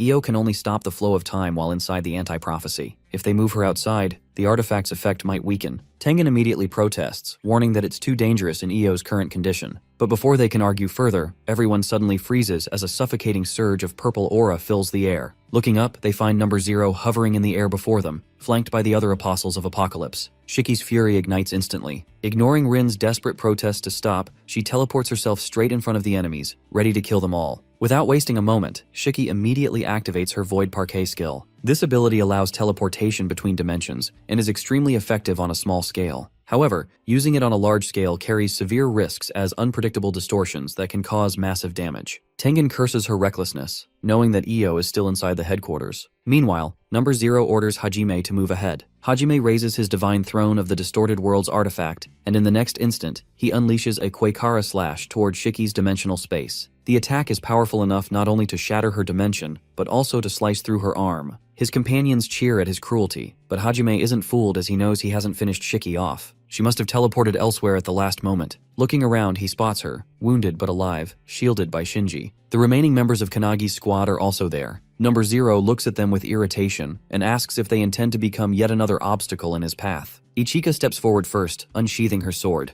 With a calm but defiant voice, she declares that Kanagi is still sleeping, and until he wakes up, she and the others will occupy Number Zero and his apostles. Meanwhile, Number Zero assesses his new opponents. From Midori's memories, he recognizes Ichika and Shinji, but Kaname and Sakazaki are unfamiliar to him. He deems them unworthy of possessing power. If someone like Midori never considered them notable, they can't be much of a threat. Yet, just as he dismisses them, his eyes fall on Kaname, and something about him makes Number Zero pause. Without wasting time, he activates his turbulence skill. In the next instant, Shiki realizes everyone around her, including Ichika and Shinji, has vanished. Sakazaki quickly reveals that it's his doing, prompting Kaname to protest indignantly since the trick required his help too. Exhausted and bleeding, Shiki snaps at them to shut up and explain what actually happened. They clarify that it's a combination of Kaname's skill, my house is your house, and Sakazaki's everything everywhere all at once. Essentially, Kaname's ability amplifies Sakazaki's by allowing his teleportation field to expand upon contact. Normally, Sakazaki Tsuke's skill can only target himself, but with Kaname's assistance, he can teleport others as well, and even choose multiple destinations. As Shiki tends to her injured arm, Sakazaki continues explaining that he doesn't have Kitamori's level of precision. His teleportation only works to places where he has previously left personal belongings, and Kaname's power helps him widen that range. Together, they have successfully relocated everyone, including Number Zero and his apostles, to different locations. And not just anywhere. The three of them have sent Number Zero to a very specific place. At that moment, Number Zero opens his eyes to an unfamiliar place where he can't sense direction or gravity. As he tries to orient himself, he notices countless sea creatures swimming around him. Only then does he realize he is underwater. He is in fact inside a vast stalactite cave beneath the Dewey Z premises, known as the 17th Fissure, Lower Jaw. This mysterious place expands by 10 centimeters every year, which is a naturally growing labyrinth no one can fully map or comprehend. Even Midori couldn't destroy it, as a prophecy foretold that this place would remain untouched by any human will. Sakazaki mutters a challenge to his own name, wondering whether Number Zero can defy even that prophecy. Meanwhile, at Mount Ontake, in Nagano Prefecture, Hajime stands facing Ichika. He immediately realizes that they've been teleported there. Ichika chuckles, clearly pleased that their plan to divide their enemies has succeeded. When Hajime demands to know where Number Zero is, she replies smugly that he's been sent to a place of no return. Hajime frowns in disbelief. If such a place truly existed, they could have sent all of them there. Ichika calmly answers that they didn't send everyone to that place, because one of their enemies likely possesses an artifact that allows escape, which is something they can't risk. Maybe Number Zero himself has it and might eventually return, but by then, Io will already be gone. Given that possibility, she explains, they can't afford to use that method on all the apostles. At best, she can eliminate one. Hajime doesn't believe her and grips the hilt of his sword, ready to strike. Ichika remains unfazed, her confidence radiating as she taunts him, saying that aside from Number Zero, none of them can defeat her because they're just a group of people clinging to outdated power. In the next instant, Hajime unleashes his Kurikara slash toward her. Ichika counters effortlessly with her inherent skill, Dawn's Solitude. Once looked down upon for its apparent simplicity, This ability allows her to perceive every external and internal factor that maintains her body at its peak state. In essence, it gives her perfect awareness, ensuring every strike lands with 100% precision and focus. Thanks to that, she sidesteps Hajime's attack and slashes his side cleanly in retaliation. In the martial arts world, a perfectly trained body is the most invaluable asset, and Ichika embodies that ideal completely. Looking at Hajime, she smirks and taunts him coldly, calling him immature and weaker even than Makoto. Meanwhile, at the training ground of the Anti-Prophecy Organization, the remaining members of the Apostles of Apocalypse stand before Mikado and Nishina. Their enemies immediately realize they've been separated from the others, deliberately divided. Seth smirks, taunting them. She asks if they really believe just the two of them can defeat two members of the Apostles of Apocalypse, especially after witnessing Number Zero's power firsthand. Then she turns to Asura, asking about their next move. Asura, shedding crocodile tears, claims he's ready to handle both of them himself. His mockery enrages Mikado, who immediately launches an attack, rushing toward Asura for another strike. Meanwhile, Nishina remembers Makoto, his childhood friend, and feels his fury ignite. Determined to avenge him, he grabs Seth by his hair, but she only chuckles darkly, clearly amused by his anger. In the next moment, a barrage of red strikes erupts from Asura's power, forcing both boys to dodge instantly. She smoothly untangles herself from Nishina's grip and activates her skill, Queen of Heart. Nishina immediately notices Seth's skill, which is the ability to manipulate objects around her. She commands her enchanted cards to search for Kanagi, and within seconds, hundreds of them swirl around her like a crimson storm.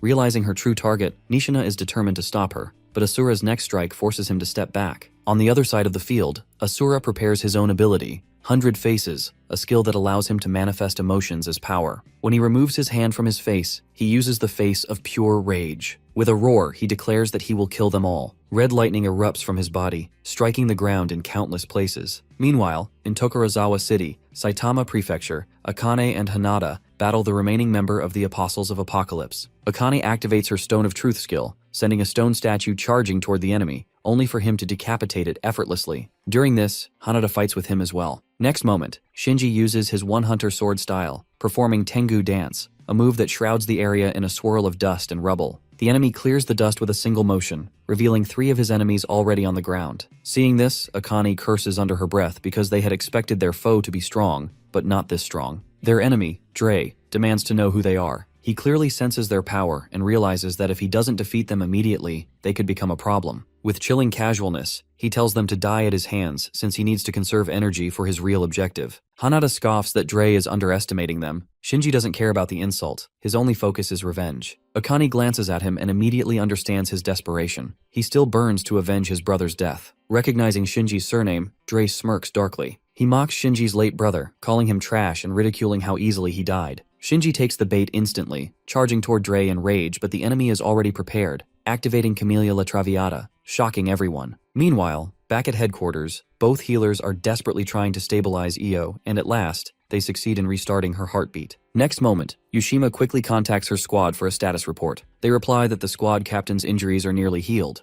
Then Makabe orders his group to regroup with Kanagi's squad, but one of the members suddenly stops them, pointing out the hundreds of Seth's cards heading toward headquarters. They immediately realize that Kanagi is the main target. Taking command, Tengen orders everyone to prepare for battle. They must protect our boy until he wakes up. The next moment, the air grows heavy as Tengen senses an unfamiliar aura, which is a wavelength he recognizes all too well. Outside, Shiki and the others also feel the ground tremble. Sakazaki's eyes widen as he identifies where the energy is coming from. He's right that even Captain Tsurasaki can feel the wave emanating from the cave where Number Zero was trapped. Kaname refuses to believe it that Number Zero could escape. Sakazaki urges him to come with him so they can lure Number Zero away, but the idea terrifies the boy. Still, Sakazaki insists they move quickly. They have to save Captain Tsurasaki. His words die in his throat as a blinding blue light bursts from the headquarters building. Inside, the source of that light is Kanagi stands surrounded by energy, his aura healing Io before their eyes. Rin stares at him wide-eyed, disbelief written all over her face. He asks about how long he's been asleep, and Rin answers that it's only been half a day, contrary to his initial 2-day training plan. She isn't sure whether that short time is enough for him to face Number Zero again,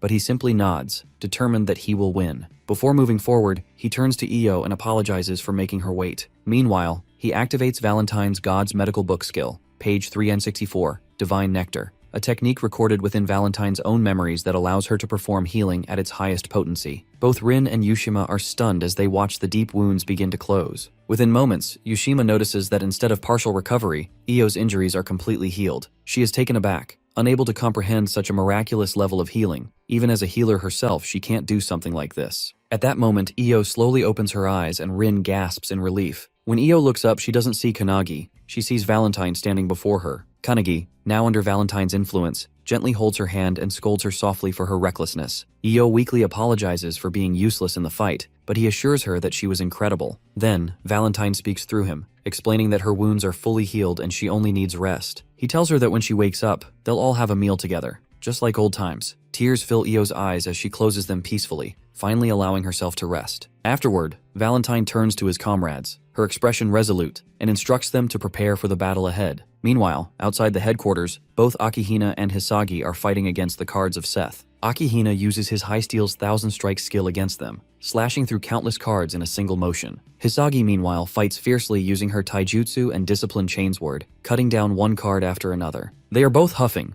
unable to believe these cards possess the same kind of power as the Shikami they once fought during the battle against Eva. One of the cards tries to ambush Hisagi from behind. Akihina warns her, but before she can react, she gets punched in the face and stumbles back. Looking at the endless swarm of cards, she clenches her fists, refusing to fall. Remembering Makabe's words that she is going to take the responsibility to protect this world, she declares fiercely that she will keep her promise to her captain no matter what. At that moment, as if summoned by her resolve, Makabe hears her words and praises her. He is now fighting the hordes with his rock strike. Hisagi's eyes widen in disbelief and relief as she sees him there. He smiles and assures her that he is back. The next moment, Captain Yorozuya enters the battlefield, swinging his golden bat skill that instantly eliminates several cards in one strike. Both captains command their subordinates to get ready to wipe these enemies out, and Akihina and Hisagi immediately comply. Makabe then notices our guy in the air, burning with raw energy, his sword glowing as he readies his stance. With a single powerful motion, he uses Hinoki one-handed sword style, Wave, unleashing a mighty slash that sends a shockwave tearing through hundreds of cards at once. Akihina and Hisagi watch in awe at his overwhelming skill. Meanwhile, Seth senses the tremendous damage to her cards and freezes mid-battle. Asura notices her change in expression and asks what happened. She mutters in disbelief that 10 decks of cards, more than 500 of her released soldiers, have been destroyed. Asura immediately understands that Kanagi must be behind the attack. He orders Seth to hurry and eliminate their target before turning toward Mikado, his patience wearing thin. Their persistence has started to irritate him as they simply refuse to die. Hearing that, Mikado steadies himself, readying his next attack. He declares that they are the ones who are going to die, not him. Asura's eyes narrow in confusion, then flare with fury at his audacity. But before he can react, he notices a glowing divine seal forming on his arm. In the next instant, Mikado activates his anti-demon divine seal skill. A brilliant burst of energy explodes outward, towards Asura. Mikado thrusts his fist forward, sending out a wave of glowing projectiles that spread across the battlefield. Asura watches the countless projectiles approaching, noting how slow and harmless they appear. He is furious, while dismissing them as useless, believing they hold no real threat. But as they draw closer, a sudden realization strikes him that Mikado had placed a seal on his body during their very first clash, and these projectiles are not random attacks. They are locked directly onto his sealed form. Before he can react, Mikado appears behind him and delivers a crushing blow that sends him flying backward. He mocks him and realizes that those are not just projectiles. The real danger lies in Mikado's strategy to break through his defenses and land a decisive hit. Mikado clarifies the situation that the divine seals engraved across his body double the speed of each projectile with every mark he creates. More glowing projectiles appear from thin air. At first he manages to dodge them, but within moments, their speed becomes too fast to follow. Another fierce strike from Mikado smashes into him, sending him tumbling again. He finally understands that each seal multiplies the projectile speed exponentially. Soon the projectiles move faster than he can see, and every single one crashes into him with the same power as Mikado's direct punches and light explosion erupts. Asura falls on the ground as Mikado stands over him, taunting him about his tantrum. Trembling with fear and desperate to keep distance, he activates his Face of Fear skill. It results the corrosive fog erupts from his body and spreads across the area. Mikado watches the toxic mist expand around him. Meanwhile, Seth finds herself trapped near Nishina. She begs him to let him go and pleads that she doesn't want to die in shame. Nishina ignores her fear, and his long hair begins to move on its own, wrapping tightly around Seth and forming a suffocating cocoon. The enemy struggles helplessly as her mana drains away, leaving him powerless. When the process ends, his body stands frozen like a mummy. Nishina then looks at Asura and remarks that now he truly understands what fear feels like. Back on the battlefield, Mikado explains the mechanics of his technique to Asura. The projectiles begin slowly, moving at a speed no faster than a bowling ball, but each one carries the same power as his strongest punch. With every strike, seals spread across his body, multiplying the number and speed of projectiles again and again. By now, 20 direct hits have marked Asura completely. The projectiles reach impossible speeds, and the final barrage engulfs him. The sky erupts in a chain of violent explosions until nothing remains but smoke and ruin. Mikado then looks down at his hand, quietly realizing how much stronger he has become. The scene flashes to their childhood, when Makoto accuses Mikado of fighting unfairly, because once someone is hit, the outcome of the battle is already decided. Mikado responds calmly, explaining that the technique drains his energy heavily. The stronger the enemy, the harder it becomes to land that first mark. It also takes over 10 seconds for the initial seal to activate, which makes the setup slow and risky. Midori wonders aloud whether enemies like these even exist. Mikado points at him and says that Midori himself counts as one of them. Midori looks confused and asks what the strange kanji symbol means. Nishina explains that it represents the divine seal. Makoto then wonders whether this ability connects somehow to his younger brother, but Mikado brushes off the idea, saying the power depends only on his personal strength. Midori replies that he should just build more muscle and grow stronger. Mikado adds that once he joins the special task force and perfects this skill, he won't lose to anyone, including Midori. Midori leaps into the air, shouting for Mikado to do his best. Mikado finds his attitude irritating, but there is also a faint hint of respect in his expression. Midori adds that once everyone grows stronger, they should all fight together when they reach adulthood. Mikado promises that the next time they meet in battle, he will at least hit his best friend once. Nishina walks toward Mikado, thanking him for his help in defeating such dangerous enemies. He gestures toward Seth's lifeless body nearby and confirms that his mission is now complete. Mikado agrees and says they still need to help Shinji and the remaining fighters, as these kinds of opponents are far too powerful to face alone. Nishina then mentions something strange that occurred earlier. At that exact moment, Dre is taunting Shinji about meeting his brother. Shinji has asked whether the preparations were complete, but Akane has told him to stay quiet and wait. She then activates her technique, Trismegistus, and called upon Mephilas Zale, announcing her plan to annihilate their enemy completely. Alchemist Kiliao had once told our boy that alchemy works by turning ordinary things into something better through understanding how the world truly functioned. Knowledge, he explained, came from deeply grasping those principles. When he asked if transformation was part of Lesson 15, Kiliao confirmed it was. But he reminded him that combat strength came first, and alchemy could wait. If Akane ever learned it later, she would handle it with ease. In the present, Akane activates her technique while Dre keeps attacking without pause. His strikes come so wildly that Hanada and Shinji can barely predict where the next one will land. One attack hits Shinji directly, and Hanada shouts his name, but Shinji manages to block it. Still, both know they can't endure much longer. Dry's laughter echoes across the battlefield as he mocks their weakness and hopelessness. He mentions a special technique his boss ordered him to save for emergencies, but decides that this moment calls for it. He summons an artifact called the Purgatory Star and throws it toward them with a grin, declaring that it will end everything. The massive eye glows above them, and Shinji can only stare. Dry explains that the artifact launches projectiles, and each satellite it creates carries the same destructive power as the original. His voice grows louder as he boasts that the attack will come from every direction, covering the sky. His laughter turns wild as he shouts that everything within range will burn under his fire cannon, and blazing weapons scatter around them. Shinji feels powerless to respond, and Hanada shares the same helplessness. In desperation, Hanada calls for Akane. She appears beside him in an instant, sensing the danger clearly. As she releases her counterattack, the fire cannon answers with another massive strike. The explosion swallows the entire area, and Dre is convinced that nothing could have survived. He recalls the gift of power number 0 gave him, the same power that allowed him to take revenge on those who mocked him, and laughs madly about destroying the world. But his laughter dies when green lightning bursts from below. Akane stands unharmed, releasing her power upward. Dry growls in anger and sends another powerful blast, but Akane forms a shield that blocks it easily. His attacks fail to penetrate her defense, and frustration takes over. Akane then explains that her skill, Mephilas Zale, lets her change the nature of any technique she has observed. She alters his attacks into healing energy, and soon, every explosion around them begins to restore instead of destroy. The three fighters feel their bodies recovering instead of breaking. She adds that she had already used this power to enhance their physical strength, and the effect would last for about a minute. Dry stares at her in confusion,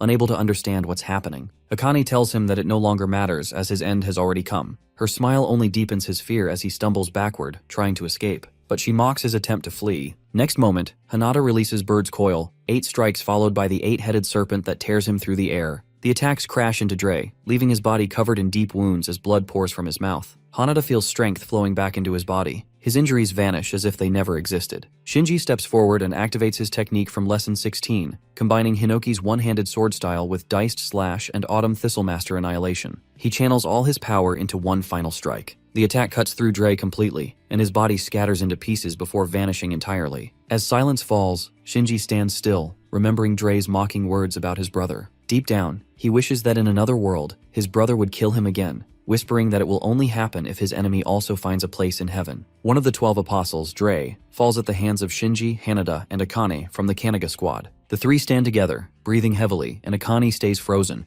trying to process what just happened. She realizes that Shinji had just pulled off a combined skill far too advanced for his current level, yet somehow he made it work. Shinji, full of gratitude, thanks her and insists that the victory belongs entirely to her. But before he can say more, Akane's body gives out, and she collapses onto the ground, unconscious. Her mind drifts away into memories. In the depths of her thoughts, she finds herself speaking to Midori, apologizing for what she said 7 years ago. Back then, she accused him in anger, demanding why he came too late when everything had already been destroyed. Midori had stood before her, frozen with guilt, whispering that he was sorry. Her father, a high-ranking warrior who worked against prophecy-related disasters, had accidentally uncovered a cursed painting. When it activated, it twisted their entire world into another dimension centered around their mansion, turning everything into a nightmare. Hearing the emergency, Midori rushed into that corrupted painting to stop the prophecy before it spread any further. But by the time he arrived, it was too late, and her parents, their servants, and everyone she knew were gone. Only Akane had survived. In her grief, she had screamed at Midori, blaming him for failing to stop the disaster sooner. Midori's subordinate had tried to explain something, but he stopped her. She kept crying miserably, kneeling down in front of them. Later, she learned the truth that the same day, Midori had been halfway across the world, fighting another prophecy catastrophe. He had saved over thousands of people. Realizing this, Akane understood how cruel she had been that she had blamed a 16-year-old boy who was already carrying an unbearable weight. Yet, Midori never showed anger toward her. Instead, he had told her to live her life fully and never feel guilty for it. He explained that he trained endlessly for one purpose, that was to stop the prophecies. When she accused him of saving selfish people like her, he corrected her gently, saying that he wasn't alone. His friends in the special task force always stood by him. Even if they fought in different places, their hearts were connected and they were bound by trust, not distance. He had once shown her a photo of their whole squad on his wallpaper and told her that one day she would understand everything. Her eyes slowly open in the present, and Shinji and Hanada are kneeling beside her in worry. Shinji asks if she's awake, and she answers weakly, saying she just regained consciousness. Hanada explains that only a minute has passed since she collapsed. Sitting up, she says she needs to apologize to Midori in person. Shinji adds that he also owes Midori gratitude for his brother Makoto, someone he calls an irreplaceable friend. Akane looks at him in surprise, realizing how deeply Midori has touched their lives. Hanada joins in, declaring that his goal is to one day surpass Midori. The three share the same determination. Midori cannot be allowed to die. Shinji smiles, suggesting they go after him right away. Without hesitation, all three rise into the sky together, their resolve unshaken. Meanwhile, at the same time, deep within a limestone cave, Captain Surasaki stands near the 17th dimensional crack. He turns as Kanagi steps toward him. The captain asks if Kanagi's training has reached its final stage. Kanagi urgently warns him to leave immediately. He explains that Wingfield plans to destroy the entire headquarters using maximum turbulence firepower, but the captain refuses to run. As Kanagi pushes forward, Zero Number's voice echoes from Midori's body from the deep. It welcomes him and guesses that he must have come to defeat them. But Kanagi declares that purpose is different, and he hasn't come to fight but to save Midori. Number Zero repeats his statement. Number Zero remembers Io's earlier words, when she had told him to stay for 2 days because something interesting would happen. He interprets this as a sign that Kanagi needs 2 full days to prepare for their battle. Since only half a day has passed, he assumes that our boy is still far from ready. The thought makes him laugh at how ridiculous the situation seems. Suddenly, our boy launches a combined attack using King of Light, Penetration, and Luminous Kick. The strike connects with great force, but our dude feels something strange. His movement stops completely, yet his opponent's defense remains untouched, and the attack fails to break through. Number Zero acknowledges his impressive speed and the strength behind his strikes. However, he decides that the fight should end now. He activates Turbulence, surrounding his body with wild, chaotic energy. The violent energy spreads through the space, destroying everything it touches as he tries to escape the other dimension. Our boy reacts instantly and activates his own turbulence to counter Midori's destructive force. Inside his body, one of the founder notices that Skirnir is still sleeping and angrily informs him that the battle has already started. Skirnir responds drowsily, saying that the space feels calm and peaceful, and that he would like to stay there forever. He grows impatient and orders the founder of the Dragon Claw, Rowan, to bite him. Skirnir screams in pain as the bite wakes him, and he reassures him that everything will be fine if he stays alert. Skirnir questions the urgency, but realization quickly strikes him and understands that if Kanagi dies, he will also cease to exist. He informs them about teaching Divine Wind to our boy for this very situation. Divine Wind.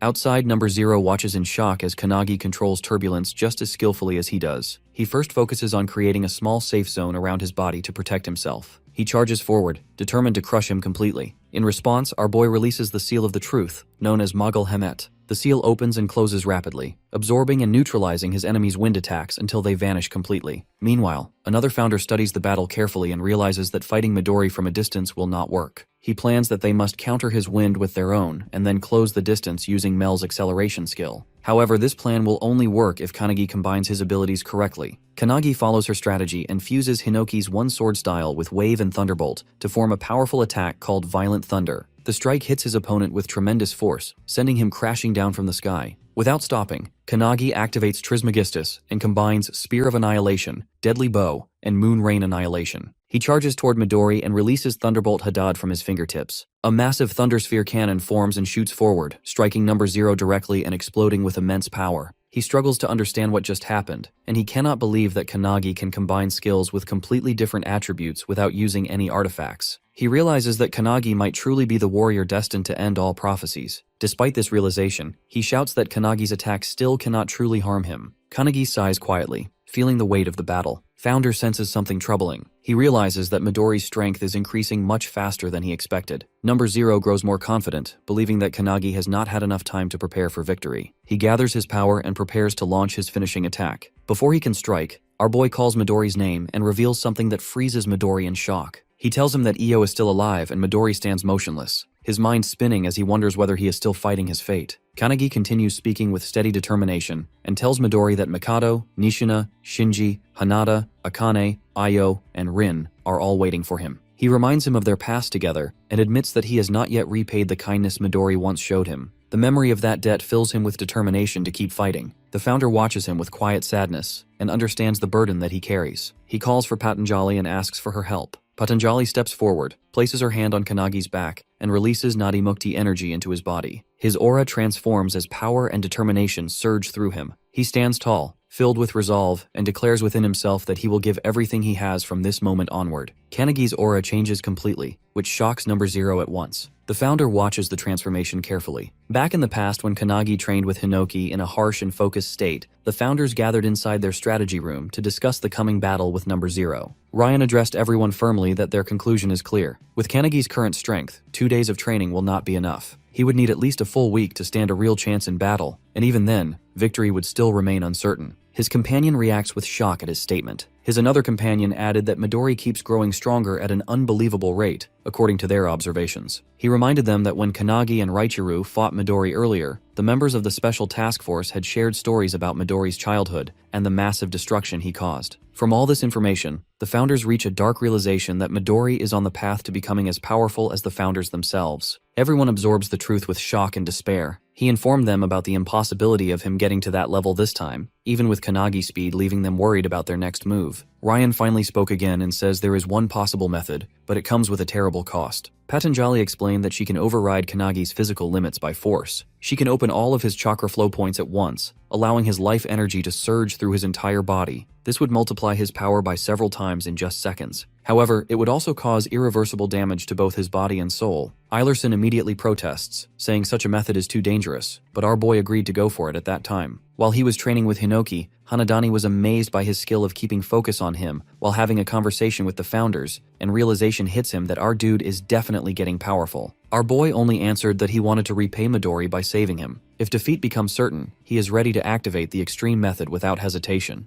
Eventually, the founders understood his decision. Back in the present moment, Kanagi shouts with full conviction as an explosion of energy bursts from his body. His glowing fist strikes Midori's face with full power. The impact breaks through Midori's defense, something he thought was impossible. Both of them release turbulence at the same time, and their energy collides violently in midair. Number 0 realizes with shock that his turbulence is being completely neutralized by Kanagi's. He yells in frustration, warning our dude not to underestimate him, and charges forward with fury. However, our boy stays calm and activates Kudu's style, Tranquility, aiming directly at Midori's chest. Number 0 suddenly feels his body freeze in place, unable to move. Our dude takes the chance to strike again. He activates Hinoki's one-sword style and combines it with Wave and Wave-cutting blade. Then he follows up with Purgatory Sword. His attacks continue rapidly: Diced Slash, Tengu Dance, Solitary Moon, and Thick Cloud. Each strike hits with precise strength, tearing through Number 0's defenses and leaving him badly wounded. The founders watch in silence, completely stunned by the power before them. Ryan studies Kanagi closely and realizes that his strength goes far beyond what he had predicted. His potential runs deeper than he ever imagined. Now he begins to understand that the battle is reaching its final stage. Kanagi then unleashes his last technique, splitting clouds. The strike hits number 0 with tremendous force, sending his body flying high into the sky. Midori screams as instinct takes over. He desperately tries to create a powerful wind wall around himself to survive the next blow. But Kanagi does not stop, and his body shines with a thunderous aura as lightning dances around him. He activates Thunderbolt Hadad and merges it with Beak, Dragon's Claw, and Penetration. He then adds Flash Kick to complete the combination. With burning determination, he strikes directly at Midori's chest using Burning Light. The collision causes a huge explosion that consumes everything nearby. When the smoke clears, Midori's badly injured body appears with his mouth wide open, and light glows from his eyes while our boy is still standing on his guard. Just as our boy goes for the final hit, Midori quickly pulls out the elixir artifact and gulps it down, instantly restoring his strength. With his energy fully recovered, he unleashes a maximum output blast, channeling turbulence straight at the charging Kanagi. The impact creates a massive explosion, and the boy raises a shield just in time. Even with the defense, the sheer force completely obliterates the area around them. In the midst of the chaos, Midori starts laughing maniacally, mocking Kanagi for not realizing what would happen next. He smugly declares that there's nothing the boy can do now. But despite the injuries, Kanagi stands his ground, determined to keep fighting until the elixir's effect wears off. To his shock, however, sparks begin flickering across his body as the aftershock from the blast tears through him from the inside, sending him crashing down. Midori instantly realizes what's happening. The overwhelming strength Kanagi was using is ripping his body apart, and he won't be able to hold out for long. Deciding to finish things, he gathers his energy and fires another turbulence beam, this time aimed directly at the falling Kanagi. Just as the powerful beam is about to hit, Akane leaps in front of him, activating her Mephiles spell to alter the attack's form. She remembers the moment she met Kanagi, back when he was practicing how to channel turbulence, a spell that originally belonged to Midori. He had told her he'd explain everything after the battle and asked her to study the spell using her Mephiles magic. Back then, he also made her promise that she would protect everyone once the great battle against number 0 finally began. Now, in the present, Akane fulfills that promise. She transforms Midori's deadly spell into a wave of healing energy that rains down upon Kanagi, restoring his strength. Midori watches in disbelief, furious that his most powerful attack has been turned against him. As the dust settles, everyone realizes that the boy and the others have survived. With that, Kanagi's entire squad gathers around, ready for his command. Our boy, never one to back down, steps forward and orders them to free Midori from number 0. The moment they hear it, everyone launches into action. Kanagi and Suo strike from both sides, their blades cutting through the air with perfect timing.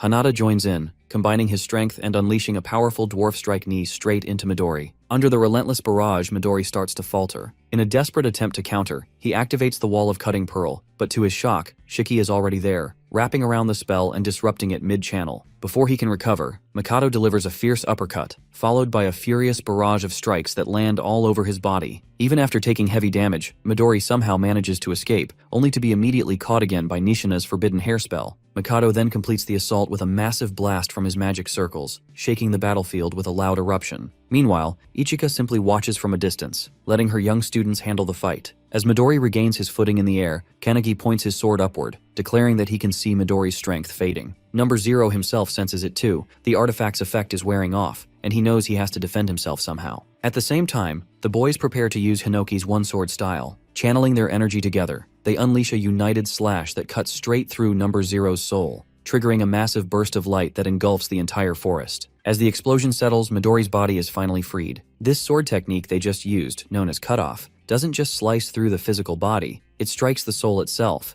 and it can even be performed without using an actual blade. Now, number 0 writhes in agony, stunned that they managed to cut his soul with that attack, leaving Midori's body behind. As Midori slowly regains his senses, Akane rushes toward him, relief written all over her face. Suo, meanwhile, feels a huge weight lift right off his shoulders, almost like he can sense his big brother's presence returning. When Midori finally lands, Akane throws her arms right around him, and Kanagi greets him with a warm, genuine smile. But just as the two of them shake hands, a bright flame suddenly bursts from Midori's palm. Shocked by the sudden flare-up, he immediately wonders if number 0 is somehow still inside him. Then, remembering the dangerous artifact, he yells for Kanagi to run. Unfortunately, it's already too late. Berserk Life activates, and a powerful blinding light completely engulfs the entire scene. Everyone is stunned by what they see, but Midori quickly realizes that number 0 is trying to hijack Kanagi's body. As the light blast erupts and the dust begins to clear, Midori's attention shifts toward the boy, sensing that something isn't right. However, Kanagi assures them that he is still in control. He explains that he already anticipated number 0 would try to take over his body once cornered, which is why he came prepared. Even after the explanation, everyone is left in shock as it's clear that number 0 has taken over Kanagi's body, and the boy confirms it himself. Inside, number 0 brims with twisted excitement at finally possessing such a powerful vessel, only to be greeted by hundreds of the founders waiting for him, ready to deliver a merciless beating. Outside, Kanagi calmly reveals that within him lies the most dangerous place possible for number 0, where he'll be trapped in an endless cycle of pain thanks to the founders' combined power. With that matter settled, our boy casually suggests that they all head home for now. Back with Hajime, Ichika brings him the news that his owner is dead, but he doesn't seem to care much. What really interests him is why she's keeping him alive. Ichika explains that she wants to take him under her own supervision, to train him as her apprentice. Meanwhile, as Kanagi's group returns with Midori, Mikado greets him with a sharp punch that stops just short of his face, a half-serious welcome back before dragging him into a new mission to search for any remaining number 0 hideouts in England. Yo's condition gradually improves thanks to the continuous healing, and as her strength returns, she shares a heartfelt moment with the girls. Relief washes over all of them as it's finally over, and they're simply grateful to have their grandmother back. On a nearby rooftop, Tengen and Yushima relax as they talk about the casualties, noticing Richard's helicopter approaching in the distance. They know the peace won't last long, so they decide to enjoy the calm while they can. The rest of the squad and the captains are all relieved to finally have Midori back, and their focus is entirely on him. But in the background, unnoticed by the others, our boy suddenly collapses, falling into a deep coma from which he may never wake up again. Everyone rushes toward him in confusion as he collapses, even though all his wounds are completely healed. Among them, Midori feels a strange sense of familiarity, something he's experienced before,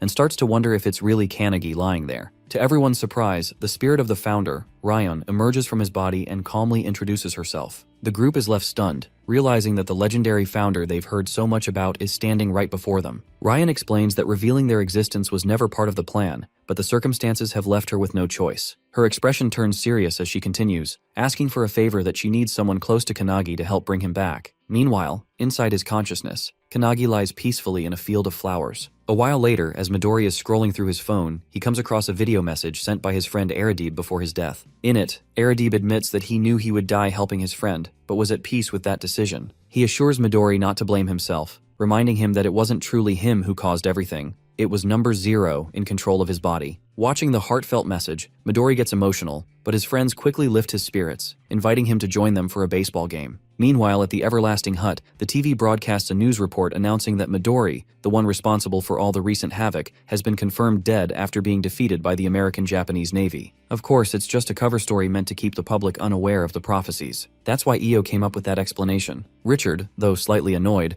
agrees with the plan since they can't afford to lose Midori. They need him alive to help keep the world safe, even if it means working from the shadows. Outside, the boys are playing baseball. Mikado teases Midori, joking about how he went from being the world's strongest to a total disaster. The others suggest he stay hidden for now since he's far too recognizable, and Midori agrees. Moments later, Mikado smashes the ball with a powerful punch, but Midori easily catches it. Seeing him handle it so effortlessly gives the group a sense of relief that he's clearly starting to regain his strength. With that, Midori heads to the ICU of the anti-prophecy unit. When Akane sees him there, she's surprised, but they quickly fill him in on Kanagi's condition. Despite their efforts, Kanagi's breathing is slowing down, and even their strongest healing skills can't stop his decline. Realizing how dire the situation is, Midori steps forward and suggests they let him try his best to save him. As he does, Ryan suddenly appears, explaining that the boy has traded his own life force for that immense surge of power, and with that, an unexpected string of events happened with him when an enemy intervened. Hearing this, the whole group is left in shock, while our boy finds himself utterly confused, realizing he's no longer with them. Instead, he's standing alone in the middle of an open, flower-filled field surrounded by towering mountains. As he tries to make sense of it all, he notices a strange figure in the distance holding a black squid-like creature. The figure calmly offers to help him remove the crest of nothingness from his body. The words hit him like a thunderclap, leaving him frozen in disbelief. Then, without warning, the entire atmosphere shifts as dimensional cracks begin to tear open around him. The figure's form twists and warps into a horrifying shadow with countless monstrous eyes staring from within its face. The presence introduces itself as clusters, revealing that they are the creators of prophecies and the very beings destined to bring about the end of the world, the clusters of destruction. All this information is relayed to the group through Ryan, and hearing it leaves everyone completely stunned. The clusters, as she explains, are beings from another dimension, connected to those mysterious towers from 300 years ago. According to her, they are basically humanity's greatest nemesis, and the only ones capable of facing them are those who bear the crest of nothingness, like Kanagi himself. The real problem now is that Kanagi's body is slowly being corrupted by the clusters. Ryan urgently requests his friends that they need to drive them out before it's too late. The group, still confused,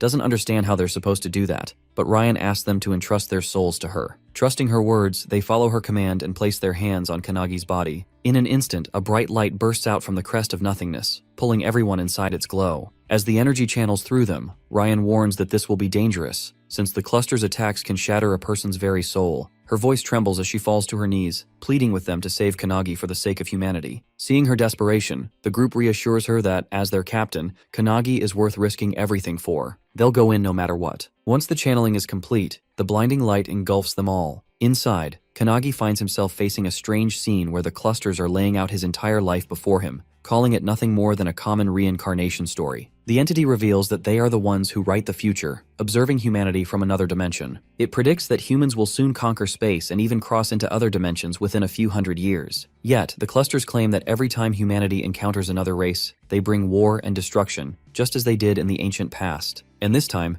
the clusters intend to change that, to destroy humanity first and rewrite the future using their prophecies. Hearing all that, our boy is furious, but he still can't help questioning why the being didn't stop the fight if it already knew the future. The man just laughs maniacally, claiming that they will eventually be annihilated by an awakener like Kanagi, someone who bears the crest of nothingness. With that, he makes his point clear. Just as humans fear anything that threatens them, the clusters are also fighting for their own survival. He coldly adds that since Kanagi carries the crest of nothingness, it's only logical to eliminate him to protect themselves. Then, almost mockingly, he mentions number 0, calling him a fool who believed he was equal to them, and insists that giving him the artifact was the right choice. Hearing that, our boy's eyes widen in shock as he realizes that this being is behind all those strange artifacts that have been appearing across the world. The man recalls every moment an awakener interfered with their plans in the past, but declares that this time, it ends here. With that, he commands his squid-like creature forward. Its tentacles lash out, wrapping tightly around Kanagi and trapping him completely. In moments, our boy is bound, struggling against the crushing grip as the cluster mocks him, eager to watch him die. Meanwhile, inside the consciousness realm, Ryan takes the lead, guiding Kanagi's squad through the shifting space. She explains that the founders can't join the battle since Kanagi's power remains sealed, but she promises to lead them straight to him. As they follow her path, the group witnesses Kanagi's memories floating, his moments with the founders, his fights against countless enemies, and especially his bond with Makoto's squad, particularly Makoto, who always stayed by his side. Soon, they reach the dark, desolate grounds where the massive squid looms over Kanagi, holding him captive. Seeing their captain trapped like that, his squad doesn't hesitate and charge in together, unleashing their special powers with everything they've got. The giant squid braces itself and launches its massive tentacles toward the squad. They counter immediately with their own attacks, creating a thunderous explosion that shakes the dark realm. Meanwhile, on the ground, Kanagi is moments away from being completely engulfed by the writhing tentacles. His consciousness begins to fade, and he knows that if he loses it now, it's all over. His physical body starts thrashing violently as his energy slips away. Outside, Yushima and the remaining members of the anti-prophecy unit do everything they can to stabilize his body, fully aware that if something happens to Kanagi, everyone connected to him through their souls will suffer the same fate. Inside, Kanagi's form begins to lose its color, until in an instant, it shatters into countless fragments. The shock echoes outside as his pulse starts to fade,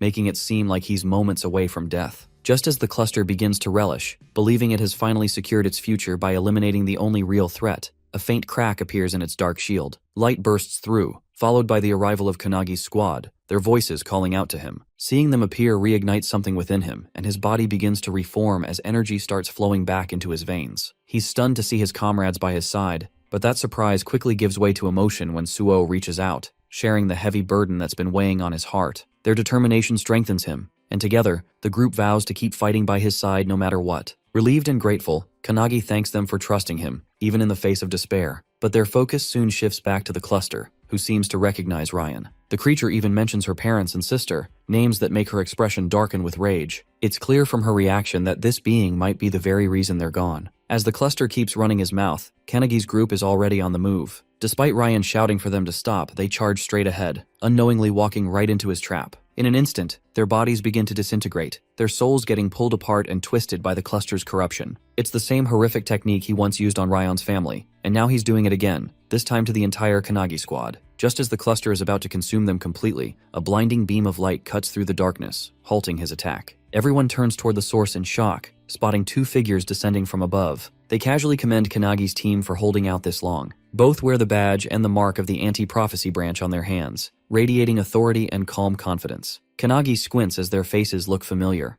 but the memories don't click right away, until he recalls faint glimpses from his early days in Makoto's squad. They were his fellow trainees, though he distinctly remembers hearing about their retirement long ago. Yet here they are, standing before him like they never left. The man introduces himself as Claude Friedman, and beside him stands the woman, Natasha Smirnov, both former trainees of the anti-prophecy branch, from the same grade as Kanagi himself. Now, they've returned to handle business, and from the look in their eyes, they're more than ready to join the fight. They firmly warn the cluster to leave the boy's consciousness and introduce Natasha as the Princess of Aulay. The girl, however, is still calmly asleep, clutching her plush toy as if nothing around her matters. Seeing her like that, the whole group is stunned to realize she's actually a princess. Our boy steps closer, but before he can process it all, the Sleeping Beauty reveals her wish that she wants him to save their world. He's caught off guard, yet she promises that if he helps them, she'll help him escape this strange place. The cluster, hearing all this, loses patience and declares that Kanagi's death is inevitable. He mocks the Aulet race as weak, claiming they're nothing but obstacles in his path. Dark tar-like liquid starts spreading from him, reaching toward the disintegrating squad members. But just as it's about to reach Claude, he quickly turns to Natasha, urging her to act. Still half asleep,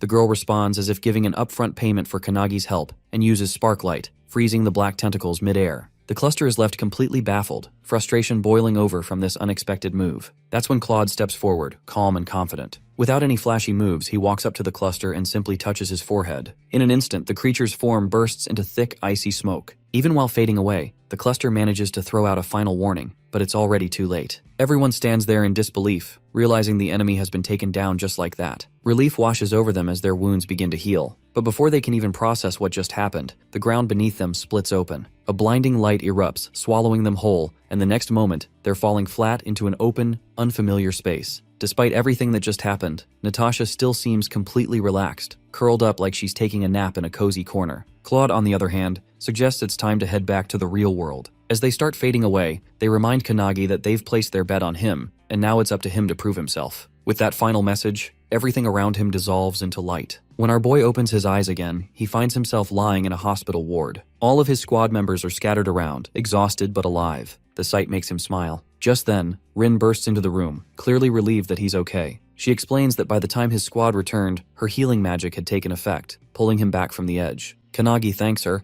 but she quickly turns it around, saying it's because of him that Grandma Io and Midori are still alive. As they talk, the rest of the squad slowly wakes up, happy and relieved to see him conscious again. Claude and Natasha are there too, with Claude making his usual flashy femboy-style entrance that instantly earns Sue's confused look. But the confusion doesn't stop there. Things get even stranger when Natasha wakes up fully, greets Kanagi, and calmly reminds him of his promise to save their world. The whole group stares in disbelief, unsure what she's even talking about. Then she drops the real bombshell that the ancient towers are collapsing on her planet. That's when it clicks. The same 300-year-old towers once conquered by the founders. According to her, that ancient disaster has started repeating itself, and now the clusters are planning to use her world as their new base to launch an invasion. For that reason, she needs Kanagi's help to destroy every single tower before it's too late. Half a year ago in Aulay, strange towers began appearing out of nowhere, bringing chaos and destruction across the entire planet. Watching her home fall apart broke Natasha's heart, and even though she didn't want to, she was forced to flee. Before leaving, she made a vow to return one day with the bearer of the crest of nothingness and save her world from ruin. Back in the present, she explains that a war for supremacy is raging across multiple dimensions, and that's the real reason Earth has been shackled by so many strange events. Every planet, she says, fights for territory, influence, and resources, and now that same battle is happening on a universal scale. Hearing this, Kanagi is completely stunned, unable to process what he's just learned. To make him understand better, Natasha and Claude use his ability to transport the squad to her hometown in Aulay. The moment they arrive, the whole team is taken aback by the sight of a small, bustling town filled with life and energy. But when Akane tries to interact with one of the locals, her hand passes straight through them. That's when Natasha explains that everything they're seeing is an illusion, created through an ancient artifact capable of reconstructing memories. Even so, the atmosphere feels warm and full of life. They spot Natasha's face on huge posters around the town, which is for her upcoming coronation. When she points toward her castle in the distance, the group can hardly believe their eyes. The place is massive, shimmering under the sunlight like something out of a dream. Kanagi can't help but admire it, impressed by how vibrant everything looks. But Natasha only tells them to keep watching. A moment later, the sky begins to twist and tear apart as dimensional cracks open above them. From those rifts, hundreds of towers crash down toward the ground. The The squad stares in horror, especially Kanagi, who instantly recognizes them as the Towers of Destruction. Suddenly, the towers crash into the ground like missiles, unleashing pure chaos. Explosions ripple across the land, fire spreading, ice freezing everything in its path, and people screaming as destruction consumes the city. The once lively town turns into a scene of horror within seconds. Everyone stands frozen in shock until a heart-wrenching scream echoes from the castle. It's Natasha's voice, crying out for her people, desperate and confused about why this is happening to them. Kanagi's squad listens to the cries of agony, the sound of innocent lives being crushed under the weight of darkness. The pain and chaos feel too real, almost like they've stepped into someone's living nightmare. Kanagi wants to speak, to say something comforting, but no words come out, only silence. Natasha quietly explains that this is what she sees every time she sleeps, the same nightmare repeating again and again. Her people being slaughtered by clusters, everything she worked to protect turned to ash. Watching it all unfold, Kanagi finally understands the words of the founders.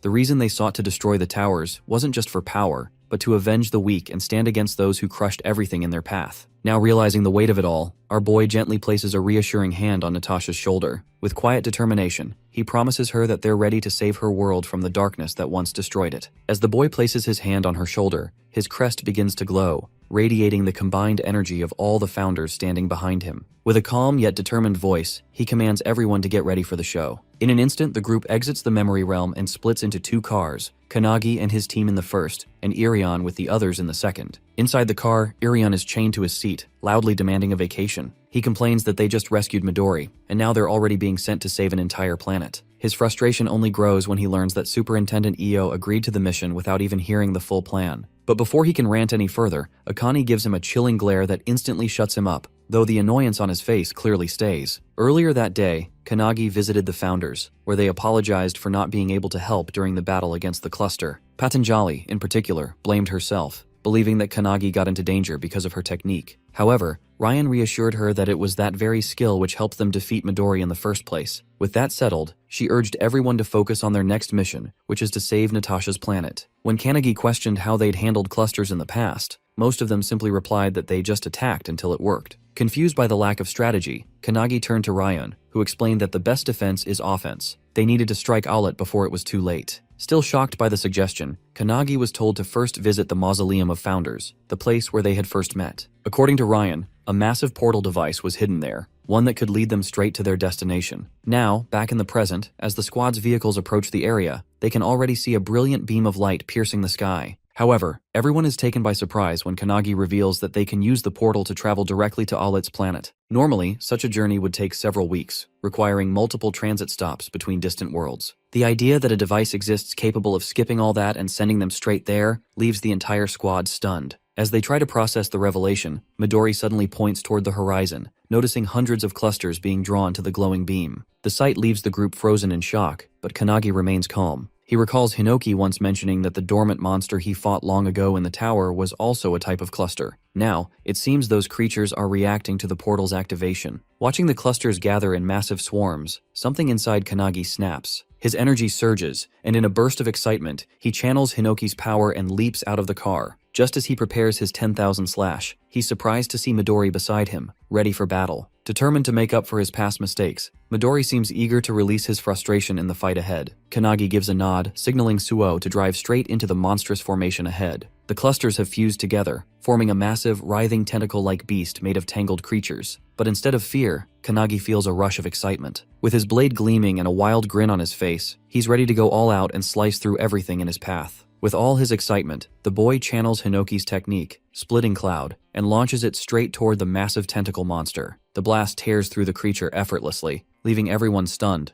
especially Midori, who can't believe the sheer power behind that attack. It even seems stronger than before, and Hinoki himself confirms it, saying the energy feels different this time. He then glances at Midori with a knowing look, asking about his current state. As the group speeds toward the battlefield, they ram through smaller monsters blocking their path. But things quickly escalate when a giant creature appears directly in front of them. Suo floors the accelerator, trusting the two warriors standing on the hood to handle it. Holding his sword tightly, Kanagi recalls all the training he endured under Hinoki's style, every cut, every motion, every lesson that shaped him. The moment he draws his blade, the air crackles. In a single swift motion, he slashes forward, and every monster in front of them is sliced cleanly in half. A while back, right after both Kanagi and Midori recovered, Midori visited the Everlasting Hut to speak with Io. They discussed the Bhagavad Gita prophecy book, one that had long been hidden by number 0 and was notoriously difficult to interpret. Despite their talk, Midori couldn't hide his disappointment in himself. He still carried the heavy guilt of having killed his own people while under the enemy's control. To everyone's surprise, even Io had no clear answer on how to ease that pain. After all, it was Midori's carelessness in that battle that led to the tragedy. Still, to help him move forward, Io urged him to keep fighting, to search for his own redemption through battle. He needed to stop living in the shadow of his past and start walking toward the future. With Io's words still echoing in his mind, Midori fights with renewed purpose, determined to find light in his disappointment and meaning in his struggle. As the battle rages on, Suo suddenly notices clusters swarming toward the cars and shouts for everyone to protect the civilians inside. Kanagi immediately reacts, spotting one of the cars speeding straight toward him.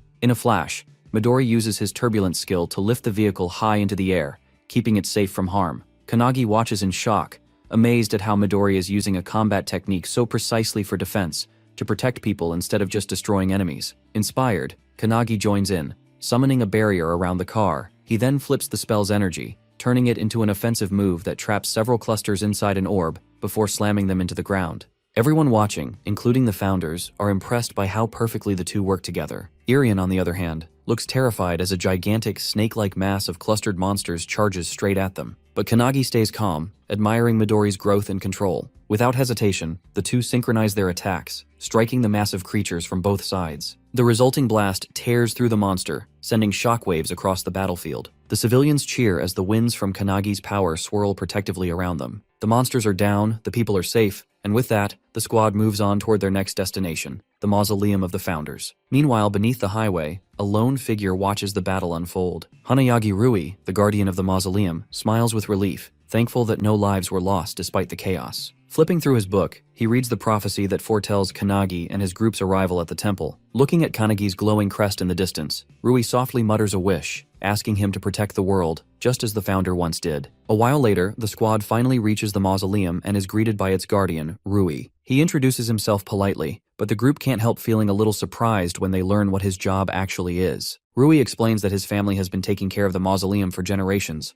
almost like monks devoted to protecting the temple. But with the entire structure glowing and pulsing with strange energy today, it's clear this isn't an ordinary day. As the team discusses the unusual situation, Kanagi suddenly freezes when Rui calls him by his full name. Seeing the confused look on his face, Rui smiles and reminds him that they used to play together a long time ago in the mausoleum's library. The memory hits instantly. Kanagi finally recognizes him and asks about Rui's father. Rui's expression softens as he brushes off the question, and instead requests them to follow him down the staircase. Though the squad hesitates at first, Rui explains that, according to the ancient book, the stairs lead directly to the portal hidden beneath the temple. He promises to guide them safely to the bottom. Back when Kanagi and Rui were kids, they would spend hours in the library together, reading the old stories Rui's father loved to share. One of those books was The Crest of Nothingness, a mysterious volume that fascinated them both. Rui's father often told them tales about the founders, and those moments were among their fondest childhood memories. Returning to the present, Rui quietly reveals that his father passed away not long ago. He was killed defending the mausoleum from grave robbers, one of whom was actually a monster like the ones Kanagi just fought. Although a hunter managed to take the creature down, it was already too late to save his father. Hearing this, Ryan realizes the clusters must have been drawn to the Crest of Nothingness's lingering energy, setting a trap near the temple. Rui's father was simply caught in the middle. Kanagi feels a wave of guilt wash over him,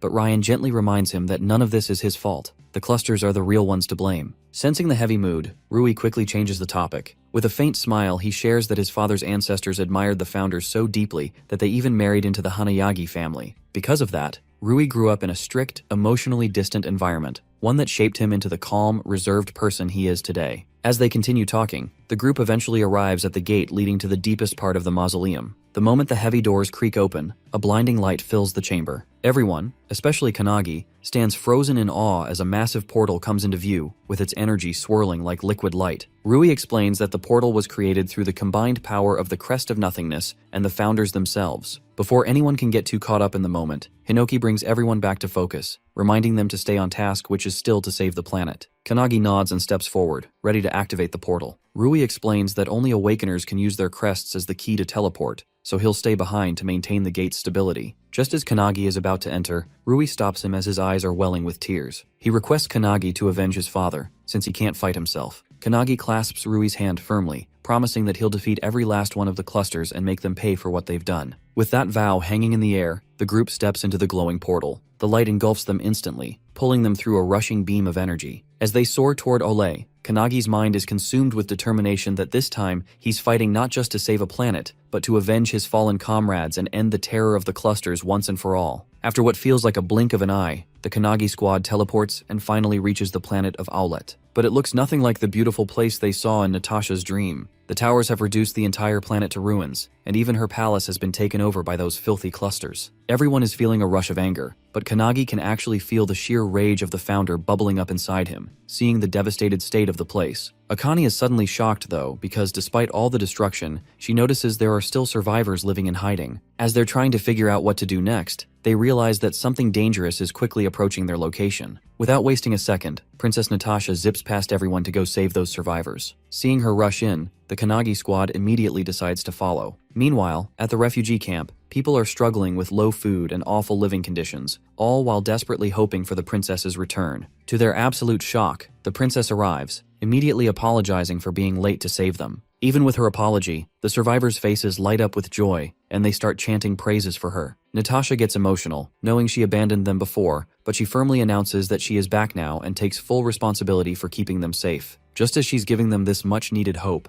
a large cluster worm sneaks up behind her. Luckily, the mages come in clutch, freezing the worm instantly right where it stands. Hanada follows up with a brutal kick, and then they all quickly combine their respective spells and blast the monster, creating a loud, bright flash. Natasha, with a joyful look on her face, proudly announces to everyone that these people are their powerful allies. Seeing the sheer admiration and glimmer of hope on the faces of these survivors totally motivates the Kanagi squad to try their absolute best to help them out. But just as that feeling settles in, Kanagi notices something chilling. An armored knight sitting on a horse, completely surrounded by a dark aura. Natasha instantly freezes, recognizing him immediately as her brother Mihail. Unfortunately, it looks like he's been corrupted by the clusters, with disgusting black liquid dripping from his eyes. Despite the shock and the dark sight of the corrupted prince, our boy Kanagi stands ready for whatever Mihail has come to do. Meanwhile, inside the palace, Natasha's corrupted parents are having a pretty disgusting dinner, all while waiting for their daughter to return for a family reunion after such a long time. Outside, Mihail welcomes his sister back home.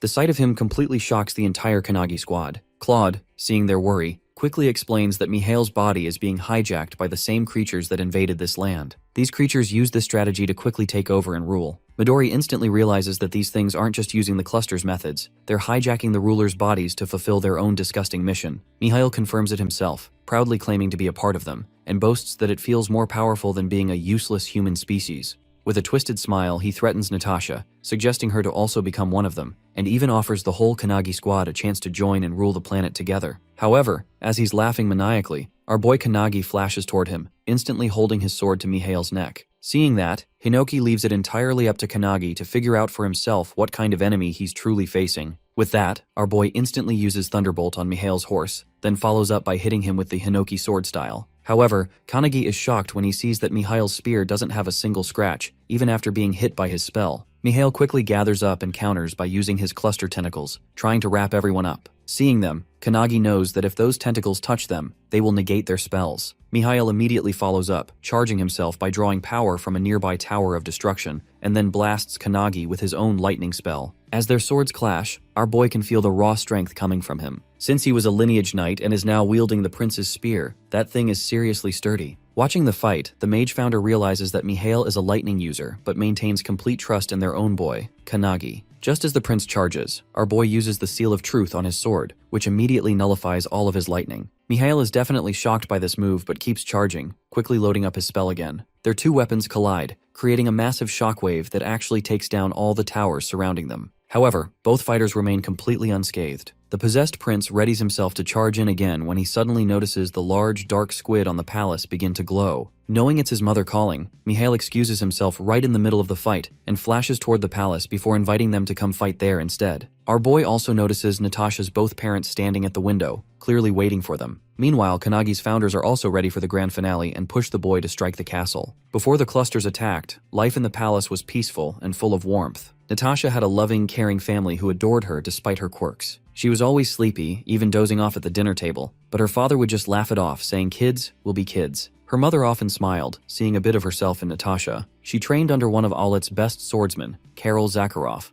though her lazy nature made her a rather unmotivated student. While her mother wanted her to be the next queen, Natasha had no real interest in ruling. She just wanted to nap and take things easy. Instead, she encouraged her brother to take the throne. But he knew their family followed a matriarchal line, and he believed in her completely. He often told her that no matter what, she would make a great queen someday. Natasha, on the other hand, only ever wanted one thing: her brother by her side. Their bond was close, strong, and genuine. But now, in the present, everything feels like it's falling apart. After Mihail leaves, everyone begins to lower their guard. Our boy turns to Natasha, asking what their next move should be. Akane looks uncertain, assuming the captain should be making that call. But Kannagi insists Natasha should decide, as it's her family they'll be facing after all. The weight of that decision sinks in. Natasha thinks about all the people who have suffered because of what's happened. Finally, she decides to confront her family at the castle. As the group arrives at the massive gates, a strange, almost living presence seems to stir in the air. As everyone tries to process the strange feeling around the castle, Suo suddenly spots a tall, heavy figure standing guard in front of the gate. To Natasha and Claude's shock, it's none other than Carol, their old swordsmanship teacher, now completely consumed by the black matter. Despite his corrupted state, he still recognizes the princess, but in an instant he charges straight at Suo, shouting for them to move aside. Seeing Natasha's family just standing there, watching the chaos unfold with amusement,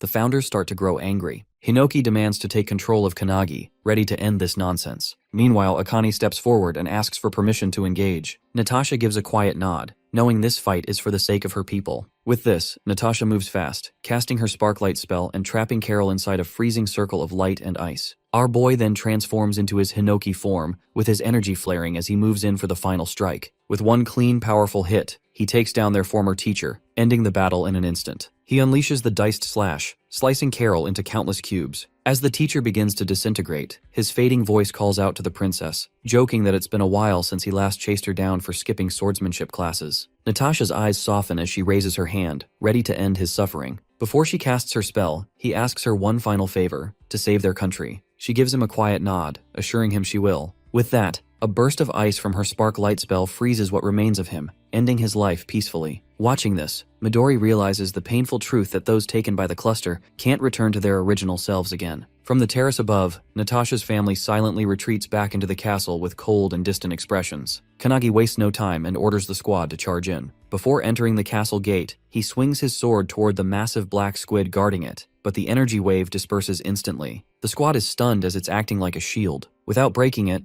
there's no way to move forward. To handle the situation, Ryon steps up and requests Hinoki to let her take over. She explains that with the gate wide open and no one guarding it, she can easily aim directly for the throne chamber. As she takes control, she turns to Akihina for insight about the giant squid. According to him, the creature can sense any threatening presence and speed up the hatching process of its spawn. The team is alarmed to hear the word hatchlings. Hanada quickly explains that the towers absorb the planet's energy and fuse it with living beings, creating twisted life forms. Kannagi also warns everyone that these creatures can merge with anyone, himself and Midori included. Their first priority is to nullify the barrier and wipe them all out before that happens. As our boy steps into the grand castle hall, he finds Mihail already waiting for him, his aura radiating immense power. Hinoki prepares to take control, but before she can, Calcis interrupts, calmly suggesting that if the enemy is a spear user, then this fight should be his. He doesn't even need a real spear, just his will is enough. Without hesitation, Calcis takes control of Kannagi's body right as Mihail charges forward, and his weapon is crackling with lightning. In a blur, Calcis grabs a nearby flagpole and transforms it into a makeshift spear, meeting Mihail's strike head-on. The impact shakes the hall, but Calcis doesn't flinch. Everyone stands frozen, stunned that he managed to stop Mihail's attack so effortlessly. Mihail himself is in disbelief, feeling the sudden shift in the atmosphere around the boy. Even his horse begins to tremble, sensing the overwhelming presence of the Spearmaster now residing within Kannagi's body. In the biography of all the founders, the first chapter tells the story of the Spear Founders' very first battle. Several hundred years ago, a massive war broke out between two sides, one fighting simply for the hope of returning home to a peaceful and safe life. Among them was a formidable spearman named Shimmer Calcis, a man who carried a spear 3 times his height and looked as intimidating as his weapon.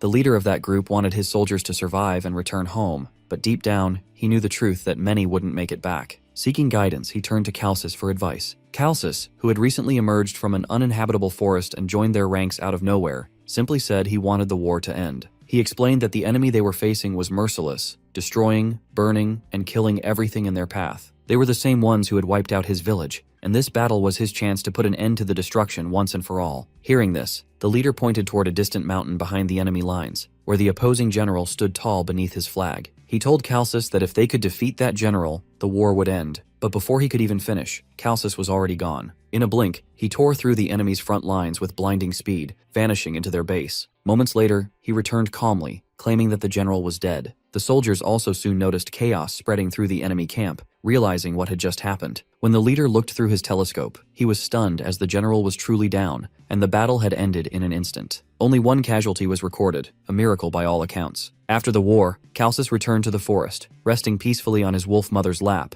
assuring her that their home was safe again. But just when peace seemed within reach, the sky darkened. Out of nowhere, the Tower of Destruction descended from above, obliterating everything, including the forest and the place Calcis once called home. Back in the present, Calcis is driven by the same determination that once fueled his past, a burning desire for revenge against those who destroyed his family. While the rest of the group makes their way up the tower to fulfill their mission, Calcis stands ready to face Mihail head-on. Consumed by rage, Mihail unleashes his lightning storm domain, turning the entire hall into a storm of flashing energy and roaring thunder. Calcis watches calmly, impressed by the sheer speed and intensity of Mihail's power. Yet behind his steady expression lies the weight of memory, the countless innocent lives taken by the cluster. He isn't the only one carrying that pain. Every founder has their own story, their own scars. Some grew stronger by blaming themselves, choosing to remain in the mausoleum of founders, waiting for the right bearer of the crest of nothingness to appear. And now that bearer is Kannagi. Thinking about it, Calcis silently thanks the boy before returning his focus to the battle. Mihail, fully empowered by his domain, moves like lightning itself, charging at Kannagi with deadly precision. But before he can strike, Calcis drives his spear straight through him at blinding speed,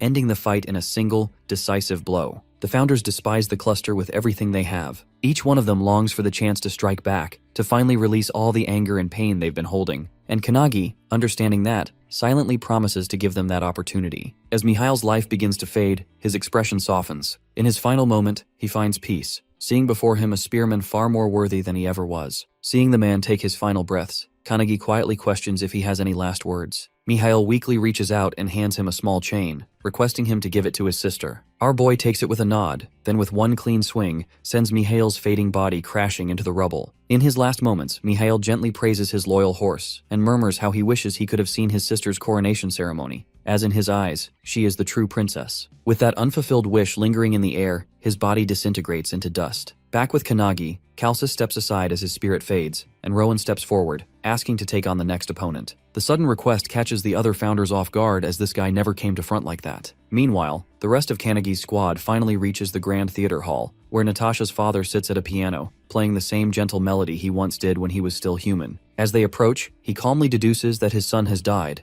then breaks into unsettling laughter. Midori steps forward to confront him, but the moment he extends his hand, a wave of torment hits him. The brutal memory of his brutal murders flashes before his eyes, dropping him to his knees. It's a curse left behind by Number Zero, one that now prevents him from attacking humans ever again. While everyone tries to process the situation, Natasha's father suddenly charges at her with his twisting and inhuman laughter. Knowing it's the cluster's influence, Natasha quickly casts her spark light attack, but to her shock, her father dodges it effortlessly. Even Sue isn't able to land a hit on the father as he swiftly swings up in the air. Landing back down, he immediately mocks Natasha's skill, questioning where on earth she learned it from. She doesn't reveal the exact origin, but firmly claims she got it from one of the founders, which completely shocks everyone present. The father suddenly closes the distance, but Claude comes in clutch, sliding in to save the girl just before the strike connects. This only enrages her father more, and he launches himself at them in a full, uncontrolled rage. However, what he doesn't know is that Rowan the dragon is right behind him, mouth wide open and ready to take him down.